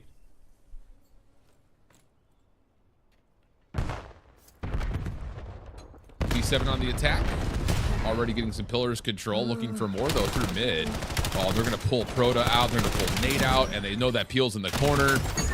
Very odd round right there. Like, that, we don't often see, like, gate crash setups towards kitchen, but somehow, some way, maybe BitterSweet were just anticipating that they got stuns and nades towards mid-zig so they could get back to mid, but no one was watching for that pillar push at all. Yeah, that's exactly what they did in the previous offense. How you hit it right on the head. It was stuns and nades from P7 pushing them back in towards kitchen. So this time they give the calm heart. Let's wait out the nades before we try to retake mid. When you wait it out, they catch you off guard through mid pillars. P7 are one with raid, search and destroy, especially around that mid-map area. Snoopy already sitting at double digits, 10 and 3. Found 2 in the previous round. But we're all tied up. He has a chance to break the CDR record here, Al. I'll say. After, what, a 33 and 15 performance on the Colossus? 14 in a row, too. He's ripping, my guy. Defense has full control of mid. They're voluntarily giving up space at B, though. Obviously, the crossing angles for pillars will let them know if there's any aggression on this A site. But it looks like BitterSweet is just going to take a moment. And, yeah, they've got a kind of a read on this as well. Like, Peel's saying there's no one through Tiki. So, an exchange of utility to the middle of the map. Peel's going to get behind for a freebie. And now, all of a sudden, P7's in some trouble. Yeah, but Eric Boom was able to instantly find one. So that's massive because you have basically flipped the map on its head. You know exactly where the play is going to be coming in, and it's only 40 seconds left. Snoopy trying to value his life. Smoke grenade going to get invested, and that's only going to help him. But Peel is able to find one with the snipe. Chance for a late rotation to be available for BitterSweet. But they are just going to hit the pause button. Throw a couple of stuns, and they're going to try to isolate Snoopy. Good up and over from Peel. Really, really solid from Peel. DC, not enough ammunition to find the first kill, nor a chance to get anything beyond it. So BitterSweet continue to give us essentially what is this long string of offense for offense. Yeah, and they slowed down the game drastically, man. It's been early into the search and destroy, all about the aggression, but now we're just setting up our island player. Everyone drawing attention over towards ringside. You saw all of P7 stacked up through the middle of the map. No one showing face at B site. They just waited for that guy to work the late pinch and peel. And he's able to locate 3 on that round. So individually, the guy is shining. And he's the reason why they have the lead. Here we go. In P7, keep us in an all-offensive affair. Eyes towards B. BitterSweet with the opening aggression towards A. They're going to have to track back and play retake here by the look of it. And the question will be, does anyone from P7 want to get out of Tiki? No. They're going to set up their post plant largely around the backside of bedroom, but the nades landing give Peel a chance to push forward, but Beans has bailed by getting into the pool. And pending he can get out, this post plant becomes really deadly because there's just not enough space here for BitterSweet. Yeah, not at all. And Shots. there's nowhere you're going to read Beans in this spot. First blood goes his way. Info onto the other 2 as well. And now for his teammates left in the 4v2. 20 seconds left. BitterSweet are going to be trapped. And that is going to be a very clean post plant round. BitterSweet, they were there. I just don't think that they had the coordination the way that they wanted to, because 2 nades eliminated the guy on bomb. And with the first nade connecting, I'm pretty sure one of the guys jumped out of that money window and was trying to locate where the bomb planet was, but he was already out of dodge. Jumped in towards Tiki, got lost in water, and then you just got trapped in the middle of no man's land if you were BitterSweet. Yeah, it really is. Beans getting into the water right there is everything, because nades are landing, the bomb is tested, but everyone's staying safe in Tiki, and Beans getting out and finding an opportunity to stay alive at pool obviously is the difference maker. He finds 2 in the round because of it. So 4-4. Lots of attacking rounds coming through. Defense for P7. Well, trying to make their way over towards A, but Nate finds a car bomb on Beans. Heel's able to find 1. Response from Snoopy is good. And DC's in a good spot to follow behind this. He may be able to catch this play by surprise, and if he can stop the bomb and get 1 more, this is very winnable. Oh, no. No one turns around to watch the pinch, and it's a freebie there for DC. It seemed to be Felony's job, but he gets caught in bad timing. Is he going to go his way? But the knife, looking like Michael Myers in his prime. Got air boom left in the 1v2. That's going to be the round. Okay, young Tyler fellow. I see you, baby. That is one hell of a play. That's the only way he wins that. Oh, my God. The only way. He has to be on 5 HP at most. Taking so much damage, but just turns the corner with the old-fashioned shiv. I mean, he's so low, and DC thinks he's got a freebie. What a play from Tyler. It was a bad play to start by not watching the pins, but a phenomenal play to close it out for your team. Get the second kill of the map with that knife. But now BitterSweet sitting at game point. It's been a majority of offenses all throughout this game. And P7 looking to do the same exact thing that's been working for them. Let's go B. Yeah, why not? This time, though, BitterSweet do have a defender down low. It's not just Peel. But this will feel familiar. He's got a very similar challenge set up. He's sniping. Misses the first shot. Peel's got to be careful, but he's got a little bit of help. Now turning over to find Eric Boom on the pitch.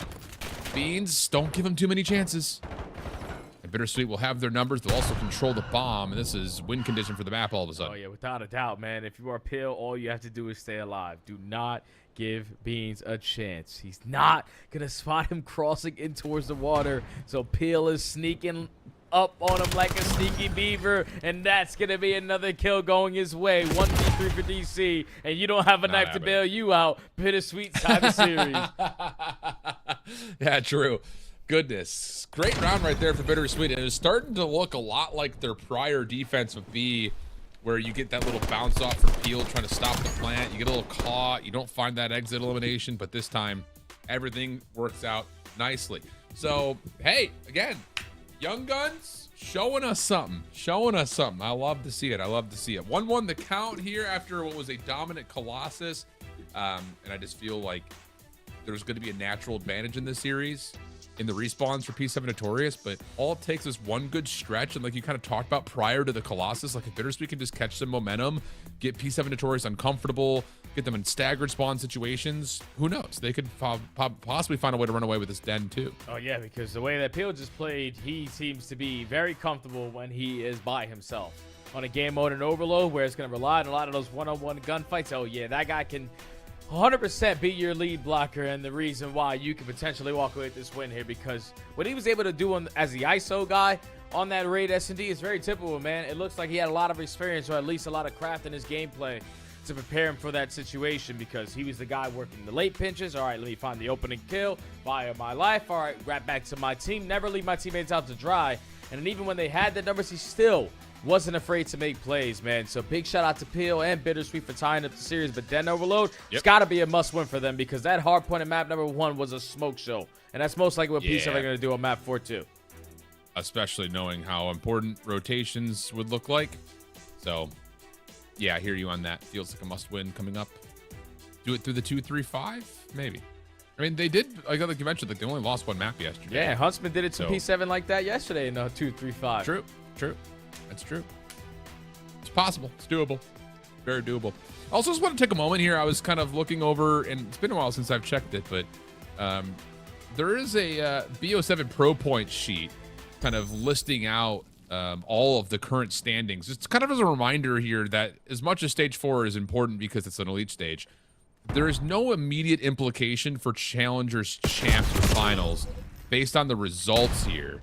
It's all about points, and for a team like BitterSweet, points are key. They are currently in the 10th position in North America thanks to the lack of points largely off the younger guys that just turned 18. Fellows kind of carrying a lot of the weight for this squad. So they really could use a boost here because they're going to have to likely fight through the LCQ unless they win at Paris.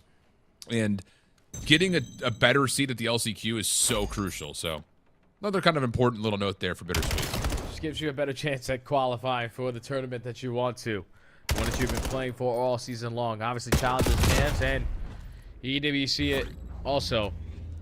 Yep. Are just what these amateur players are still going to be playing for. But if you are FC Stallions, the fact that they were able to tie up that search and destroy when it was looking grim is great for them because a team sitting at 0-2, obviously yesterday wasn't your best day, but you're hoping today is a little bit different. Just right now, we're in La La Land. The rotation is here from Omit Brooklyn. This looking like a free cabaret. Well, unless they can't find the kill backside bus stop, it's tough to get through that position. The crossover through Mail will work out, and the follow-up onto Rex is there.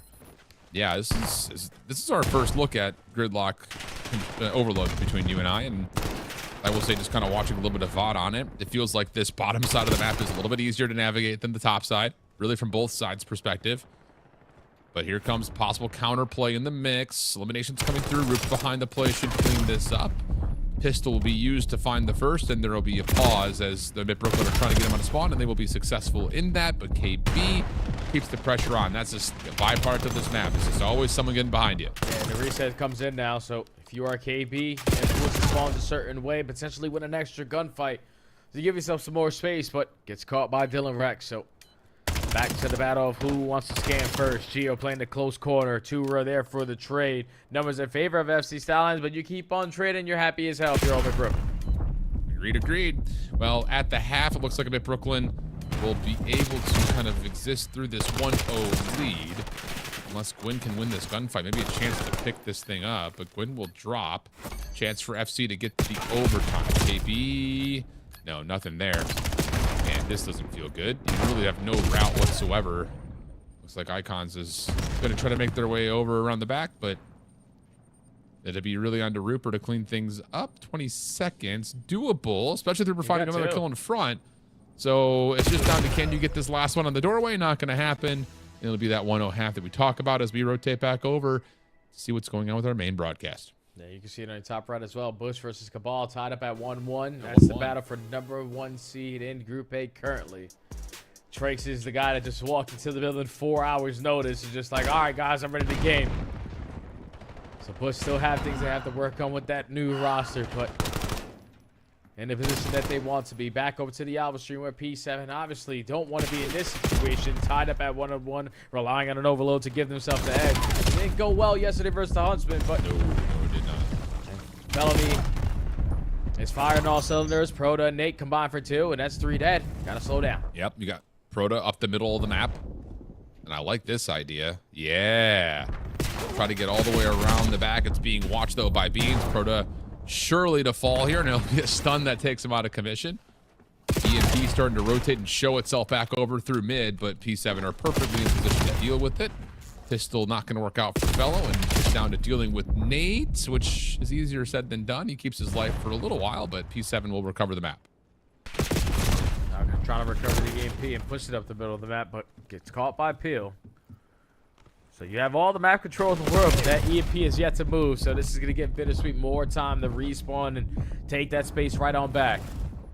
Reset is potentially about to pop, and if you are BitterSweet, the most important gunfight on the minimap is going to be this one on your screen. Snoopy, the only one trying to value his life over towards 10. Finesse, finesse, finesse. Eventually gets the better of Proto, and now P7 has all the map control. Yeah, really well done, fellow. Top window only gets one. And hold on a second. If Snoopy can get an opener here, whoa, good wall bounce from Peel. Doesn't give Snoopy a chance to fire back. That will mean that P7 Notorious will have to back off and wait for help, which is something they did not do all that well yesterday, I will say. It's a lot of very forced engagements that looked a little bit weak on the Scar overload, but here today, looks like they've learned their lesson just a touch. Proto pops up unexpectedly and finds 2. Pincher on the back is also shut down, so Eric is just going to try to get this EMP as far away from their spawn as possible, but numbers are good for BitterSweet. Yep, and they also take care of the player in Eric Boom, who was trying to take down the EMP carrier. So now Proto working on the pinch is able to locate a double. There's only one player here to try to stop this. Nice. Beans gets naded, and it's BitterSweet on the board first. You have a team full of young guns. All they want to do is fly and fry, and these guys are just flying all over the map right now, Al. Yeah, really good awareness, though, from BitterSweet, knowing they had a 4v3, and there's no trophies. So if you can get over to the corner and just flood the trophy, or put the nades into the choke points, you might be able to connect, and that's exactly what happened. And this is what I was talking about. You got staggered spawn situations coming through. Fellow, maybe a little bit of an overheat there, gets punished. P7 able to take back the map, especially with that elimination on the nade. Peel, if he drops, this is looking like a possible opportunity for P7. They can get a couple players up the middle of the map. Yeah, but they have all of them in map. They just don't have any control now of the EMP. Because all it took was Proto one-on-one gunfight to stop their aggression. So a minute 55 left to go. BitterSweet locking down Dojo's side. Understanding P7 are looking for that opening kill, and they're able to find it. Crossfire set up over through Dojo. But the EMP is grabbed. It's going to rotate behind Eric Boom. There's nobody here. All this show of first over towards Dojo has an opportunity for Beans to possibly score. Eric finds the first. Is there enough presence to stop any potential counter cap? And that's exactly the case. Snoopy's on 4 on this exit. EMP's going to spawn back up towards the rooftops. And if Snoopy's able to get 1 through this position, there's a chance to relay this.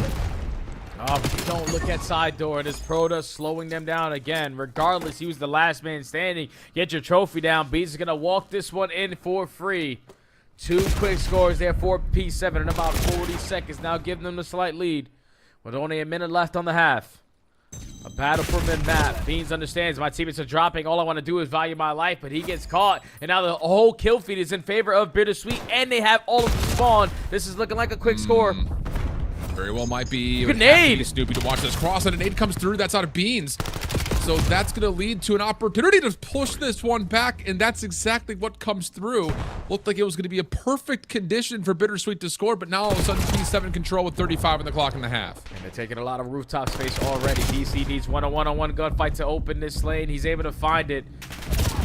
So now in a 3v2 to try to execute this capture before the half. Final 25 seconds. 2 kills go in favor of BitterSweet. 3 kills go in favor of BitterSweet. They wipe the whole damn team. Now you're going to wrap the EMP potentially to try to tie this game before the halftime. Oh, yeah, they've got Proto behind enemy lines, but DC's able to find him. So they're trying to get the defense to rotate through that couch's position. Ooh. It's going to be 2 for Peel. EMP is now going to hard commit to having to play off of B. Peel's nade comes out, finds a little bit of damage. Trophies just try to get this overtime moving for the side of BitterSweet. Playing through the middle of the map, also starting to develop. That has Beans stalled out. And BitterSweet are just going to kind of continue to show this little head fake, like they're going to move back over to A, but it's not going to fool anybody. Team kill comes through. That could be critical. Oh, no. It's just down to Fellow. Last one left. 10 seconds, and that team kill is critical. Halftime comes out. 2-1 the count. Yeah, just a little too slow right there for my liking if you are BitterSweet, because the thing that you're doing, or at least you're trying to locate in overtime, is the opening kill. You're able to find it, but then you allow that guy to spawn up like he never died and still be a part of the play. So that's what we got to try to execute with our numbers. Catch them off guard. Give ourselves the advantage. The respawn comes in. It's still a 4v4 duel at the front door. And P7 are able to shut you down. So now going into the half, you have a lead if you are P7. But not by much. Yeah, not by much at all. I mean, we're talking 1 kill here or there.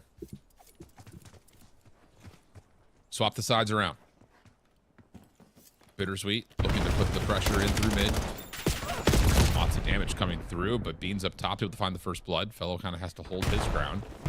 And meanwhile, yeah, he's looking for info, which Proto gives him and then shuts him down. So now numbers for BitterSweet through mid. Looking to play up to see if they can isolate onto Eric, and they will. So now all of a sudden you got Proto through the back. He's going to move spawns around. Just comes down to, can you get the EMP? Should be 2 here for Proto. Finds the first. Snoopy not able to get the trade, but there will be a follow-up from Eric. Boom. EMP in control, but no one here to help. Yeah, fellow's not going to slow down. He's not going to know that the spawns are going to be a little bit deep, but info from his teammates. Ready for the gunfight through mid-cut. So now playing the mind games. Draw the attention this side. Wrap it back over towards Dojo. Both of your teammates can start going because there's only one player here to try to stop you. And Proto's able to find the first. Trade it away. Follow-up is looking decent. Can you get the MP over the threshold? And yes, you can. P7 were there, but not fast enough to body block nor stop the capture from coming through. Now Peel's in your back line. Not the player you want floating around by pillars. EMP pops up over through Dojo side. Beans able to find the opener. That will have P7 chance to get these kills, collect an opportunity to score, just get themselves over to B. Yeah, but you're going to take their time now, knowing that every single player from BitterSweet are off the respawn, and they most likely have trophies to stop our attack usage, but let's just fly on in if you are Snoopy. Finds the opening double, 3v2. Eric will finds an extra. Now it's a 3v1. Nate, do you have a heroic moment on a stop? That's 2, and the third also goes his way. Not having the greatest game, but that's a moment that saves your team. Oh my goodness, Nate. And he was ready for the shot punch. Did you see that? He was just pushing forward with the pistol. And if he had to go to the melee, we would have been there for it. Things will calm for a moment. 3 minutes on the clock, still tied at 2. EMP showing itself on a route over towards Dojo side. A little bit of damage is in. He's currently watching across through mid. Proto's not going to anticipate that. And BitterSweet will be a little bit stuck. Yeah, just going to slow it down. Kills are not going your way, but we still want to control this EMP. Just draw them on one side, now hit the rotation to the other. Wrapping it back over through couches. We already have rooftop presence. Everyone from P7 is trying to work this late pinch. Only one player is going to be here to stop it, and all it takes is DC to get 1 kill, and that's all he needs to do. Yeah, I don't mind that, though, for P7 playing deep off the flank, because as soon as someone drops, you've got a chance to just spawn up and play the B defense again. And now, all of a sudden, you've got 2 forward blockers that could create maybe a chance to score at A. Hard pressed to consider that, though, noting that, of course, BitterSweet have spawned up and are ready to go for this. But you take Proto out of this position, there's a chance. Nade lands onto Fellow. That's over towards couches. And the rotation will start to come through, but Peel is there to block. Good follow-up off the stun. And now it's just down to, can you deal with the one defender here, but DC is not able to get the pistol up to take any shots, and BitterSweet will control. And now BitterSweet going to attack it over through rooftops. Find the opening kill onto B. Can we find a second to actually commit onto this push? Because if you are P7, you don't want to get caught. Snoopy also falls. You know, Beans is coming up the respawn, so might as well go. But they go, and they immediately stop. Red light, green light. Counterattack potentially on the way. Snoopy trying to beat the defense on their setup. Not going to get there. Eric goes through mid. Creates a pivot point, but just gets caught once more. Beans can only do so much with the EMP here. And we'll have to try to back away. Spawners are close, though, for P7 to help out on this mid push. But DC will fall up top towards hole. And P7 will have to try to bully their way through this B7. Oh! Shots from Beans. Can he get across? Yes, he can, even though there's a teammate that comes out, and all it takes is Beans hitting 3 headshots with the pistol, apparently. Yeah, now if your Beans play for the guy coming off spawn and then work this late pinch because we only have a minute left to defend this EMP. Opening kills going the way of BitterSweet. Now all you need someone is to go back, retrieve it, because this is quickly going to be a tie game. Understanding, play the reset. Cut our losses, play the new EMP spawn, and now with 35 seconds left, it's a battle for mid-map. Oh, but Nade's going to drop. You've got a player behind the setup. As long as you can get this trade at mid, there'd be a chance to possibly grab and go. Eric still finds the elimination, but there's no help here. So we're going to likely see this thing go into extra time here on the backside of the second half. Or are we just going to get a 4v4? Who's better at B? Sure feels that way. Peel is not here.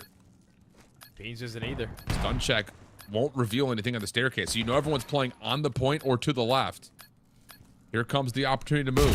DC the first one forward. They don't expect Porter to be playing out in the middle of no man's land. He gets the opener. Stoopy naded away. And now it's just down to pushing forward, dealing with the EMP carrier. Maybe easier said than done, though. Hold on a second. Eric is still alive and kicking. Still dancing. What? Kills are still coming through. Bean's able to find a couple. It's just down to the last pistol. Could Barrett get there? Yes, he can. And it will happen in overtime of the second half. What a play from Beans and Eric. Yeah, that can't happen, Al. That's a 4v2. Like, that is a 4v2. We got the jump on him, and also one's got a pistol. But what a play out of Eric Boom and Beans. Like, that was a tremendous amount of finesse out of Eric Boom. But the fact that every single time Eric Boom was getting shot, Beans was putting down the cover fire and also finding the kill. Yeah, that's not supposed to go like that. And if you're BitterSweet, that's a tough pill to swallow, man. Losing that overload the way that you just did, now you got to play them in hard point again, where map 1 wasn't a pretty story. No, it was not. I mean, honestly, like, you can't, I don't even know if you could really fault BitterSweet too much. What? That was a it's just 4v2. I know, but like I think that's more of a special play from Beans than a bad play from BitterSweet. Because they're trying to push out. They're trying to get there. Like, you're trying to put your focus on the EMP carrier, and Eric is down to half HP. But I think there were a couple of stuns that stopped them from fully getting there as a full group. And then, yeah, you get your opening pick, but then Beans' nade landing over towards the staircase. Oh, man, that's just an unbelievable play from Beans in my mind. Yeah, no, 100% an unbelievable play from Beans and Eric Boom, but without a doubt, also a tremendous choke from BitterSweet. Because they understand in the 4v2, we have the jump on them. All we have to do is just trade it out. But it seemed like they were going ISO, ISO, ISO. We got to take a look back at this again because this was the push. This was the deciding factor. All right, if you are BitterSweet, you're set up preparing for the flank play. But once you find this opening kill, because DC turns this corner and gives up his life for free. All right, now everyone turns their focus towards the front. You also find the second. So as soon as this first kill goes down, all right, everybody turns their arrows. You get a sticky grenade out to Snoopy, instant 4v2. Now the first guy flies out for no reason. The second guy gets isolated, but the team shots it, and the third guy just gets caught in lockers by himself. So it's like, even though you had a 4v2, the experience definitely played a part because that's a young team, man, and it showed in that moment. Yeah, it's tough because you could also kind of see, like, P7 were still spawning relatively close front dojo. Like, even though the overtime was starting to tick away, I feel like BitterSweet had to push up. You weren't, like, feeling comfortable about just sitting back and waiting for the time to expire. Like, you've got a 4v2, you're trying to push through, but yeah, maybe the timing not exactly perfect, but that's unbelievable from Beans. So 2-1 the count for P7 Notorious, moving now into a Sake hardpoint. Again, more action happening all across the other streams, and we'll take a look to see, Huntsman handling business right now versus Falcons Academy Green, who are at a 1-1 tally, so they're trying to avoid going 1-2. And just kind of throwing the conversation into the mix for all the other teams kind of on the bubble. Falcons Academy Green are currently sitting at 203,000 points. They're not out of the world of possibility of making it into the top 4 by points, but they would have to have a great stage here and a good result at the major to try to make up the deficit of about 30,000 pro points. Oh, yesterday they had one series go their way in a 3-0 fashion, the opposite in the next one, getting 3-0'd. So if you are Falcons Academy, currently down 0-2 versus the Huntsman, you desperately needed to start the fight. Huntsman showed yesterday, overload and search and destroy is their bread and butter. If they're starting to pull some hard points, even better for the roster. But they do make that roster change from Swooty to Awakening into this elite stage just for a little bit more experience to build about the young kid in Renegade, the young Call of Duty player. But look at his stat line. He don't need no help. That guy is still dominated. I'm telling you. Yeah, I mean, the conversation surrounding Huntsman's moves, I think, obviously split the community up pretty convincingly. I mean, I think especially considering how much content was pushed to Swooty's direction in the last, we'll say, month and a half, 2 months. But I also understand you want to guarantee yourself a spot at Challengers Champ, so why not go with the pro players that have all the points? Kind of a 2-for-1 special right here as we get to the end of the first half. Huntsman firmly in control. Chance to possibly grab again, but not the case. Yeah, I think it's the end of the Is game. that's the end of the map? Yeah, oh, it's the end of the map. I wasn't sure if that was 20 first half or plus second kills half. all over the scope. I'm like, there's no good way point, good everybody's point. slaying like that. My bad. You're good, brother. You know what's crazy though, Al? Talk a little bit more about like that overload breakdown. Like, if you were BitterSweet, the way that they were challenging it, they knew that all we need to do is take care of the EMP character, and then we're going into regulation time. That's why they were flying out like that, to just take care of the guy rocking a pistol. But Beans with the utmost cover fire actually makes a phenomenal play to not allow that to happen. So, yes, you were right. Yeah, it's just more like, I think especially because they probably get the con that Eric is half. Like, he could taken right? Considerable He's damage. got a pistol. He's got a pistol. Send it. He's 4v2. tagging him. Let's take a look over at Torn Esports and Stallions Bush. Both of these two teams love a win. In fact, they desperately kind of need one. Torn Bush Esports got in one. particular. Yeah. Yeah, the Stallions Bush have won, but getting a second against the team at the bottom of the bracket is what I'm trying to say. Is like, that's, you're looking at it saying this should be freebie. They find themselves up 2-1 to the map count. Manny able to find a couple eliminations as we move over to the middle port of P3, but that's where he will meet the rest of Torn Esports. Over the top, here's Swooty. Playing it, doing it the hard way. Able to find a couple, skill behind that. Able to find one, and Manny's damage will assist to give Bush some time. Yeah, these guys are flying. Filling the gas properly. All the stuns and nades get invested on the side of Torn Esports, and they still had the first time that they won for this P3, but with only 20 seconds left, now it's a tough situation. Because if we contest this and die, we're going to spawn all the way behind them, so we're just going to forfeit this time, rely on our rotation over towards new, create that extra space to make it difficult for them to even work up the map. Yeah, and it's a really interesting conversation. You know, we talked about BitterSweet, the young guns there, but you've got Fellow as the experienced veteran. The experienced veteran on Torn Esports is Dak and Hitman. So it's like, that's a tall ask for a bunch of guys that have been kind of floating around the top 16 mark, top 8s here and there, to step up and try to coach a team or IGL a team. Younger guns that are showing some immediate presence. But back over to Alpha. We will get BitterSweet taking on P7 on this map for Sake. And a good start here for BitterSweet off the break off, able to get through the P1 time and put some pressure on the right side of the map. Yeah, that's spawning on the preferred side. You get all 4 dead with only 1 player falling. Very efficient on your first hold attempt. Now with 30 seconds left, now we start to try to flip this map. Peel prepared for the next gunfight. Just only half HP. Allows Snoopy the advantage there. But if you are Proto, the only one on this side of the map, you need to value your life. But Snoopy's aware of that. Gonna take care of him. Control this side for P7, just like they were doing on that opening Colossus. Well, Eric DC will fall over the P1 exit time. So what happens with the spawns? They will both spawn in the new hard point. I'll tell you, Jay. Sake spawns. Give me the that would make sense. That would make sense. They didn't pass that 50-yard line. They were just working up towards rocks, so you still had Beans all the way in this position. So a majority of P7 players still on this side of the map will still indicate them to get those close spawns in towards the time. On the hill? Like, we couldn't put it over towards, like, P5? Remember, the hill didn't even pop yet, too. So I know, but it's still where the hill... Okay, well, let's move on. Yeah. 29-25, the count. BitterSweet still spawning out, but getting some presence around the back. DC's got to kind of watch 3 things at once right now. And it'll be thing number 2 and Peel to find the pick. BitterSweet looking to push in from the front with numbers. Nades trying to work their way in. Nice damage onto Eric Boom, who's just trying to finesse play his life. He's done well to catch one. Also gets some timing to force a team kill to come through, and then he finishes the final. Really good save by Eric. Yeah, it's fantastic plays from Eric Boom.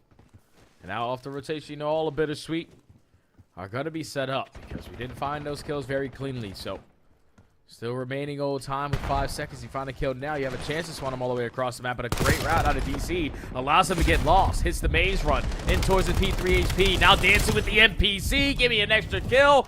And this is where you might have just lost the game if you're BitterSweet, man. You were supposed to stop the bleeding right here for this P3, and if you give it this full 60, it might be GG. And the read on where this spawn for BitterSweet was is perfect.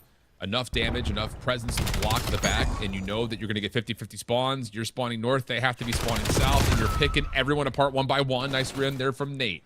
Gives an opportunity for BitterSweet to set themselves up for a breakdown from the front. Beans deals with the first. Good read on the second, but Peel's able to win the gunfight. Trade from Eric. Now to the outside. Really good reads, but doesn't make a difference. The scrap time looking solid for BitterSweet.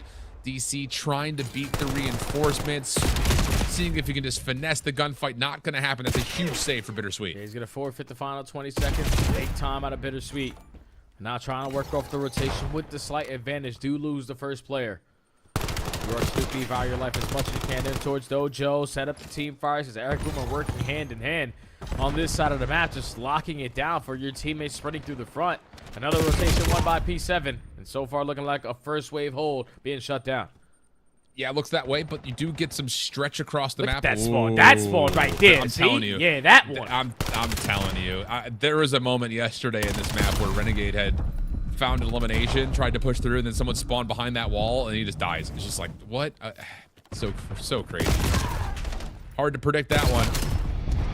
Meanwhile, Snoopy in the middle of the map reduces the play from the front to simple numbers, which DC follows on. The final kill for Beans is good, and now you have the read for P7 that, yes, BitterSweet are spawning behind this hard point, so keep your guns up and watch these choke points. Man, this is where BitterSweet need to be able to stop the bleeding, man.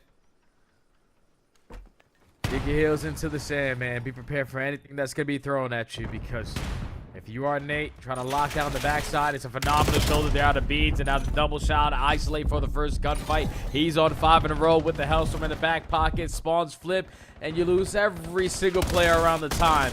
BitterSweet have yet to find a moment that they can stand on. No, not really. I mean, they've gotten the one break attempt at P3, but that's just not been enough. You have to hold setups that look like that. Now DC's getting a little bit lost. Damage out. Beans, you've got time to reload, brother. You've got teammates literally all around. He must have ran out of ammunition. He's on 5 in a row. So must not have another weapon to play off of. And in that moment, BitterSweet find 3 in a row. Snoopy the last one left. Decent finesse, but not long enough to get the help involved. So Beans will call in the Hellstorm. It's just not going to allow them any momentum. A chance at soaking up this final 20 seconds and potentially chaining it over towards P1. All the information now to his teammates. Spawns in control as well of P7.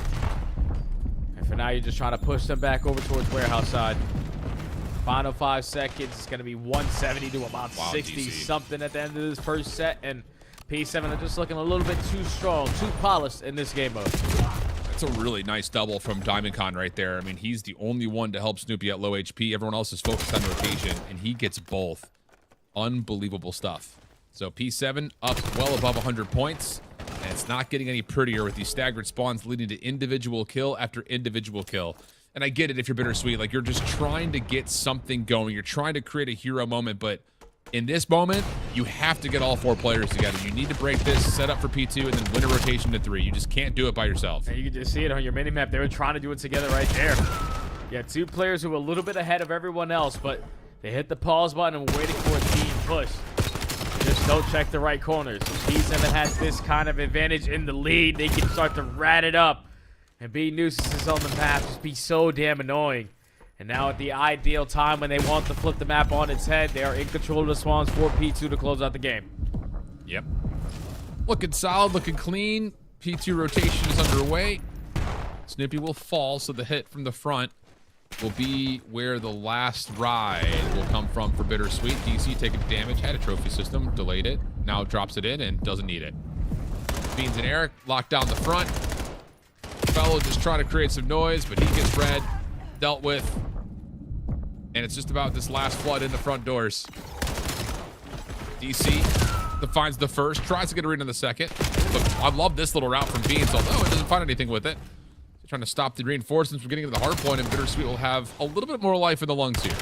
Trying to make this a little bit more respectable of a score line, but Eric Boom isn't willing to give that up for free. Flies on in, finds 2. P7 no longer have the win condition here at this hard point. So they need to find a very quick break here at the next HP. DC, unfortunately, is going to get caught, but it's only a matter of time before P7 put a bow on this series. Yeah, really nice routing here from Peel. Zoning, looking for kills, exploring the map. Snoopy from the front, trying to do it by himself. Shut down. Spawns are now in for BitterSweet. Reinforcements will join into the hard point. Eric looking for a route around the back. The mute field will come through as he tries to isolate, but Proto's right there. And this has been solid for BitterSweet. Don't say it's over till it's over.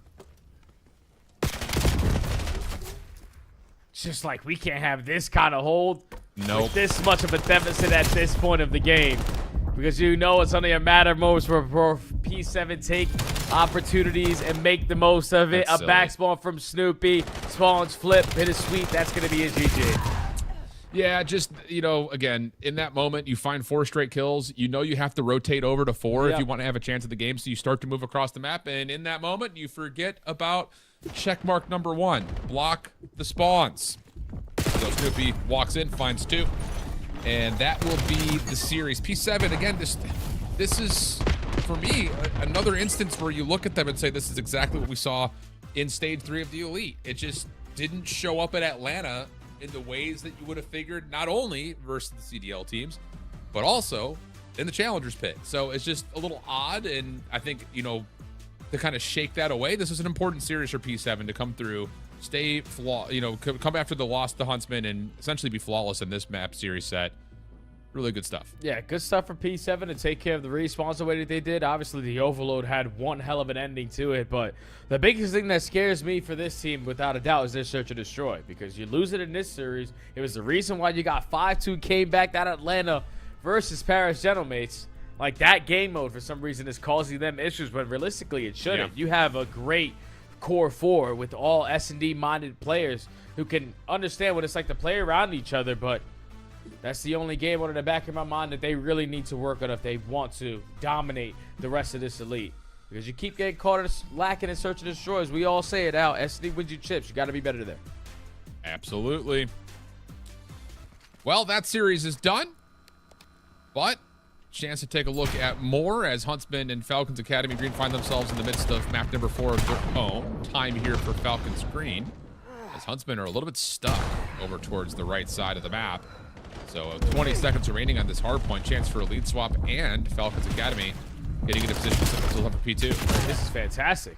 If you are Falcons Academy, trying to complete the reverse sweep. It all starts one map at a time, one round at a time. And now one hard point at a time. Only going to be down by about 10 to 15 points going into the P2. But that's such a big kill there from Nox, because if he doesn't find it, both of your teammates don't spawn behind you. And that's going to allow you to set up here at the next stage pick. Shots from Nox, looking for more, able to get the second. Renegade with the trade. From the front, though, Luca's creating space onto the rooftop. So once more, Falcons setting themselves up appropriately. The only thing missing right now is Couch's control. And ooh, Luca dropping there. Now all of a sudden kind of has these defenders inside the hard point a little bit more feeble towards possible points of ingress of, yep, all of them. Yeah.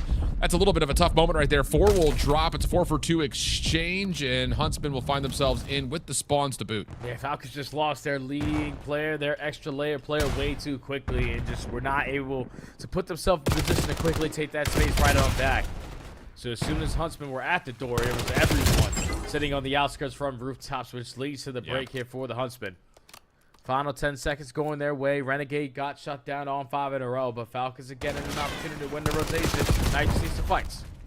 Yeah, that's tough right there. I mean, if Aluka stays alive, you know that you have couches open and vulnerable. Yep.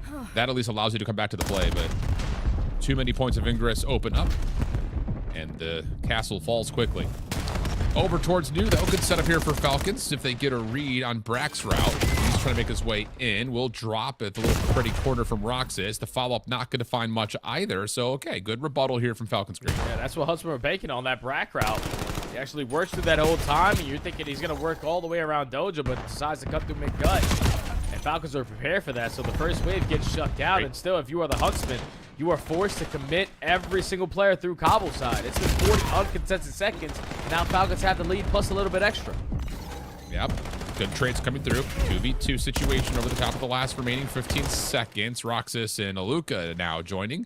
We'll clean things up, and the rotation to 4 will also have the Falcons here first. And both trophy systems that were persistent from the last time we were here will drop, but Huntsman will have the numbers. Aluka trying to stop the rotation into the spawns. 2 more Falcons members will spawn up. I don't know if you anticipate this if you're Huntsman. Little bounce pass off the wall, though, from Brack. Will keep the Huntsman into the hard point, trying to battle back, but here come the nades. Here come the stuns. Awakening trying to shut down the front doors. Brack is low. Contest is it. Through the corner. There's all 3 members. Renegade only gives you 1, but Johnny all of a sudden outside of the rooftops gives you more than that. Last little 2v2 for the time here. Is it still under contest? And how about Huntsman finding the wins? And now trying to soak the majority of this time here.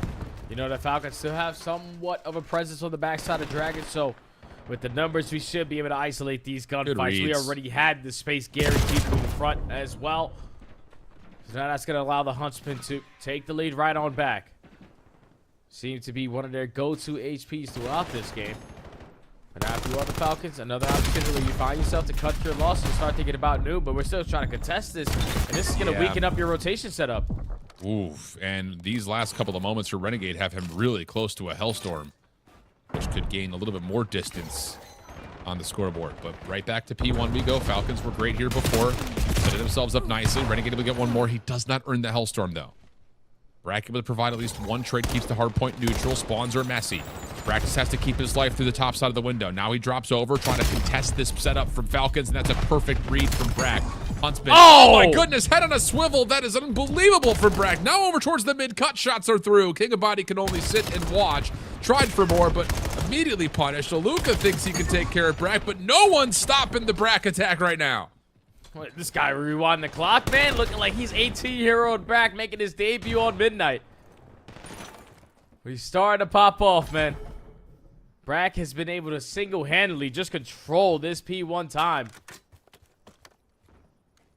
And now all it's going to do is set up his teammates at the new HP. Not a single player from Falcons is going to work on a rotation. Everyone committing through the front, and this first decision might cost you the game. Yeah, very well made. Renegade getting tons of damage in on this play through the rooftops, but now he's a little bit stuck. Able to find one. Off the regen, looking for more, but can't quite lock down the shots. But Brack has an SMG in hand, but there's just too many members to deal with from Falcons Green. So now the next hit starting to develop. Awakening already over to the rooftops. He's got a little bit of help at range from Brack, but there's not a follow-up pinch behind this. Finally trying to get there is Johnny, but he's the last one left. He'll move the spawns and find himself one. Trade not immediately there, but eventually comes through. And Falcons Green put themselves right back into this game. 206, 227. Nox still generating some time for Falcons. Yeah, you gotta continue to try to hold this from the front, man, because Huntsmen have those back spawns. So far, everyone whipping out NPCs, ready and waiting for the trade fest. It's gonna allow Falcons Academy to walk away with this final 10. Gonna be up by 2 points, a slight lead now going off towards the new, but every single gunfight going in favor of the Huntsmen. Rotation is gonna be theirs, and the win condition right in front of them. That's a big first window from Aluka. You've got a long route from Roxas. Aluka will join him. This is taking a lot of time, though. And Johnny's read it, but will he expect a second? Oh, goodness. They need Aluka to start moving, but they've lost Johnny completely. He's still watching for the pinch. Renegade from the front to find one. Aluka's got to do it all himself. He finds the first one and the second. Help is from King of Body is right there. 229, 243. Falcons are back in the hard point. You see Nox with the hard block. He knows all of the Huntsmen are going to be spawning over towards couches, so let me run out. Fill that mid gap. Let me guarantee a kill. Everyone push over towards CABAL, and this is going to be a game. Last one left standing, though, is Brack. Finds the first. He's going to have to work his way on in for some contest. Trade there for Awakening. 249 to 243. Contest is in from the side door. Nox trying to follow up with a pistol, and he's going to be able to do it all himself, essentially. What a play from Aluka. Honestly, that's game-changing. Making the long route where there's not a lot of time remaining on the hill, or the game for that matter. Gets himself a couple from the back, pushes the spawns, and then Nox fills the gap perfectly. Huge, huge end for Falcons. Yeah, and if you are Johnny, you're pissed off about that one because your cut was Dojo. You got your first kill. You're thinking, all right, this side of the map should be crystal clear. Everyone else focus on mid-cut and CABAL. But just not making the right decision, locking down your lane, created that opening for Aluka, flipped the spawns on its head, and then you never had another opportunity to get back in towards that P3. Falcons Academy Green fighting back from down 0-2 in this series, Al, and now we're going game 5. Game 5, brother. Feels like anything can happen. This is a big series, big series. We're going to step away for a brief break. When we come back, map 5 and maybe some other action. Don't go far.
Welcome back there, friends. We've got map 5 affairs all over the place. Bush and Cabal on the Bravo stream tied at 3 on the raid search and destroy. And telling you, man, it's just like after yesterday's results, Cabal 2-0 up in their group, you start to look back over and say, there's something in the water with these young guns, man. Yeah, something with game 5s as well, man. Very comfortable in this situation. We were able to take a game 5 yesterday versus Omit Brooklyn. And I have a chance to do it here potentially for the #1 seed in Group A. Trace, the new guy on the block for the Bush guys. Just got knocked down from the Heretics, and I still don't know what the hell they're doing with their organization because this guy was without a doubt one of the top rookies that I had going into the season, but he gets blooded. Same, bro. Numbers to Cabal.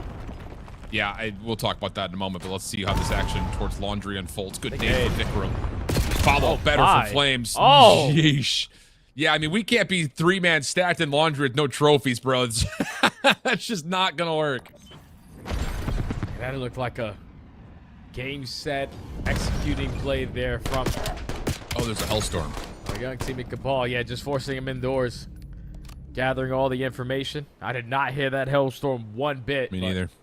That's the reason why you bombard Laundry with all those frag grenades. Great on the defensive side. Vikram was able to locate 3. But Bush now need to respond on defense. Yeah. Yeah, I'll tell you, just kind of looking at that Miami move, I don't know, man. Like, I wouldn't have even remotely pointed at Trakes as the guy who was the problem. Me either. Based on performance. And I'll tell you, like, Real for Trakes feels like a 1-for-1 at best. So, maybe just looking for a little bit of vibe or something of the nature, but regardless, Bush sit there and say, we lose A? Oh, sweet, we get to pick up Trakes? No problem. Fine, cool, that's fine with us. You're the Bush. You're happy as hell. Every pro player that Yeah, gets for knocked real. down, we're picking them up, and they are performing at the highest level. Camby just did it. Just getting knocked off of Boston. You walk into the Atlanta Open Challengers event, and you walk away victorious. So this has been the recipe for success for Bush, but Camby finds one, Capsule finds another. Now Flames left in a 1v3. Flames has been quiet this year. I don't think it's any cause of his own, but he just hasn't really found a team. Like, Yeah. I just feel like every time we watch Flames, he's playing with guys that just like don't have the same competitive experience that he's been able to build over the last 3 years. It's got to be tough if you are Flames, man, because I remember when he was first called up into the CDL, he was a very high attraction, especially with his early couple of matches with that LAG squad, but ever since then, it's yet to be comfortable. I feel like I've seen him all throughout this year. Every single league he qualifies, and every single time it's a new team.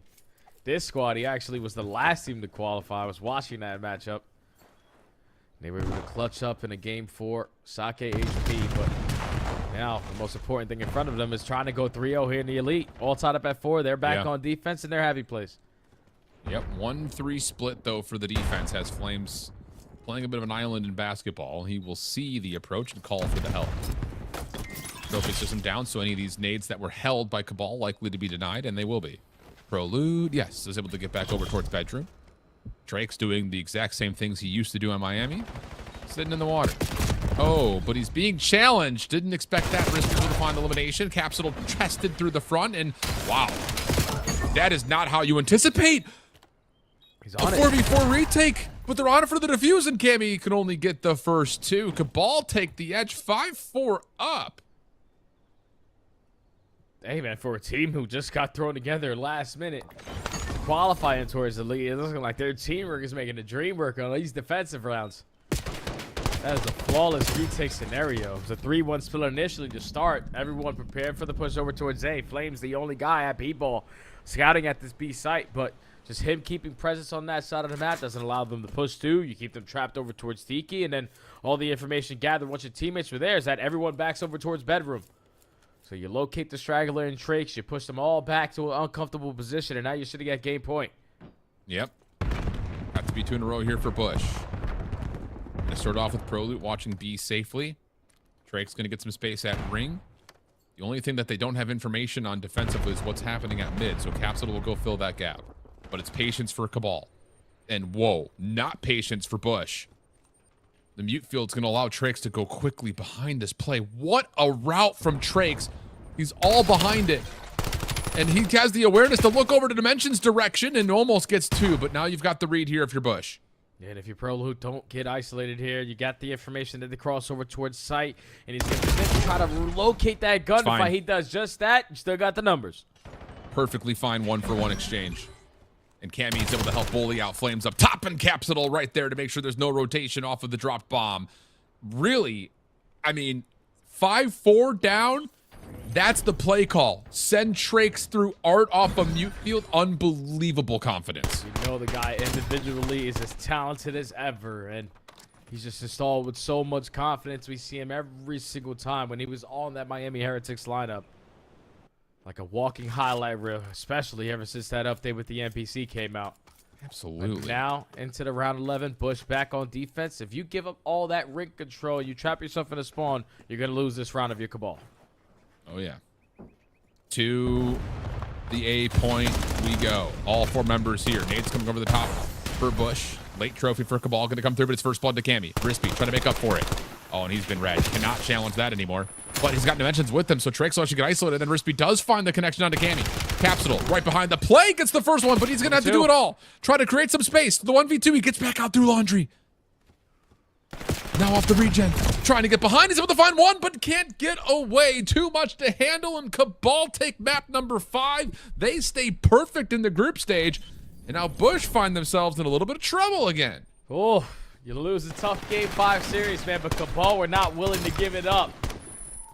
They needed to take ring control. You cannot allow Trakes to be that comfortable, because that's what he's gotten away with so many times on defensive sides for Bush on raid. You give him ring, you trap yourself in your spawn, you trap yourself over towards bedroom, and then he eventually works that late flank to break you down. But this time, you stop them at the goal line. You get right into the mix. Even though you lose that first blood battle, you're effective better on the trade scenario. Fantastic teamwork there from Cabal to steal this series away from the Bush. They did it in the 2-4-5. Gridlock, but the final one being raid. They stay flawless in the groups, now all the way at the top at 3-0. That's such a bold call for Cabal when Rispy's trying to play outside Laundry on that little ledge and is read by Trakes. There's help there for Bush, but Dimension still takes the peak and finds the first kill, allowing Rispy to play up for Cammy. It's just, again, round 11. It's like all caution thrown to the wind right there a little bit for Cabal, and it works out beautifully for him. So insane stuff. That's one of our map 5s, but we've got more. So we're going to go check a look and see how things are going on the Delta stream, where we're going to swap sides. Exciting. 3-1 to Huntsman. Yeah, and if you're the Falcons trying to complete the reverse sweep, man, give yourself a good chance at earning yourself some points to make it towards Challengers Finals. It starts with this one right in front of you. How does Renegade continue to do these things? Like, he's sitting at 8-2. He just previously found 3 in the last round, and you know the guy is just getting lost with the NPC. You got to slow him down. Yeah, man, he's finding this, like, I'm telling you, like, he looked great on Sake Hardpoint last season, but he's starting to find a way to read what's in front of him and get into deadly spots everywhere on every mode. He's looking really solid. Good nade from Nox, tags up the offense over towards Well. And it looks like for Huntsman, with no info back over through Garage or Top Spiral, they're just going to have to hold hands and see if they can bully something out to get back to a 3v3. Yeah, because you couldn't commit on A. They show Prez top secret. All right, you have no info how many players are sitting on the outskirts of the fence line. So let's just hit the rotation and plan it at the opposite site. Falcons are banking on their 4v3 retake, still having the numbers, but if you are Nox, do not get caught out because he's going to be working on this late pinch. Well, a couple players are going to join him now, and then all of a sudden Awakening might be. And he will be. Yeesh. You've got no information on what's over towards office side. You only see one player on that late flank, so yeah, Huntsman, this post plant's going to fall very quickly. Good reads coming through for Falcons. Over-investing through Garage, and it works out perfectly. Yeah, they just dominate mid-map. Get that first blood, push them back on the side of Arches, and then just don't really allow Huntsman any other play but to go over towards the B site. If you are Awakening, you were just hoping that Tommy could have gone your way. Potentially everybody wrap it back over towards the backside of Boathouse so you can work your late pitch, but once he gets caught, both of your teammates trapped on the site, surrounded by everyone on the Falcons. Able to respond with a defense, keep this game very tight.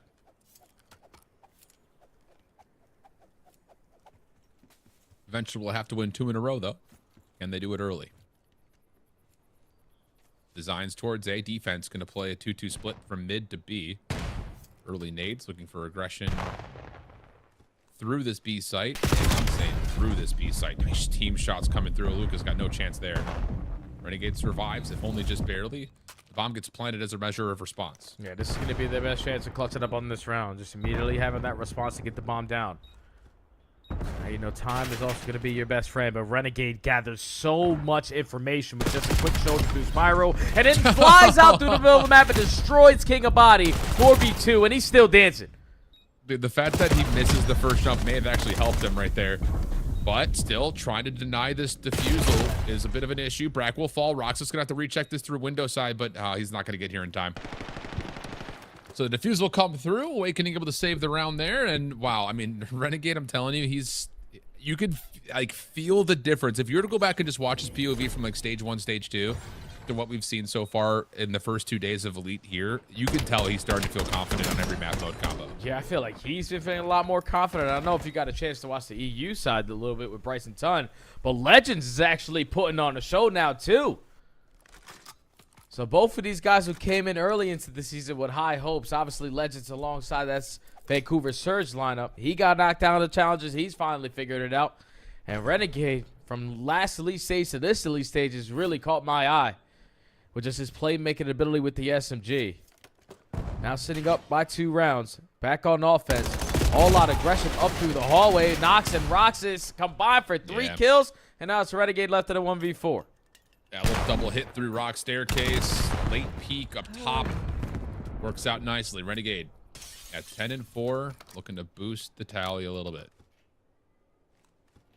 But this 1v3, at least he's got the bomb to play with. But he's going to have to isolate a pick first and then see if he can maybe finesse a plant for a 1v2. That'd be my guess. Yeah, but you know who you're going up against. Falcons are most likely going to be running around together. So how long do we try to scout for information? You're going to find the guy towards top office, but he's ready and waiting with an M15. Falcons with a perfect response on defense. Just smash the aggression up through the middle of the map. They take away Rock. Yep. They take away Open. And win every single gunfight before Renegade even strikes. Clean around there from the Falcons on the teamwork aspect. Yeah, I like that design right there from the defensive side. We've seen so often, you know, how you play through Open. It can sometimes be a byproduct of you just triple or double or sometimes even triple AR the windows. But to show pressure through Rock first and then peek with the AR afterwards is another great way to take that lane by surprise. So 4-3, Huntsman still up. Falcons back to the attack. Defense looking to play aggressive through A. They already have the control, so now it's about making sure you don't lose too much of the map elsewhere. And Nox, almost able to beat Brack to that back position at B, but everyone will stay alive. And now you look to the minimap, and it's Renegade who's gotten through. Yeah, they let him by. Now, all you're waiting for, if you're Renegade, is for your teammates to give you some information. But by the time you get it, you're not going to be able to play to instantly strike. 4v2 as soon as your players fall. Now on the pitch, you're going to lose a one-on-one gunfight that you desperately want back, but Falcons Academy, this time, counter them completely. Because if you are the Huntsman trying to execute everyone through that B site, you show no face of your Falcons Academy, you take away all of mid-map, and then you're able to get the early numbers and trade it out effectively towards the end. Tie game. Okay. Big Wake, 1-6. Not often you see that in Search. What do you think all the Huntsman fans are thinking right now? Swooty, Swooty.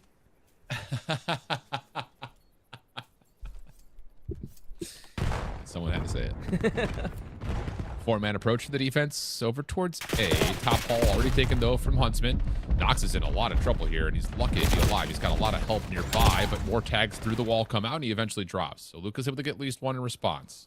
So we'll stay 3v3, and for the offense, you really still don't feel good about committing to A. And if you're Rox, it's just so far out of the play there. Hope your teammates are able to make a big-time play. So at least all our time for you, because now Johnny's working on this late pitch. There's no way you're going to be ready for this if you are Luca. You're thinking this side of the map should be crystal clear, but he turns at the right time and wins the first gunfight. 2v2 more manageable. Yeah, the pinch was still involved, though. And you get a read of where King of Body was last seen. beats him on the rotation. Roxas has not been seen this round yet. And if he can find timing on the bomb planner, Can't see it from there. Can't see it. Yeah. Renegade's going to get the plant. Does he get away? Yes, he does. Brack taking damage at the same time. Roxas, you really want to take this 1v2 with a pistol when you could have reloaded? All right. That's one of those, like, COD instinct things of like, oh, I got damage into both. I want to go get these kills. But, brother, reload. Yeah, realistically, though, you got to rewind a little bit deeper into that round to show the difference of why the team who won it versus the team who lost it.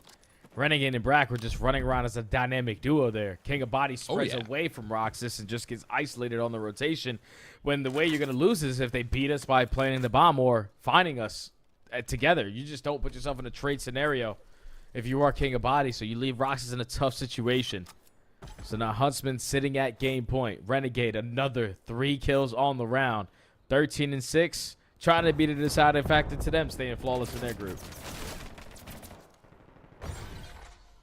Well, first blood goes to Renegade as Nox was trying to get through the middle of the map. That was read beautifully by the Huntsman setup. Now you kind of look over to Aluku, who's got to win this gunfight. Nice shot. Oh my gosh. That's Trade what- is still through, but Awakening saying thank goodness, because that would have been a huge folly. Yeah. Still the post plant comes out 2v3. Yeah, that's why Awakening's 1-8, because he's losing gunfights like that, just getting blown away. Facts. But now in the post plant, you know you're going to be outnumbered if you are the Falcons. So hopefully King of Body and Roxas can have some teamwork this round compared to the last. Trophy stops a lot of that incoming retake utility. Smoke will be there. Love this play from King of Body, but Roxas not able to join him. Able to find Stoll the second time. This is the 1v1. Johnny has stepped in for the defuse. Now back over. Pistol out. King of Body trying to find Smoke. It does. It's a 1v3 for King of Body. And we're going 11. He says, screw teamwork. There's no I in team, but there's an ME. And that's what I'm able to do. Put on the 1v3, force it to the round 11. The fact that he's able to ISO every single one of those gunfights is very typical, man. First guy pushes all through the hallway. Second guy catches him off guard with his pants down on the read chow. And if you're Johnny, you just try to commit with the smoker in at your feet on the defuse. But King of Body has the response. Now we're in the Grueler, round 11. Oh, man. Here we go. It's Huntsman on the attack. 2-2 split to either site for Falcons. They're just going to hold here for a moment. Ooh, those stuns don't really get to where they're intended to go. So no information mid-map right now for Falcons. Looking to recover on that intel, but as they do, the patience for Huntsman will allow them to get a free A site. Yeah, and if you are the Falcons Academy, you're not going to be in a position to instantly try to retake this. The only info you have is that no one is pushed through your 10 side. So Luca is keeping them at bay, but it's already 10 seconds gone. Yeah, Renegade just trying to delay with nades, but the retake is not here yet. Johnny is out of the play. If they come back over through lobby, though, he will be in a great spot to kind of follow up, by playing top window. This is such a good pivot for Huntsman. Because all of a sudden, Falcons are trying to retake the backside of fences, but you have no one up top to try to defend this Windows position. And that's enough for Awakening to get his second elimination, and Huntsman will clean things up. That is just a study in perfect COD timing. When you hit for the plant, how you get back up to window, perfect on the offense from Huntsman. Yeah, and if you are the Falcons, like, you were just prepared for an all-out push to the opposite side. Like, if you don't gather that information 5-10 seconds in, you don't hear any tax getting invested. No, cut your losses and gather the info on the opposite side. Because I know Luca was sitting at 10, but he doesn't spot anyone. Obviously has the info. No one pushes towards our spawn, but just the post-plan setup, we had no indication of how it actually was going down. Because by the time we get into the play, it's only 25 seconds left. Now you're feeling the pressure on top of still trying to locate where 4 players are. And that's what gives the Huntsman the heavy advantage there. Renegade breaks the CDL record with 17 kills. I don't know if you're going to count that down here in challenge, but what a takeover here in Game 5 to not allow Falcons Academy to complete that reverse sweep. We'll throw an asterisk on it. How about that? Unreal stuff. Huntsman able to get through the round 11. They stay flawless in their group. They are now the top seed. BitterSweet falling to Project Notorious. CABAL will think Group 8 with their win first push. This has been a really fun start to our second day of the round robin here. Other side of the conversation, Torn Esports, Omnia, or For Fun Esports, I think they're known as now, and Overtime Nation were all sitting at 0-2. So are Stallions. So they're in the danger zone as we start to move into our fourth match of round robin play here in this next block. Yeah, I'm just trying to look at the final couple of scores for the last game. Obviously, we know Bush already finished their matchup. Fell short to the ball. We just saw this one on our stream, but so curious what the update is between Omit, Brooklyn, and Challenge. They're in a game 5, and I think that might be already done, but here it comes. I'm pretty sure at the end of this highlight tape where King of Body just does what he does. Just they got not gathering any information though, Al. Playing like a punk and you're spawning around 11 isn't gonna work. It's very true, very true. Well, what do we get? Let me take a look at the standings. Okay, so Stallions lost. They are now 0-3 with Torn Esports. OT Nation also 0-3. For Fun was able to win their matchup, so they're 1-2. But danger for Falcons Academy Green. Who do they play each other next? I forget when they play each other. Let's take a look here. Falcons Academy play Omnia, and then They finish. They finished versus Project Notorious. Wait. Am I tripping? I think they do play each other. For Fun Esports is Omnia, right? Yeah. The names are all over the place. Orgs are I thought I was tripping. Right. Yeah, they do. Yeah, Falcons and For Fun play each other next. That's big. That's huge. That's literally basically for the spot right there, Al. Because you have the head-to-head, and then if you haven't played that OT Nation squad yet, who are sitting at 0-3, you should be feeling pretty confident. If that's your last matchup, you can be good. Yeah, that should be the head-to-head then. I mean, because Falcons would play Project Notorious next week, and For Fun play Huntsman. So, okay. That very well may determine that last spot. You're absolutely right. Unless BitterSweet loses out, that's possible, I suppose. It is, man, because they got ran over in their hard points. I don't know what was the difference between yesterday to today, but SD looked great. The overload, you would go back and watch it, just say like, all right, we let one play get away from us, because that shouldn't happen in a 4v2. But just the hard points versus P7, there's no way you put that on tape and think that you're going to stand a chance versus everybody else, because you got a 100-point club in both of the HPs, and they're probably some of your go-tos. That's tough if you are BitterSweet. Very tough, very tough. But it's still well within the grasp of just finding one win and making your way into playoffs, kind of correct over the course of the week. That's also the big thing about it. But we are getting ourselves set up for our second slot of matches, match 4 in the round robin. We've got a couple of good ones, so get yourself set up ready to go for another about an hour and a half to 2 hours worth of COD, because it's going to get hot, it's going to get fun, it's going to get nasty. We'll be right back.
Welcome back there, friends. We had a lot of Game 5s in our first block of matches today.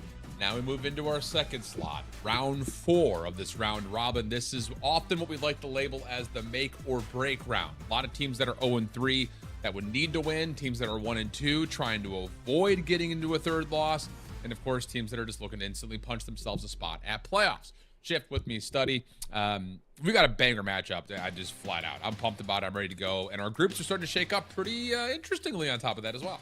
Yeah, especially Group A, man. Like, who would have thought CABAL, the last team who qualified, are going to be sitting all the way at the top with 2 Game 5 victories versus 2 teams that we're about to see on your screen, man. You take a look at these guys' names. Compared to everybody on CABAL, you would think without a doubt it should be flipped. But CABAL have been able to figure it out, and so far the rest of the schedule, every single match is must-see TV.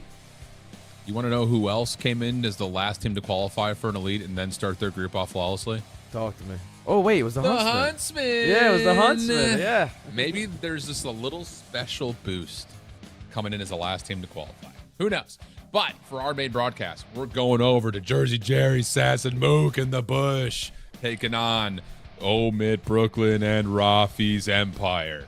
Should be a fun one without question. Of course, Bush, CABAL, the Bravo matchup. That one could determine if CABAL will stay 4-0. But in this group, trying to vie for positioning in that 3-way tie are Bush, Omit, and Stallions. Bush, it's not confusing at all. On the other side, things shaking up a little bit more evenly. BitterSweet with their loss to P7 now have them tied in a 2-1 count, but Falcons will be playing that for fun esports team in their matchup. Oh, yeah. That is key. That's getting the 2-2 with a head-to-head tiebreaker versus your opponent who's next to you is big.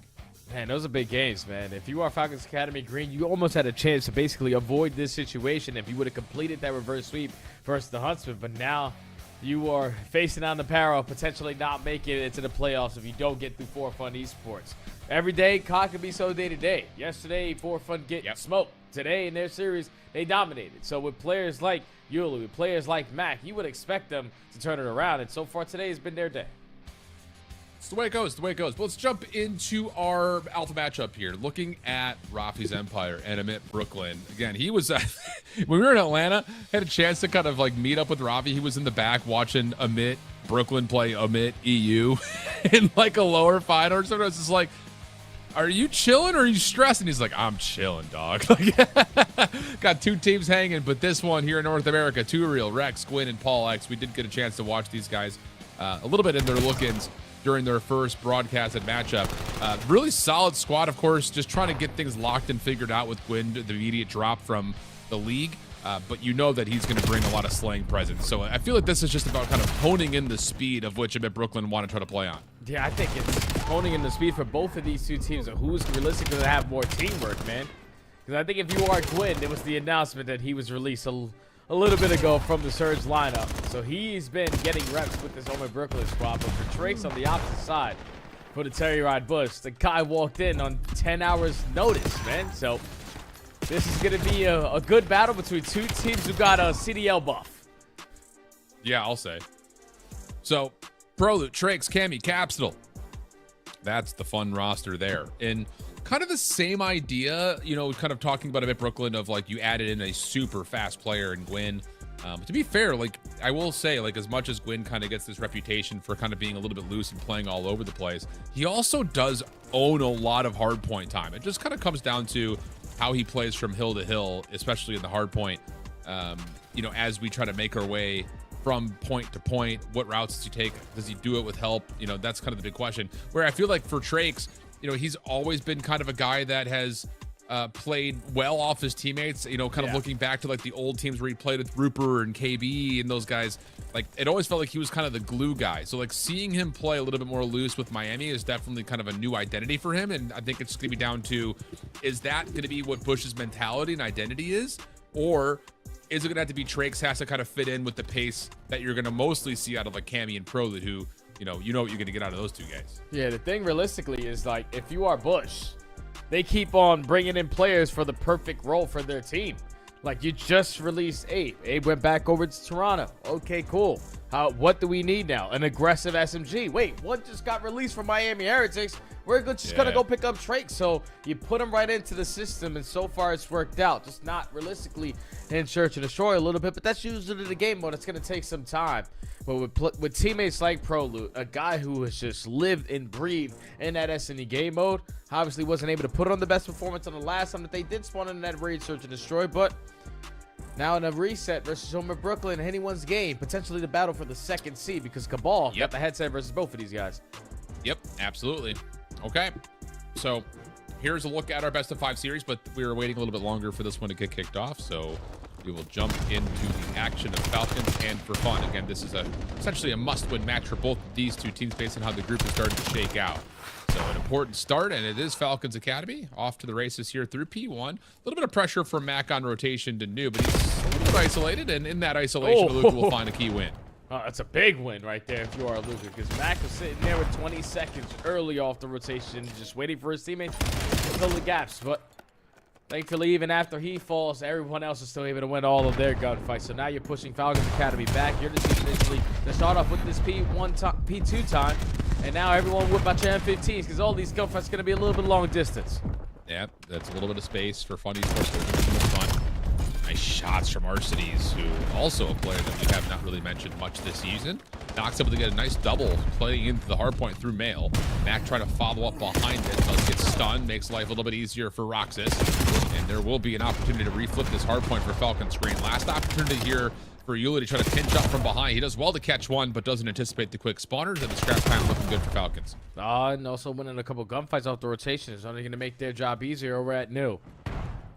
So Roxas secures his one-on-one, but now he knows there's going to be more players in the vicinity. So let me clutch on up and guarantee an extra. Just keep on stalling on time. Keep on drawing the attention. Eventually convince on the child, but now information that you gain is going to set it up for the trade for fun. Have the numbers to try to hold this one down until Luka flies in for a double. Yeah, nice. That's okay. spawn. Nox able to get one. He's got the read on the spawns thanks to his teammates popping up behind him. So Nox has been done. Catches himself a couple. Damage into more.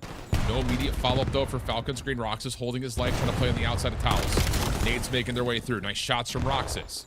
He's able to get a little bit of assistance from inside the hard point as well. Good team push here. Zaluka will clean things up, and Falcon Screen own the hull. And now if you are for Fun Esports, tough decision to be made right here.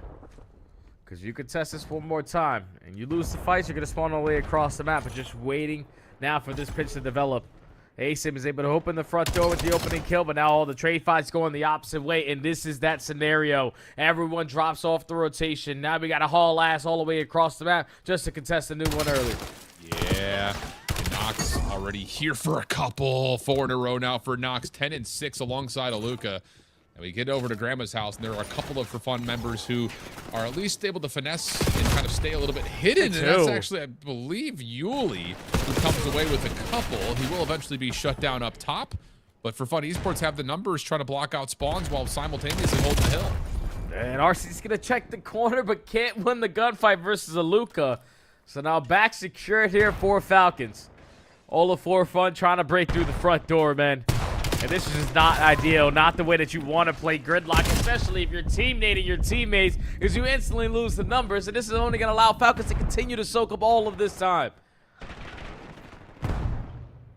Well, this is what you thought would have been a nice moment for Fun Esports. Instead, the slaying presence of Falcons are generating what is now a blowout game. King of Body on 5 in a row. Feels like everyone is able to put together 3 or 4 every life. Roxas a little bit of trouble here. Some damage, but For Fun Esports will get some consolation scrap time. Quick route, though, from somebody number 5 around the back. That's Yuli. Red, though, by Aluka. Huge pick. Keeps the fight now in front of you as Aluka gets himself a second off the regen. Looking for more up top. Now, what a set of shots from Aluka. 2v1 over the time. King of Body trying to dance and dive, but there is a nice stretch of kills for Fun Esports to largely keep them contesting until Nox shows up. What a play, though, by Aluka. And if you want to watch more of that, you can go find it.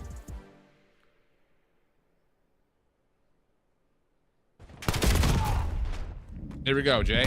Alpha matchup. Brooklyn. Bush. Let's go. Sake hard point. And the break-off looking decent here for Telluride. Bush holding on to the preferred side of the map. Yeah, this is the guy that you want to see on your screen, man. The new guy around the Bush organization. And Drake's already getting loose, but the battle for mid P1 still continues. There's 20 seconds remaining. Dylan Rex is able to combine for 2, but Trakes is only able to find 1 again. And they're still going to allow Omit Brooklyn to soak up this time, but at least if you're Bush, no need to sweat because you still have the spawns. Just can't die off the rotation.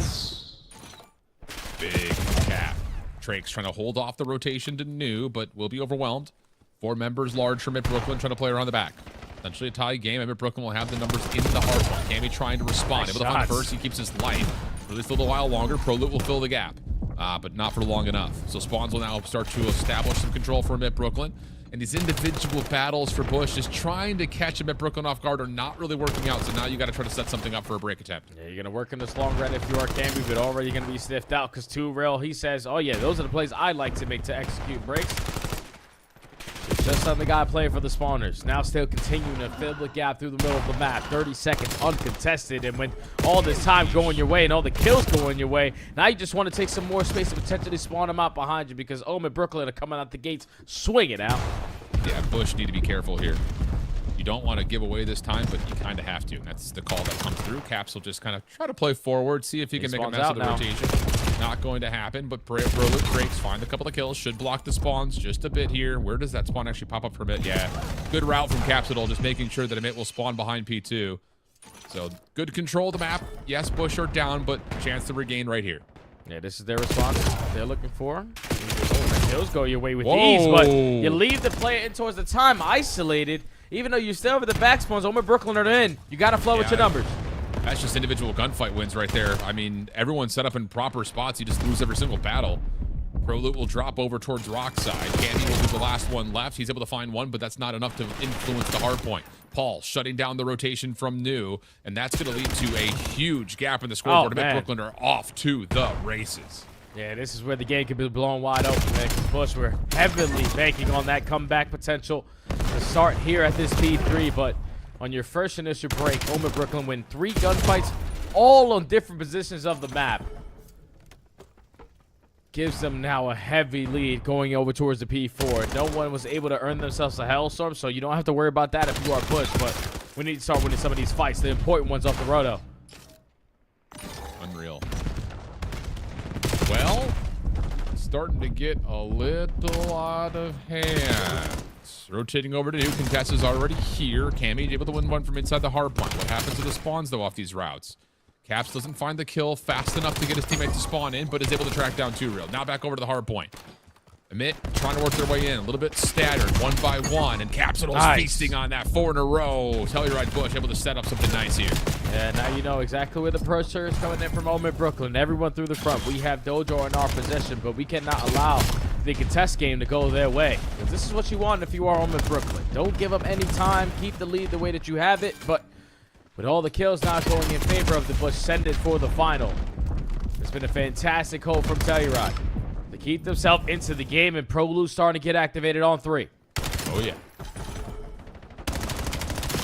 Well, a couple of kills will trade things out right before the hard point opens. But Emit Brooklyn will have the presence. Paul, that's a 1v1. Instead, it's a 1v3. Throws the shoulder, sees one, and then all of a sudden, never mind. There's the whole team. Emit Brooklyn in the time for now, but the collapse on the hard point working out nicely for Telluride Bush. Who really, I mean, if you could just split the difference here, go 30 for 30, you'd be all right with that, trying to make this game, you know, again, extend to another P2, P3. Yeah, but now they're committing everyone through the front door, Hal. Hopefully your stuns and nades are able to at least take them off at the time, but you have the positionings if you want. If you are Omit Brooklyn to shut down this play. Dylan Rex still dancing. A team kill comes in on to Paul X.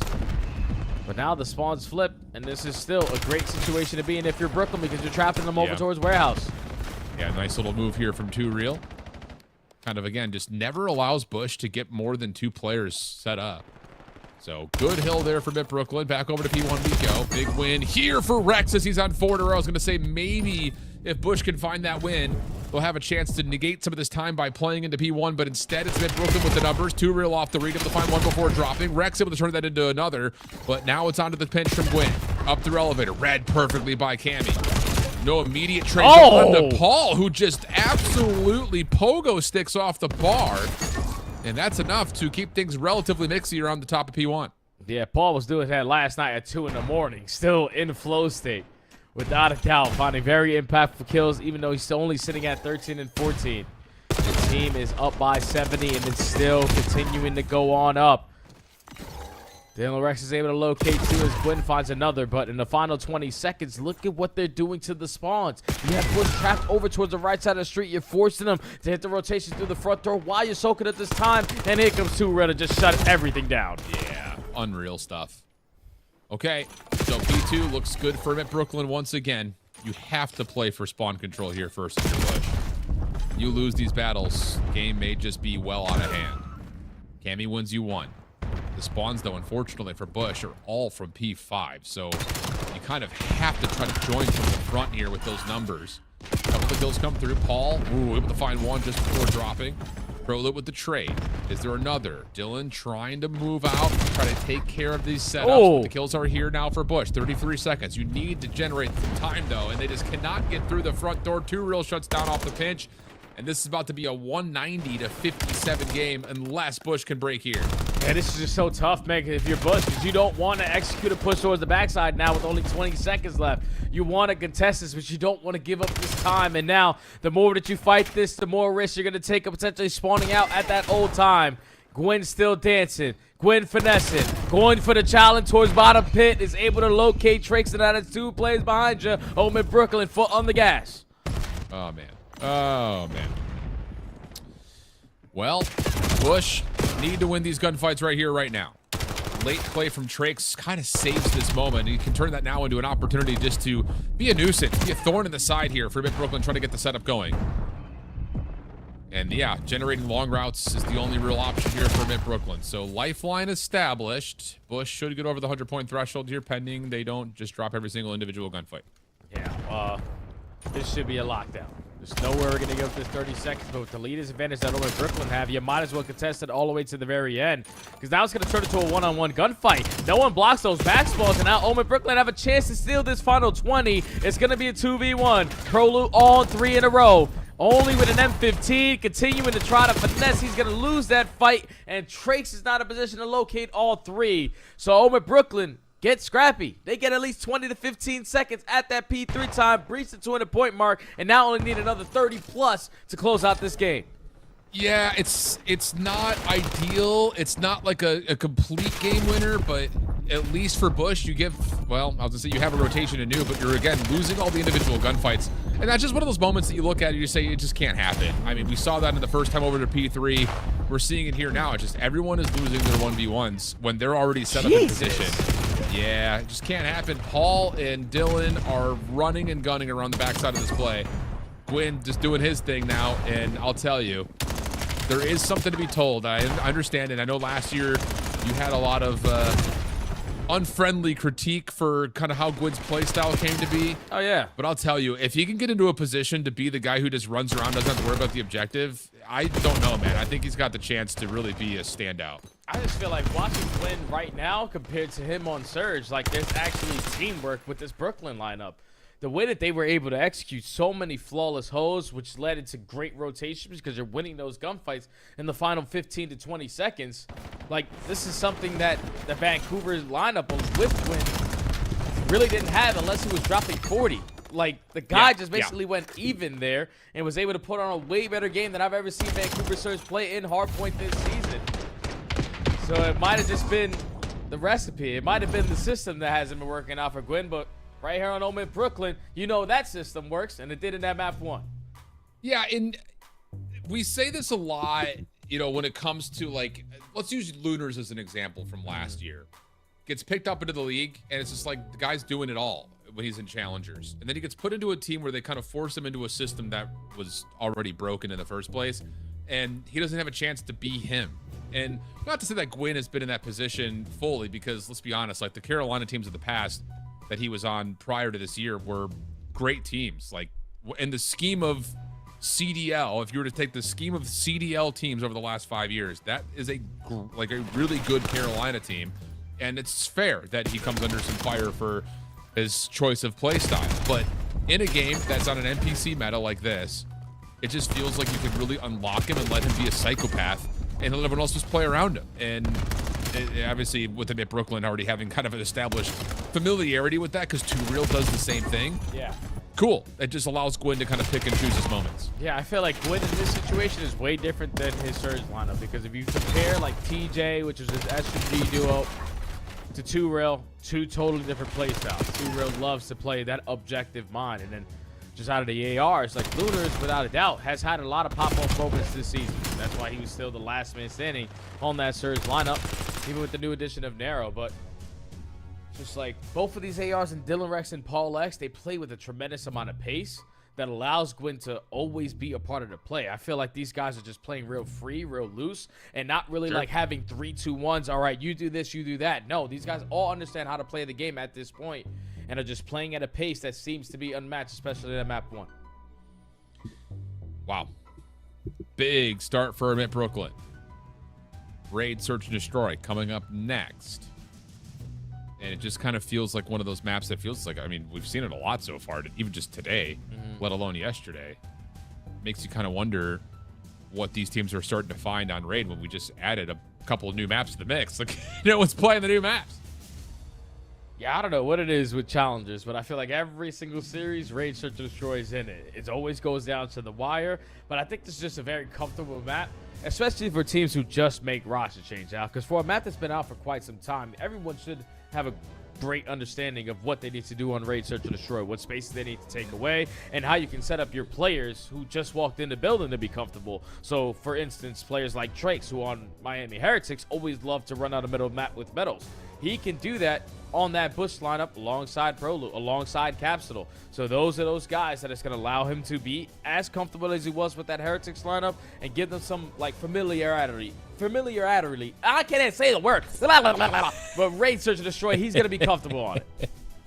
Familiarity. Familiarity. Oh my God, I can't say it. Oh, silly stuff. Taking a look at the highlights from the finish of Stallions and Torn. 53 seconds on the game clock. Goes to show you that this one was about as mixy as it gets. Because Stallions could really just utilize a win here to give himself a little bit of separation on the group standings away from that kind of, head-to-head tiebreaker situation. And this isn't confusing at all with the colors and everything, but we'll do our best. Yeah. So FC Stallions are actually pink. Torn Esports actually red. Gosh, now I'm following. Yeah. Yeah. So Torn, at least so far, they got the rotation in, and they shut down that first wave because FC Stallions looked like they wanted to take the long route, and Torn Esports are able to get that win. Both of those teams right now, I'm pretty sure, are sitting at 0-3. So just to get a win underneath your belt can do wonders. Potentially for that 4th spot wonders. But potentially make it to playoffs. Very true, my man. Very, very true. Familiarity. Right now. Familiarity. I can't familiarity. say it. Familiarity.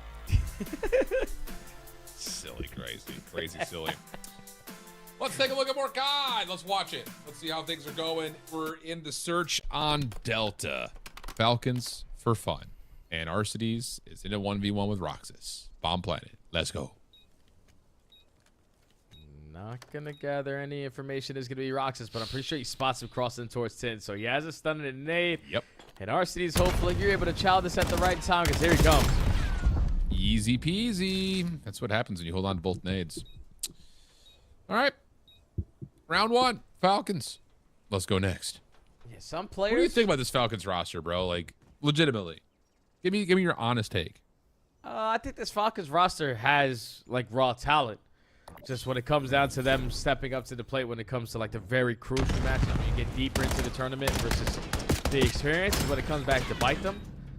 I feel like when things are going their way and, they're winning rotations, doing the fundamental aspect correctly, that's when, Falcons are at their best. But when you put them in a bad position, it's kind of hard to fight out of because you're fighting gunfights that are very difficult and then don't really have like that teamwork aspect in certain situations versus the experience that come back to bite you. But sometimes they work, and at least in that map one they did.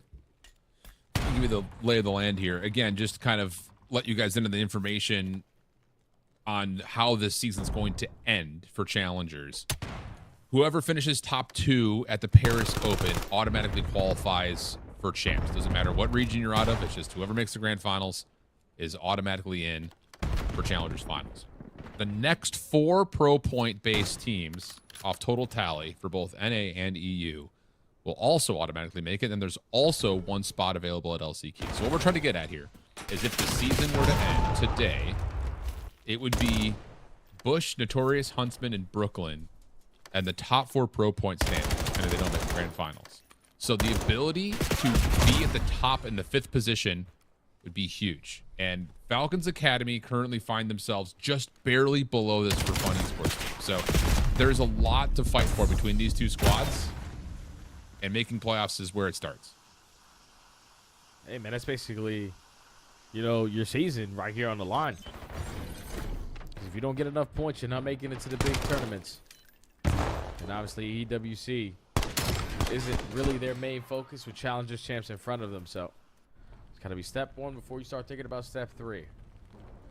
So if you are Falcons Academy Green, how would that feel to have, you know, your pro team and your amateur team show up for the EWC event?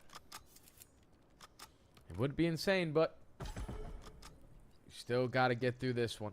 Both teams not willing to give it up. All tied up at 1. If you are for Fun Esports, you know you have experience. You have world champions on your lineup.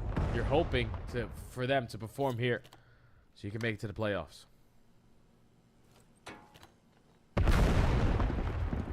Okay. 1-1 count. See what we get next on this approach. Already on towards A. Chance to plant. Nox going to feel that out, but gets caught. That'll have the defense scrambling and try to get back over to try to contest this. And they're going to go, but oh, good stun timing here for Fun Esports. Rox is able to get 1 on the trade. That's actually your bomb carrier. Bit odd, but you at least pinch. Should solidify this. I know where the last one is, and that will do it. Well done. Yeah, if you're for Fun, you don't rush that objective plant there. Like, because Falcons had a read of where the play was developing, and if they were able to strike for that first blood, that would have opened up, I think, Roxas to work on that late pitch. But once that first kill goes down, realizing where the pressure was going to come in, no need to rush it, allowed them to slide on in. And the Falcons thinking, all right, they got the first blood, they got to be planning by now. No, still waiting. Yeah. And for Fun, able to take the route. Yeah, so just another kind of list as we're going to go back over to our alpha broadcast here. And it looks like it's going to be a little bit slower round. Ball's already slamming. They're up 2-0 in this series. Up 2-1 in the overload. They might be at 3-0 at Fox speed. Yeah. Sheesh. Wait, they're already through map 2? Yeah. It's kind of beating the hell out of them. Jeez. So, again, here are your current pro point standings. Bush, Notorious, Huntsman, Brooklyn, top 4. Then Stallions, then For Fun, then Falcons Academy, then Cabal. And there's a pretty hefty gap between Cabal and FaZe Falcons. So, again, points are super important here. Oh! These 2 teams are just looking for a little bit of extra blood between each other. This was a matchup at Atlanta that, of course, Bush were able to find. Trake's able to follow up to get another trade and be down to Quinn, who's been seen. Trying to go quickly to isolate an elimination, but help was nearby, so Bush were able to strike first here in the search. Yeah, you just take that A side away from them, man. Usually expecting Capsule to be in laundry with an SMG in hand, but has an M15 this go around and is able to locate 2 from the top position. Get your bomb down with the numbers, spread it out in your post plant setup. Just an easy round there for the Bush when Capsule is still the aggressor, or actually Cammy. See, the kill feed is like, it's killing me all night tonight. It's literally killing me all night. Shout out Cammy for 2. I was like, what is Capsule doing in this spot with an AR? Like, there's no way. They'll figure it out eventually. Podcaster bugs are just 2030, 2035, maybe. Maybe. We'll see you in Modern Warfare 36. Yes, sir. I'm there. Whoa, okay, bomb comes through. Follow-up from Trakes. Looking for more, but it's that little bit of assistance over the top through B that allows the numbers to go back over to Bush. Bomb making its rotation back over to safety. 2 Real the one carrying, while Paul's looking for space at B. Yeah, Paul's just trying to gather some information on the opposite side. You have 2 lanes covered. The one that's open is the one that Bush are actually going to start to approach on, but Capsule is just looking for some kind of info Take all these shoulders as possible, but Too Rare has yet to move. That'll work. Trakes, top art. That's all you need to see. Yep. Ring the alarms. Double check, make sure. Oh, I like this fake smoke. That's going to keep them a little bit more interested and take away maybe some of the space over towards B. Prolute still looking to see if they wrap on for the plant. Real seen. Real. Too real seen. Nah, he's Goodness, in. I'm He's losing back. my mind. Don't worry. He's back. We'll be Time is catching. running out here for the plant. Not happening. He's just not going to stand a chance. They weren't Bush are as active as they were in the number situation. Just continuously gathering the info. Prolute backs him down off the initial bomb plant attempt, and then Too Real just trapped on the site. Trakes flies on in, puts the finishing touches on the round. Just giving up too much space right now to the Bush guys. You got to be able to contest them, meet them at that halfway line, and just push them back, because if you allow Trakes to continue to get lost, like, he's going to continue to break you down.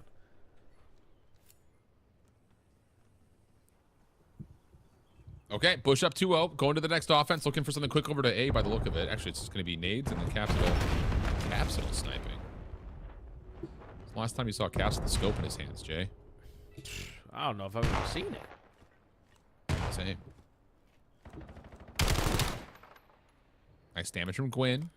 Gets good intel there for Omit's defense. They've got Prolute in a lot of trouble here. He needs help. He is currently stuck. Omit are not going to overchal this. They've got a good rotation position from Gwyn at mid-zig. But Prolute is gasping for air, and he's going to get all the help in the world. The entire Bush team is here now. He's able to find one, but Too Real effective on the trade, and now Too Real is still ready and waiting. The pinch on the opposite side. You're hoping you stalled out time for Gwyn to make the big-time play. Now it's a 2v1, and I see you swimming. You're not a fish. I spot you. Oh. You got a fin. You're dancing. The smoke grenade is still going to be good, but Gwyn still closes out the round. Omit Brooklyn finally get one on the board.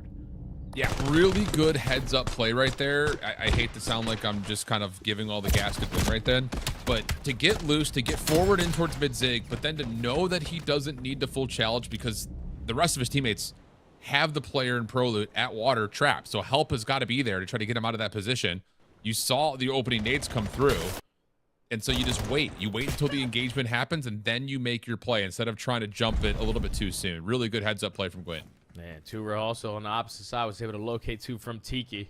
How many times did we say it in the last elite stage? When Too Real gets to that spot, that's his hot zone. So he sets up Gwyn on a long pitch to be the closer on the round, but into the next round, the aggression has been answered on both sides. Capsule flies in, gets the first. Too Real effective on the trade, but it still numbers in favor of Bush. Well, shots come through, and the final punch will be found over through Zig. Well done, clean, easy, no problems. Go next. Loving it, loving it. Yeah, I'm telling you, this is like just one of those comfortability maps, man. Trakes knows what he can get away with. You can just tell by just the play calls and what they're doing on the map that they are trying to make Trakes as comfortable as possible as a new guy coming in. You just do what you do with play around you. With players like Prolute and players like Cammy, they have been doing that basically their entire careers, just adapting to their superstars. And now up by 2 rounds. Capsule whipping out the snipe again. All right, top pocket is going to be clear. Let me just throw a shoulder at Tiki. I don't see anything. Let's get it planted. Why not? Well, not doing it yet. Too Real is going to go for some counter swimming. Oh, no. My. Oh, no. Yeah, but do you expect Trakes? Doesn't matter. Too Real is just going to pop through, and Trakes, who thought he had all water covered, is sitting there saying, wait, what? Like, did he just spawn in pool? So Cammy will be left for what would have to be a 1v3. Good isolation, maybe a chance, but Rex will shut that down. In a minute, Brooklyn will come away with a nice swim route from Too Real. I'm telling you, anything around that Tiki area, Al, is Too Real's playground, brother. Mm-hmm. You might not want to contest this bomb site again, because Too Real always is able to make something out of nothing when he's locked in at that Tiki bar. Swims through, not even with an NPC, with an AR in hand, and it's just like, all right, I see one. No need to chow. The bomb planter just got the bomb down, and he hasn't moved yet, so have info on 2 without a doubt. And he just pops on up. Takes a little breath of fresh air. And secures around there for his team. Yeah, it's so frustrating. I mean, it's just the motion around the water is so crazy. Opening shots coming through. Proloop hitting a lot of damage out, but not able to find anything. Paul going to go to the water route while 2Real will this time just try to get some pressure on the bomb through the cover of smoke.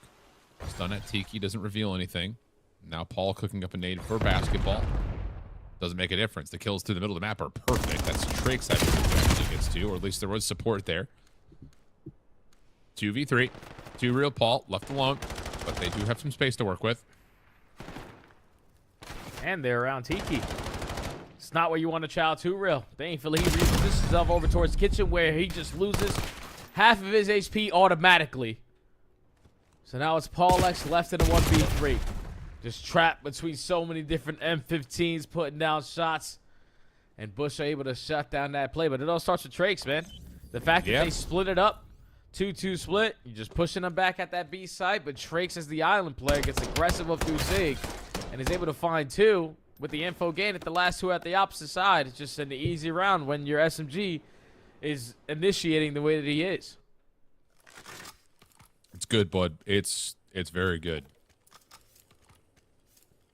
The more I watch this guy play, the more mind-blown I am at Miami dropped this guy. Dude, I'm telling you, man. I'm right there with you. It's just like, why? What was the point? They didn't even, like, bench him either. They just dropped him. I know. It's on his head. Can he get first blood? Gwyn will explode to the van. Caps a little bit stuck here at ring. Dylan, good timing on this route through pillars. If you can just find anybody. Able to find Pro Loot. That's good enough for 1. No trade immediately there as there's a reveal onto Capsule. Huge shots coming out. Last one left alive. Oh, pardon, that was Cammy before. I just can't with the scoreboard. Telling you, it's killing me today. It's killing me today. Regardless, though, that's all. Big shout out to Dylan Rex. Smoke grenade gets invested. He knows his teammates are getting pressured over towards Laundry, so he said, screw it. Let me just hope that the timing goes my way. Slides on through mid pillars, finds 2. The second one even more dominant than the first, because that was sort of a turn and burn there on the Capsule or Kame, one of those damn guys. But Dylan Rex gets it done there for Omit Brooklyn to keep on trading these rounds. But now we go into the swing one.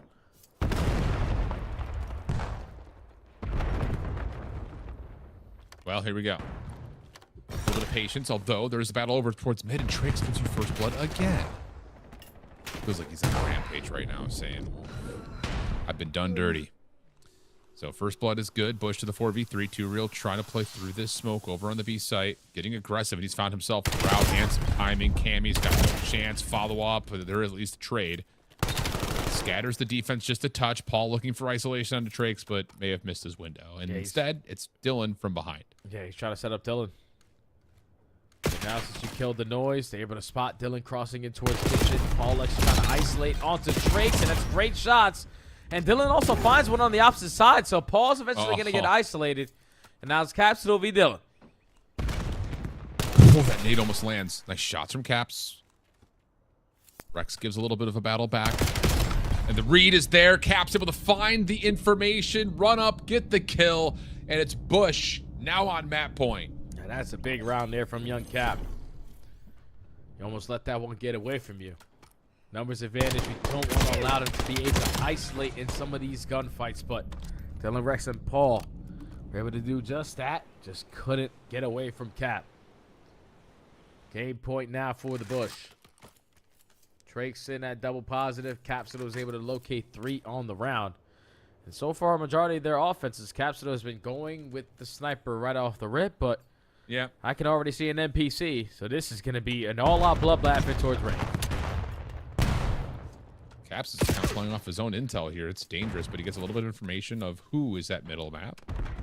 Paul, I believed, had a scope. Yeah, he does. But that's the A site taken. How much further do you want to go here if you're Bush? Capsule joins the party, gets up top into Laundry. Opening damage is in. Rex, though, finds a kill on the backside of that play. And keep your eye on 2Real. Quick route behind through ring. Paul's just trying to hold this space at tree. They'll allow this play for 2Real, but Caps... No, Cammy finds the kill. Follow up from Rex.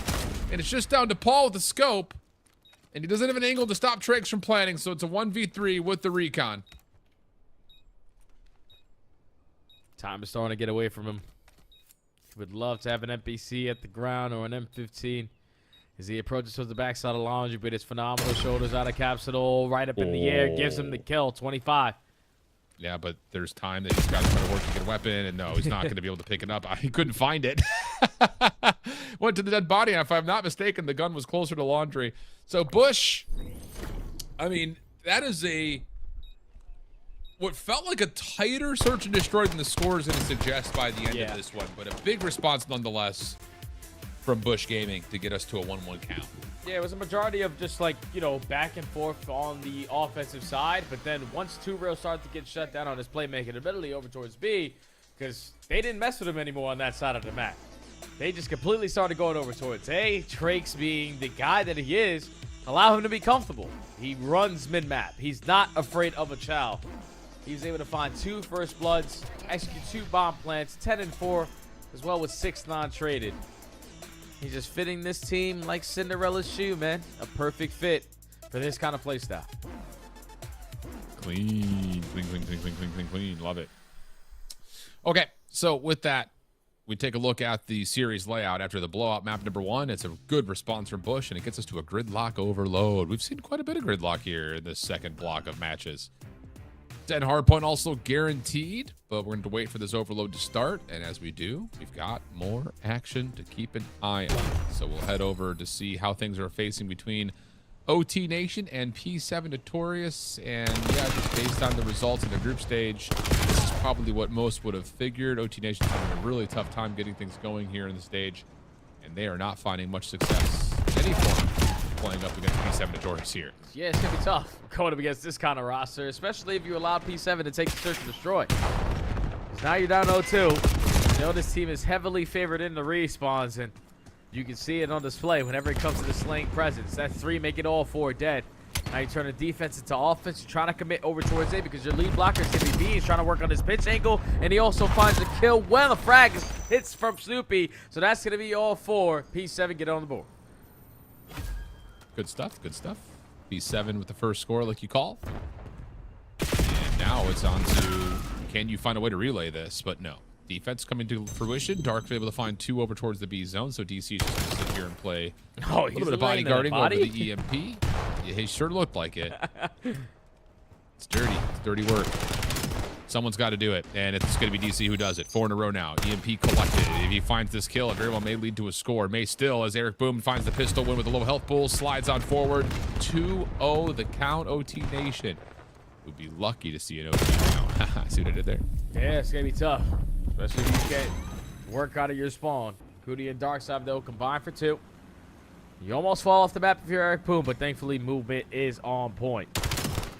So now in control of the EMP, 2 kills go their way. Lead blocker is instantly going to go because the other 2 players from OT Nation all the way in Africa, it's going to be 3-0. Yep. Easy follow-up. DC is going to find a pick, and honestly, he could just stay here. They find the pick onto Derek up top at window. Should be an opportunity to grab and go again.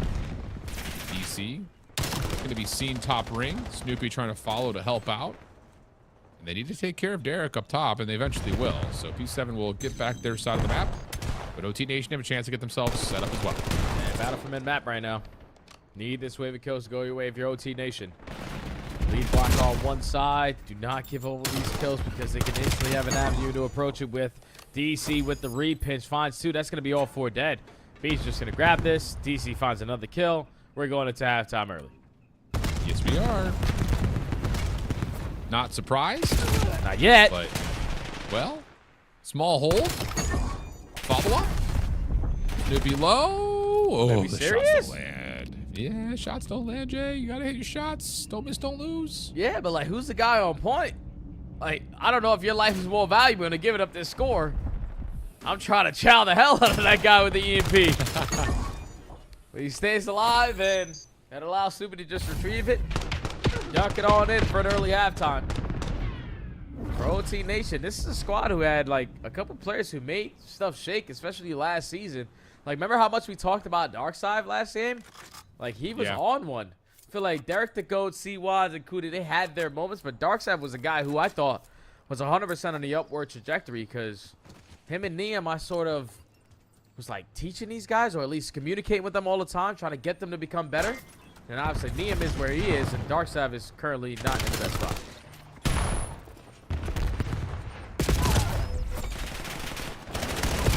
Well, off the break off.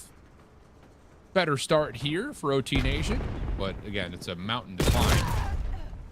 And C-Wads will find no success moving through third. So it looks like the CMP will likely just be set to come back over. And, well, we've got our alpha match ready to go. So if you want to keep your eye on P7 Notorious or OT Nation, don't want to discriminate, do so by finding their broadcast on the YouTube channel.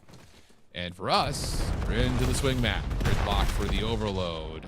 To Bush and Omit. Let's go. Man, I'm curious if this new Bush lineup actually has some success in overload, man, because for stage after stage after stage, this has always been the one mode that has hurt them, and it's usually due to not having the best break-offs. Giving off early scores and just putting yourself in an early deficit, forcing yourself to play 2 times faster and essentially try to complete the comeback. But Gridlock a little bit different than the other 3. It's consistent gunfights around this mid-map before you find every single kill and retrieve it. Well, this is big right here. Caps is now open up the B space. So you got Cammy on the cross. Uh-oh. That's looking like a free score. Should just make your way through Broken. And it looks like Bush are going to be able to get this one over the threshold. No problem. Look at the counterattack, though. Omit Brooklyn now moving their way deep. All the way through Grandma's house. Try to reclaim a little bit of space on the Bush side of the map, but Drake's able to find the opener. Cammy coming back to the play has also spotted Gwyn. That's 3 straight dead. You still have Caps in a position to block the rotation from fire, but cannot stay alive. Just down to Proloot. Can he hold this? First jump across the Rex shutdown. Follow up, try to get there, but the nade will land. The defense should be able to hold this, pending they can take care of Trakes, and they will. Yeah, thankfully that time, Omit Brooklyn make a collective unit decision because it was a 2-2 split and almost gave up an opportunity for Bush to quickly get score number 2. But everyone right back on the second attempt, and they're able to clear out the spawn. Now trying to work through showers. None of the gunfights are going your way. That's 2 dead. Thankfully, Dylan Rex is able to find 1, but now you're instantly trying to go. Too bad you're running right into the jaws of Omit. Yeah, it's tough. Okay, off the spawn. Back over through small. Too real. Sees the pressure. Backs away. EMP going to make its way down over towards the A side of the map. Gwyn looking for a rotation in towards Milk. No one home. It's a pinch instead. Trakes just opens up the map completely. Defense just has to focus on the front as Trakes finds both. Paul trying to create that little bit of extra space. Finds 2 of his own. Trade is there. Rotation back for Rex. No one is here towards B. But, oh, a little bit of a wiggle, a little bit of a wag. And Rex is going to fake out Bush's defense. Pulls him to B. Moves over to A. We're tied at 1. That's fantastic finessing plays out of Dylan Rex, who isn't putting up the best stat lines here, but that's what doesn't pop up on the scoreboard. Just the way that he was able to get that capture. Great finesse. Allows you to tie the game. 2:20 left to work with on the game clock. All the Bush players are roaming around this mid-truck area. They have all of them mapped. They are pushing Omit Brooklyn back. They already find 2 kills as well. So Dylan Rex and whoever the hell is last one alive in 2-rail need to clutch up on some fights, and thankfully Frags are able to connect. Yeah. Much nicer here for Omit Brooklyn after that opening spree from Bush. Largely just shutting down Trakes. Nice little pop-up from Pro that sets up Trakes for an easy one. But around the back, Rex is getting active. Sees Cammy and Caps on top of that. Doesn't win the gunfight, though. Oh, my goodness. He had him down to a bullet.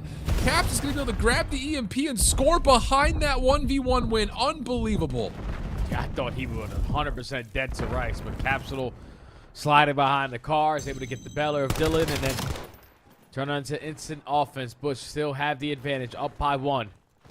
Now it's time if you're Caps to wrap back over towards Showers, or at least be a nuisance, but he gets caught. Now Prolu, how long can you value your life? Because Omit are just trying to sniff you out before they even touch this EMP. Now the spawn is clear, push forward. Minute 15 on the clock. Shutdown's coming through for Bush, holding that mid position, that 50-yard line. Paul trying to change that, but shut down. 14 and 10 from Trex, 13 and 8 from Paul on the other side. Caps is 13 and 5. Real trying to shut down the player on the backside of mid. Caps will fall. You just can't get the EMP up top right there. Angle locked down, and we'll reset 50 seconds on the clock. If you're a Bush, you have everything in front of you. You're just looking for kills now to go your way. You want to give them an opportunity to stop you. Not only slating press up through the middle of the map, but it's Capsule on the pinch. That's going to lead to 3, making all 4 dead. Everyone's on the spawn to be over towards B. And I don't know if it's going to lead to a score because we're not having the proper cuts. Gwyn's able to come all spawn, shuts it down, and now 25 to go. Yeah, the other problem with that was you also had number 6 and Dylan Rex spawn back by A. The spawn manipulation not quite perfect for Bush. Chance for a counter score here late in the half for Omit. They're going to find the kills that they need, and they have 2 Real playing behind the A point. If you can get this pick, though, it may put enough pressure to actually lead to a possible counter score on the other side. Cam is going to dance in and out. Could he actually beat the timing to get to A before the half? He sure will. 3-1 the count. Halftime hits immediately. And just when you thought Omit were going to find an opportunity to get this thing to 2, nope, just kidding. Bush find a way to steal it away thanks to Cammy's play. Every single time they took that EMP over towards that B Street side, it just caused them issues. Came down to Cammy mid-stun, winning 1 gunfight, and knowing that no one else was going to be in the vicinity to shut me down as long as you kept my backside safe. 2 times now where it comes down to an individual just finding 1 kill, leading to a score. And now if you are Omit Brooklyn, this is where this map becomes very difficult because Gridlock is way different than every other overload that we have in the game because the EMP consistently can spawn towards mid. You don't have opportunities to play reset. No, you got to consistently keep on fighting these gunfights through mid. Oh my God. Turning into a Bush murder fest.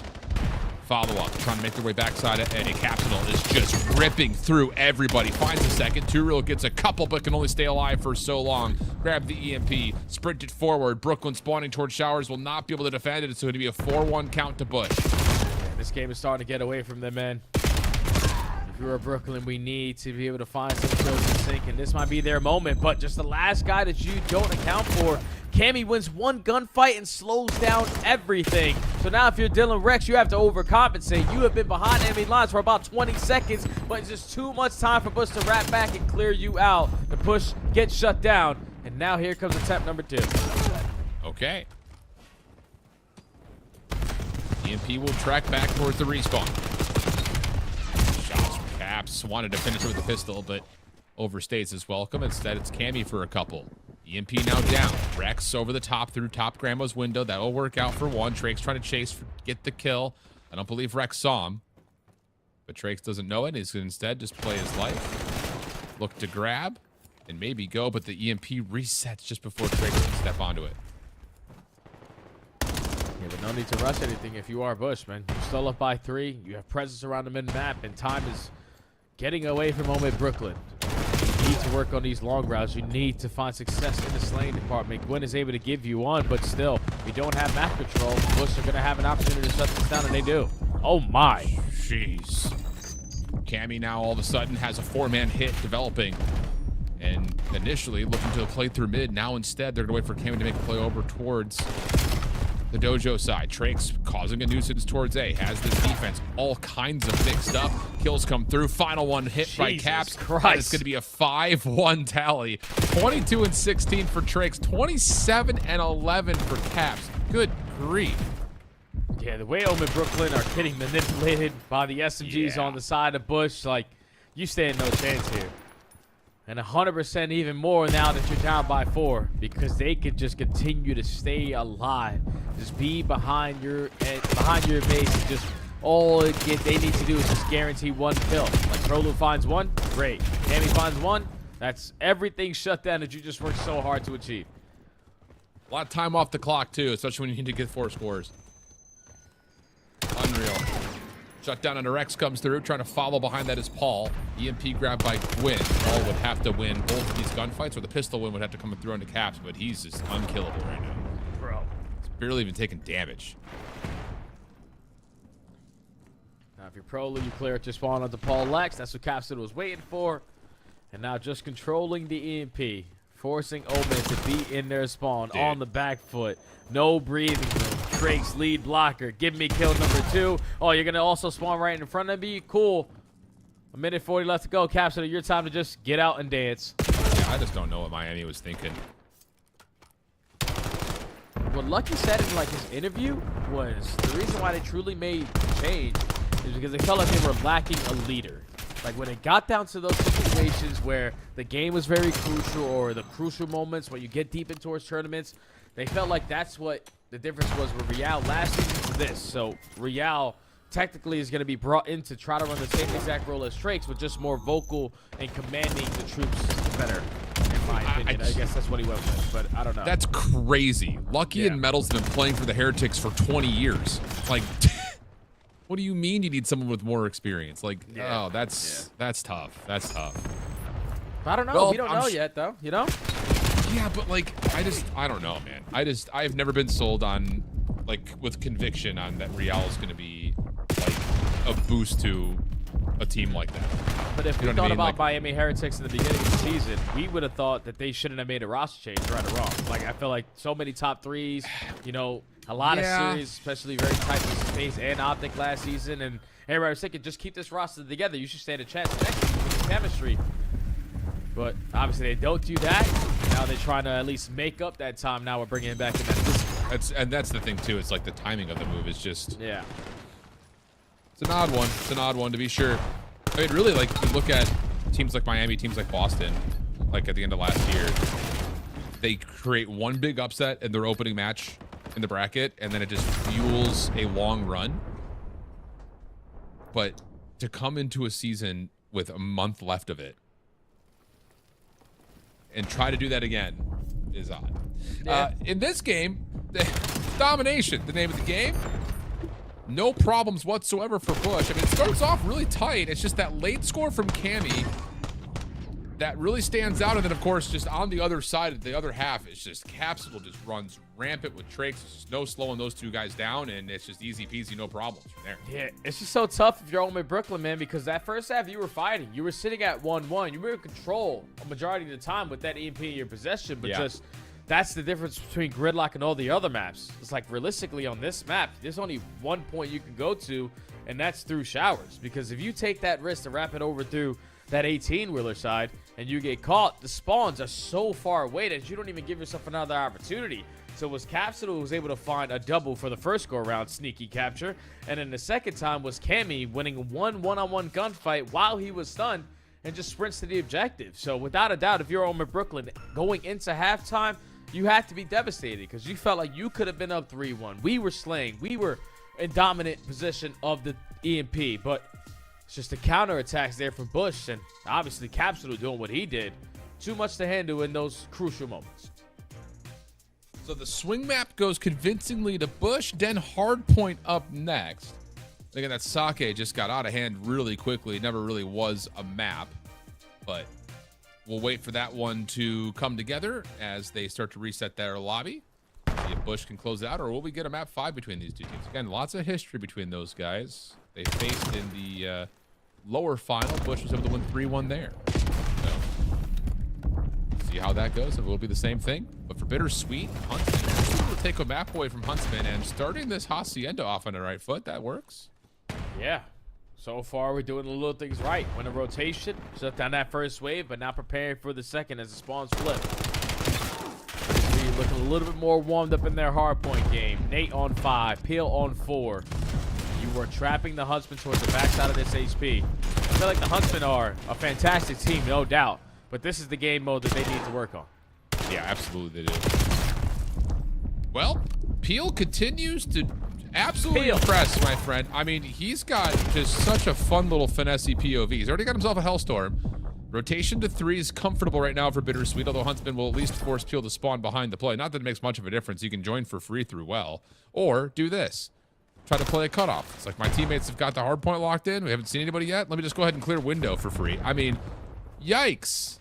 Not the start for Huntsman that you were hoping for, especially considering that, what, 3 of these guys played this map in a couple of different titles.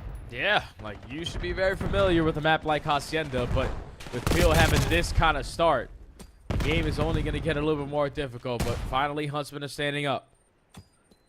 Clean 4 dead. In this sequence, still here at the P3, and it's still a good chunk of time that they can walk away with. And if you're BitterSweet, I would love for you to be a lot quicker on this break opportunity because you know you have that Hellstorm going into the next HP, but thankfully if you're going to get the break, you're going to guarantee the time.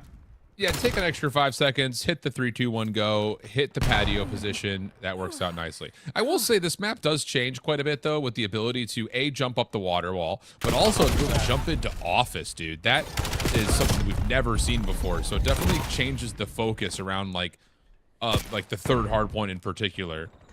Also, we have to be kind of a little bit cautious of that position as we move around to 4. When we were in this game, or in this map last game, spawns have moved very quickly. Will that stay the case here? I'm not going to find out as Huntsman cleaned the floor, and we'll lock things down from garage side. Yeah, and if you peel, like, why have we not invested in the Hellstorm? Like, we should have been invested in the Hellstorm, but now you're going to call it in after the first 30 seconds, so the most you can get is at least 20 seconds of time here when you could have potentially got 40. But the break comes in, and if you want to continue to watch this one, it's obviously one of the challenging channels, but back over to Alpha we go with 2 of the big dogs that still duking it out. Yes, sir. Again, this was your lower final in Atlanta. Bush held the edge on what was a tremendously long lower bracket run. I'm talking 1, 2, 3, 4, 5, 6, 7 games in a row before they got back to the grand finals.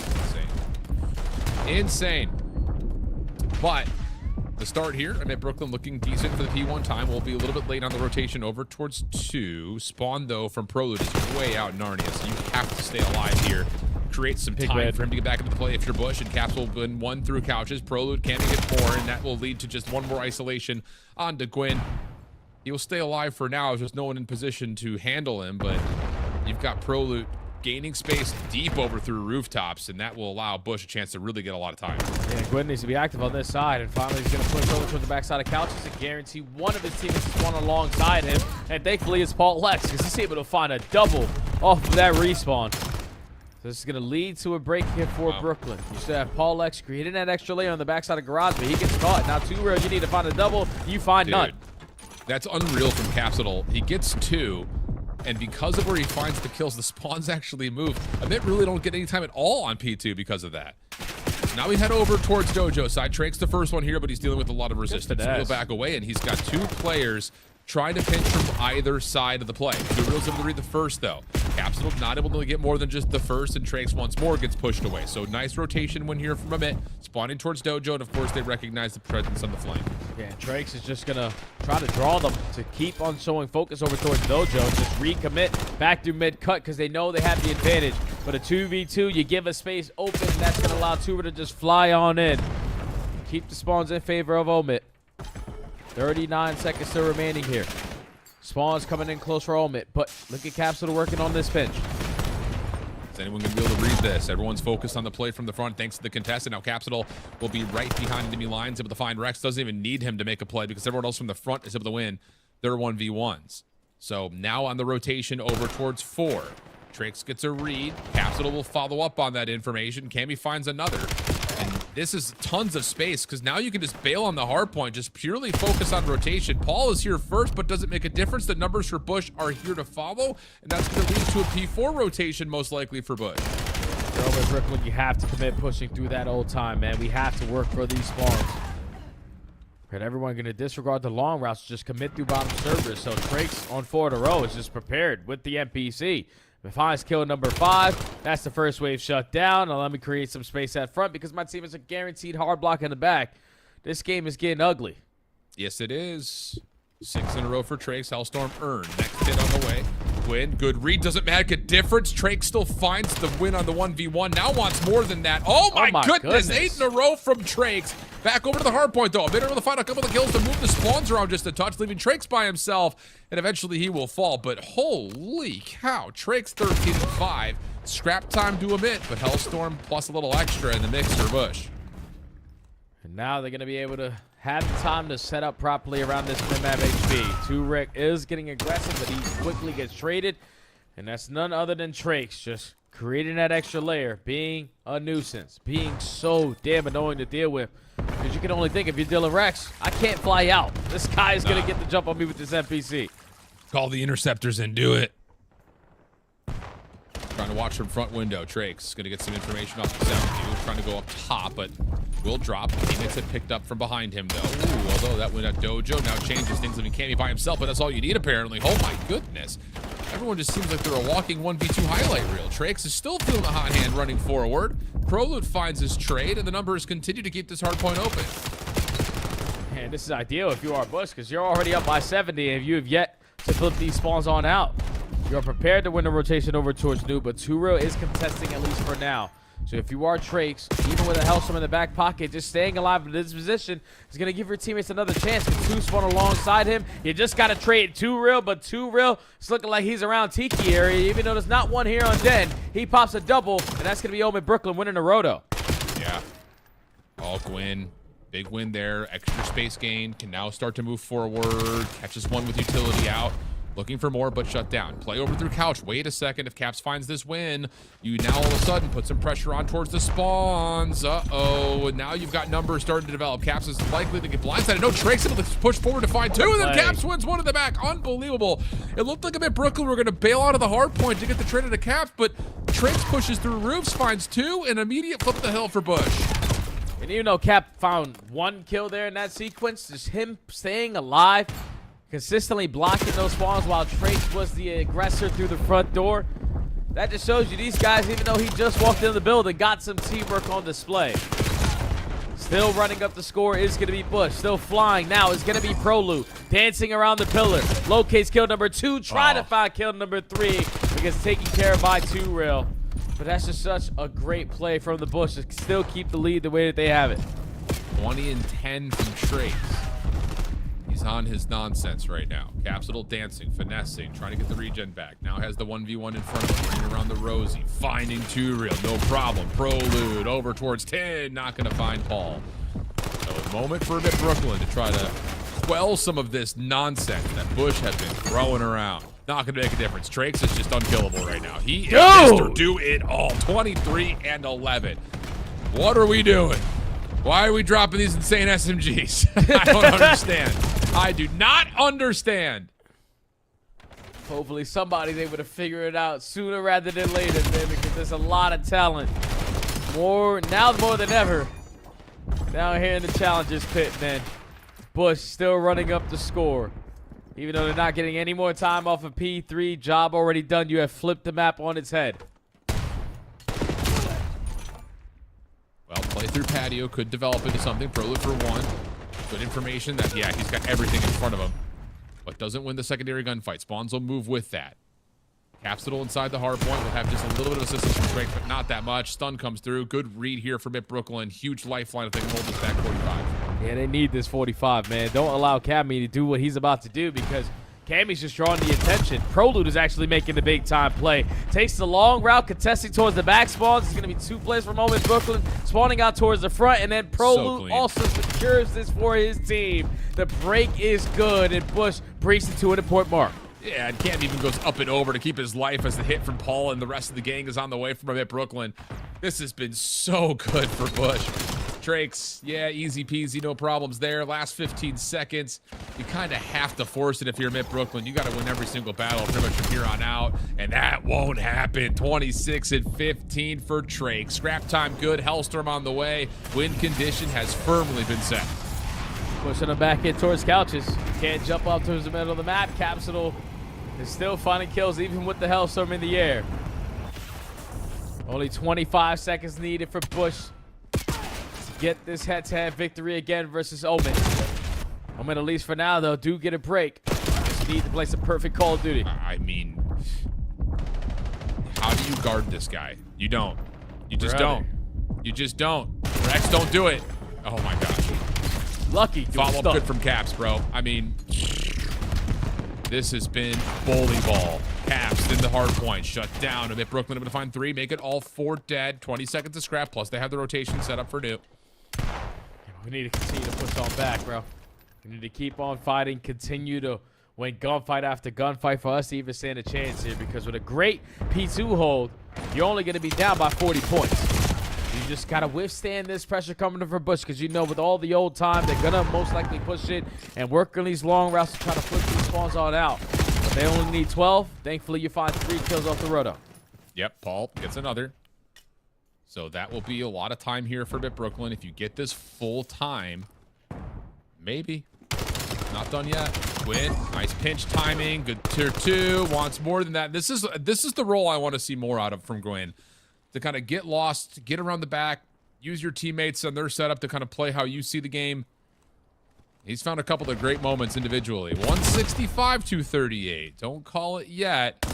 Caps is dancing with Rex. Two Real cleans up the front. Caps trying to make his way back over through couches, but that's an easy read. That's a full 60 for Omit Brooklyn. Man, Brooklyn is starting to show some fight here, man. Game is far from over. Hellstorm could And be now earned you're up this just going time, to too. cut your losses. Yeah, you could potentially earn an L-Storm, too, if you're too real. I don't really know if he's going to be able to earn it. He's going to guarantee he's going to need one more kill. But now it's all about these rotation fights. Who's going to start off with the first one? Well, you got a bait and switch here for Two Real. Quinn's able to get you one. Shots over the corner. Two Real. Oh, loses the gunfight. Now it's just down to Paul. Not going to happen.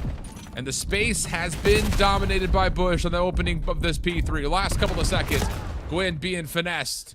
Able to get one, but he's got to find his way to the hard point. Contested through mid-cut. Capsule right there with it. No problems. Last player to find is Gwyn, and he's fall. No problems at all for Bush. Got a little tight. That full 60 on P2 makes things interesting, but outside of really that one rotation, it was all Bush all the time, always. Man, it's going to be that easy for the Bush boys, man. When your SSGs just playmakers like this. Like, Breaks is getting away with murder. There's no way this guy should be flying through mid-cut, locating three, and then every single time they're hitting the proper pitch routes, trading out effectively. It's just great gameplay out of a Bush. We've always known that their system has been fantastic. Obviously, they just hosted a trophy at the last event. And then they come into this stage with obviously a roster change that was bound to go down. Abe gets out. Trakes is a perfect fill. And this team is just lights out right now, especially when they're winning overloads. That's the biggest map that I took away from this series, is the fact that they dominated that overload the way that they did by having early success with the breakoff. But Bush with 3 straight maps now moved to 3-1 in this group and basically guaranteed that they're the number 2 seed. Well, we'll take a look at the end of the hard point here between Torn Esports and FC Stallions. Torn Esports are up 2-0. Hold on. Or 2-1 rather in the moment. And they've got the rotation at 3 set up. And it's one of those moments that FC Stallions kind of a little bit lost in the sauce right now. Last player left alive is Rupert. He will drop. That is a big kill. Torn Esports now have an opportunity to control the map and read spawns off of this with not full win condition here, but you would, at least you would think that they could win off this hard point, but you just have to try to take the leader's advantage from here on out. He gets on 5 in a row. Making Sheesh. kill number 6. Now the spawn's flipped. Torn Esports have the win condition right in front of them because you can earn this Hellstorm and basically guarantee to push them back just a little bit extra. Great shoulders just to finesse the time, so he's able to earn it. But for now, FC Stallions are hit. Now they got to start thinking big picture. How do we flip these spawns? Should have DK possibly have called What a it in right route. there. Could have called it in right there, but they will still spawn down towards P4. Cannot win it if you're FC Stallions. You need to win these gunfights here if you're Torn Esports, though. Mince gets the opener. Follow up good from Dak. Over towards the middle of the map. Gio just trying to find a way to move these spawns around.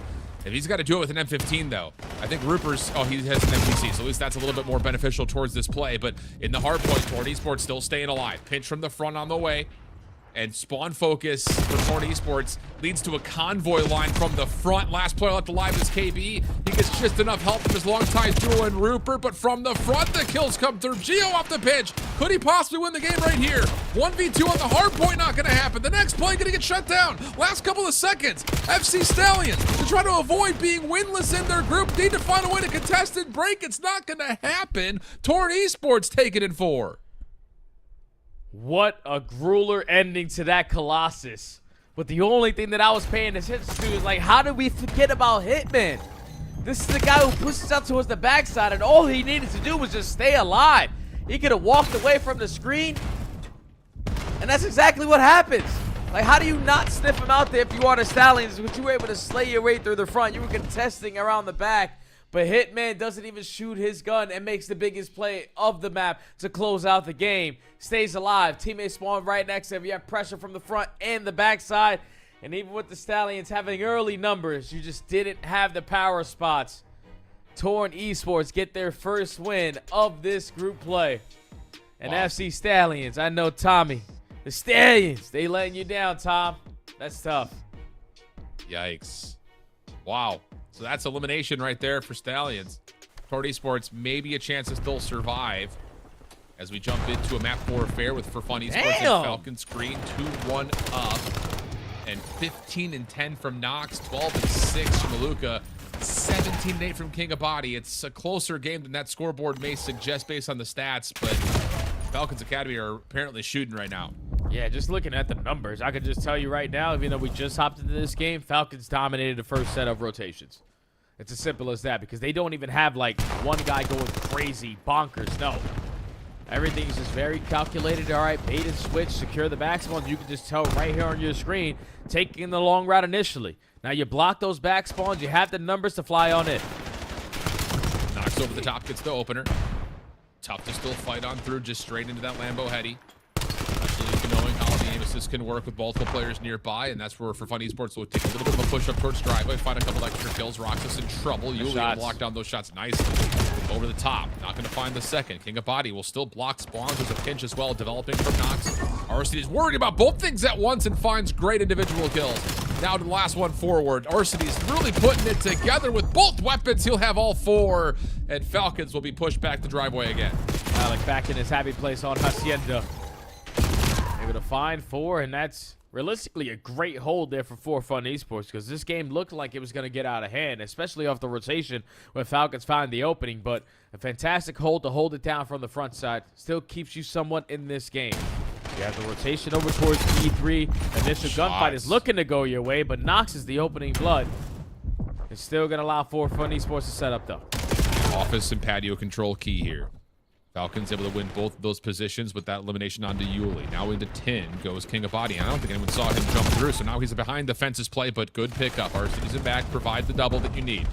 Luca thinking about jumping in for the contest. Will do so, but again, everyone's just popping up and over this fence line like a bunch of little gophers. That's enough for Fun Esports to find the wins and put themselves right within the question of being able to get this thing to a tie game. Well, yeah, first set of hard points, you didn't win a single rotation, but so far here in the second set, this is the perfect response. Basically a full 60 at this P3, and now trying to work off the rotation is going to be Yuli, but for some reason Nox is still trying to hit 14 seconds. Falcons, cut your losses. Set up at new. I know the break is good for 10, but now it's a race over towards the next HP. And that race, initially, will have Nox there. Aluka has the Hellstorm at the ready. With the hit, has numbers developing from the front with nades for Fun Esports. Still two players left alive for Falcons. Aluka, the last one standing, and he will drop. Spawns will move, though, very rapidly over towards Garage. Nox up to get one, so you can actually get here to recontest, but it looks like Aluka's going to pull the Hellstorm in here first. You wait to see if you can get this push up into checkers, and they will. High-low setup, 2-for-1 exchange. Try to force maybe a team kill out of the Hellstorm, but everything will fall, everyone will drop, and now you just burst in the last bit of that Hellstorm missile to get more, and that's now Falcons in control. Yep, now they're spawning him all over towards the boat side. Get your trophies down, because the nades are still having an impact. One player in Arcities is going to spawn behind enemy lines over towards that Lambo side, but as soon as Nox spawns, you should have the indication to turn right around. Good read.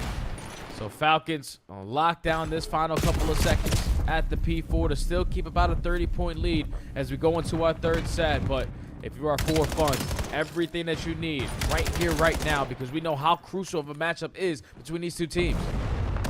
Okay, it's Roxas. Backside stairs, going to get shut down. Aluka almost able to find the double, but Yuli's low enough to make an easy trade come through. Asim still playing over to the bottom side of Fountain. Wants to jump into Art. Nice shots onto Nox. No immediate trade. For Fun Esports, able to chip into this lead little by little here on P1. Keeping it scrappy, man. They have yet to try to flip these spawns out because they're just trying to control this map, at least for now, before they actually commit on the flip for the P2. But look at what Falcons are doing. They're trying to set a CABAL working on this late pinch. He's able to find a double. Now he's pushing it off a seam. And it's still Falcons in control of the spawns over towards Pyro, but it's actually two players for For Fun spawning at fence, so it's a battle for the Roto. Oh, man, that's so tough. Asim, a couple of early shots as he mantles up the vines. Big 1v1 in the back, though. Arcities, a little bit of a slower game, but tried to put a little bit of pressure over towards the driveway spawns. Doesn't fully win it. So Falcons up 10, a little bit more than that. Now in a position to control P2. They don't have a lot of information, though, on where For Fun are. Lucas is going to play a hard anchor spot behind this truck.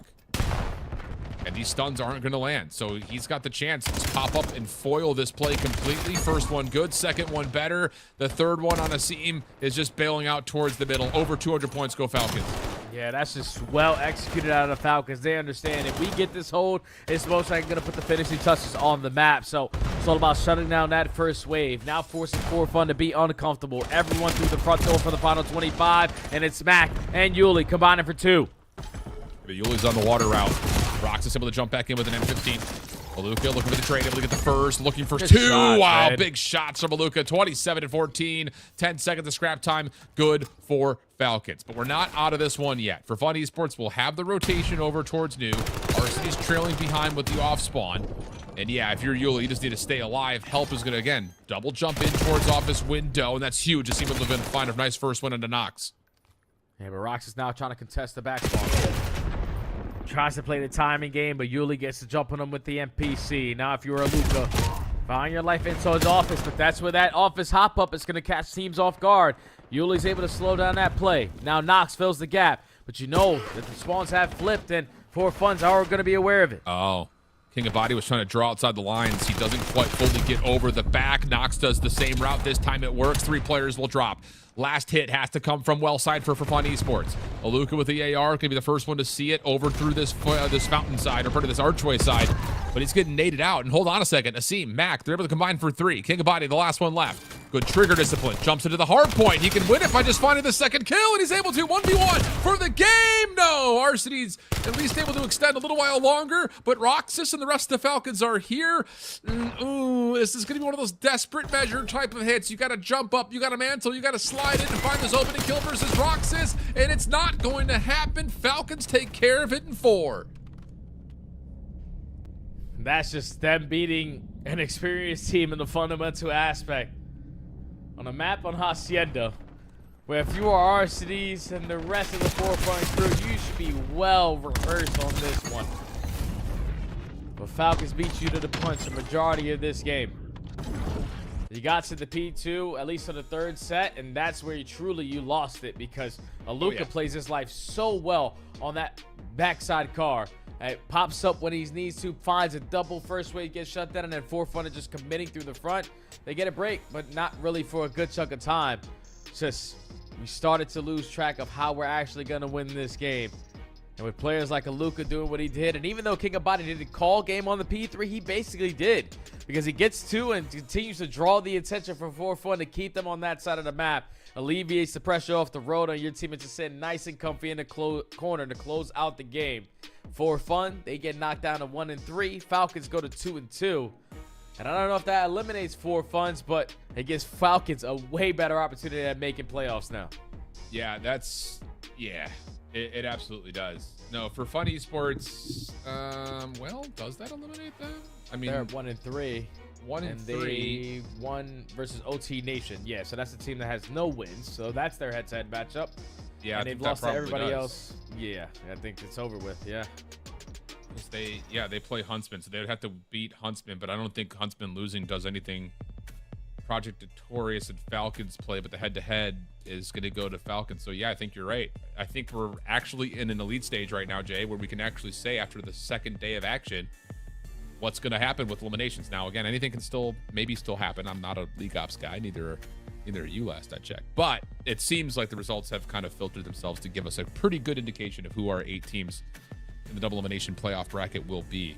That's huge. I mean, again, like talking about For Fun Esports and the implications around where they are right now, they were sitting about 20,000 pro points below the threshold of being at a top 4 position. And now you're going to be, if you were eliminated truly from playoffs, you're not going to be able to make up that gap at all. You're actually going to, the gap's going to grow on you. Yeah. In fact, you've got teams around you like FaZe Falcons, or this Falcons Academy team, and CABAL that have an opportunity to possibly even leapfrog you. BitterSweet as well. So dangerous moments here to kind of play for that late seeding for either a guaranteed spot at finals or, more importantly, possibly LCQ finals. So, man, that's got to be so tough if you are For Fun Esports, man. A roster with these kind of players on it who have a tremendous amount of experience and who also have had a lot of success down there in challenges, some alongside each other. Just like to look like this on this week of play is atrocious for that organization, man, because just looking at Group B, yeah, you lost a head-to-head versus BitterSweet, you lost a head-to-head versus Falcons, you lost a head-to-head versus P7. The only one you have is versus OT Nation. Yeah, so technically they're already eliminated, man. That's tough. I think so. I think you're right. And unless there's, I don't know how the three-way tiebreakers would work. Like, if there's a situation where Falcons and BitterSweet and for Fun Esports all finish 2 and 3, I don't think it makes a difference because the head-to-head tiebreaker would still determine it. Yeah, you're absolutely right, because the map count would be shared between them, and for Fun Esports would be out. So yeah, I think you're right. Same situation for Torn Esports and Stallions.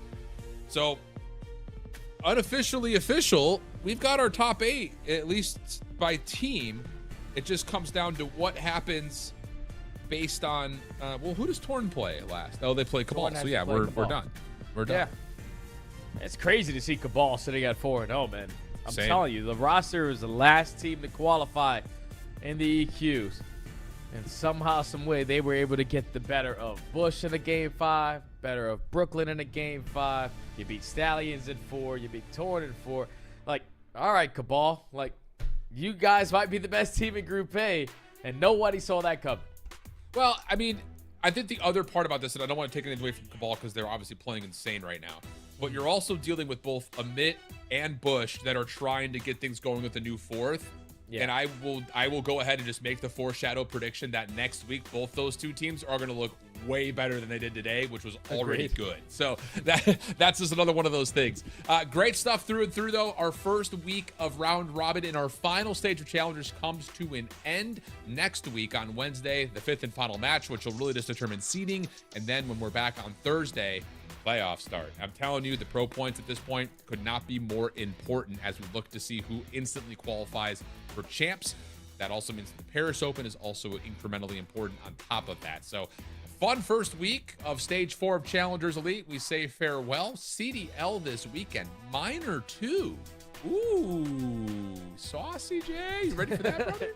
Oh, yeah, it's going to be a good one, man, especially with all these roster changes that just happened. I don't even know who's going to win, but it's going to be somebody, and somebody probably with a new player.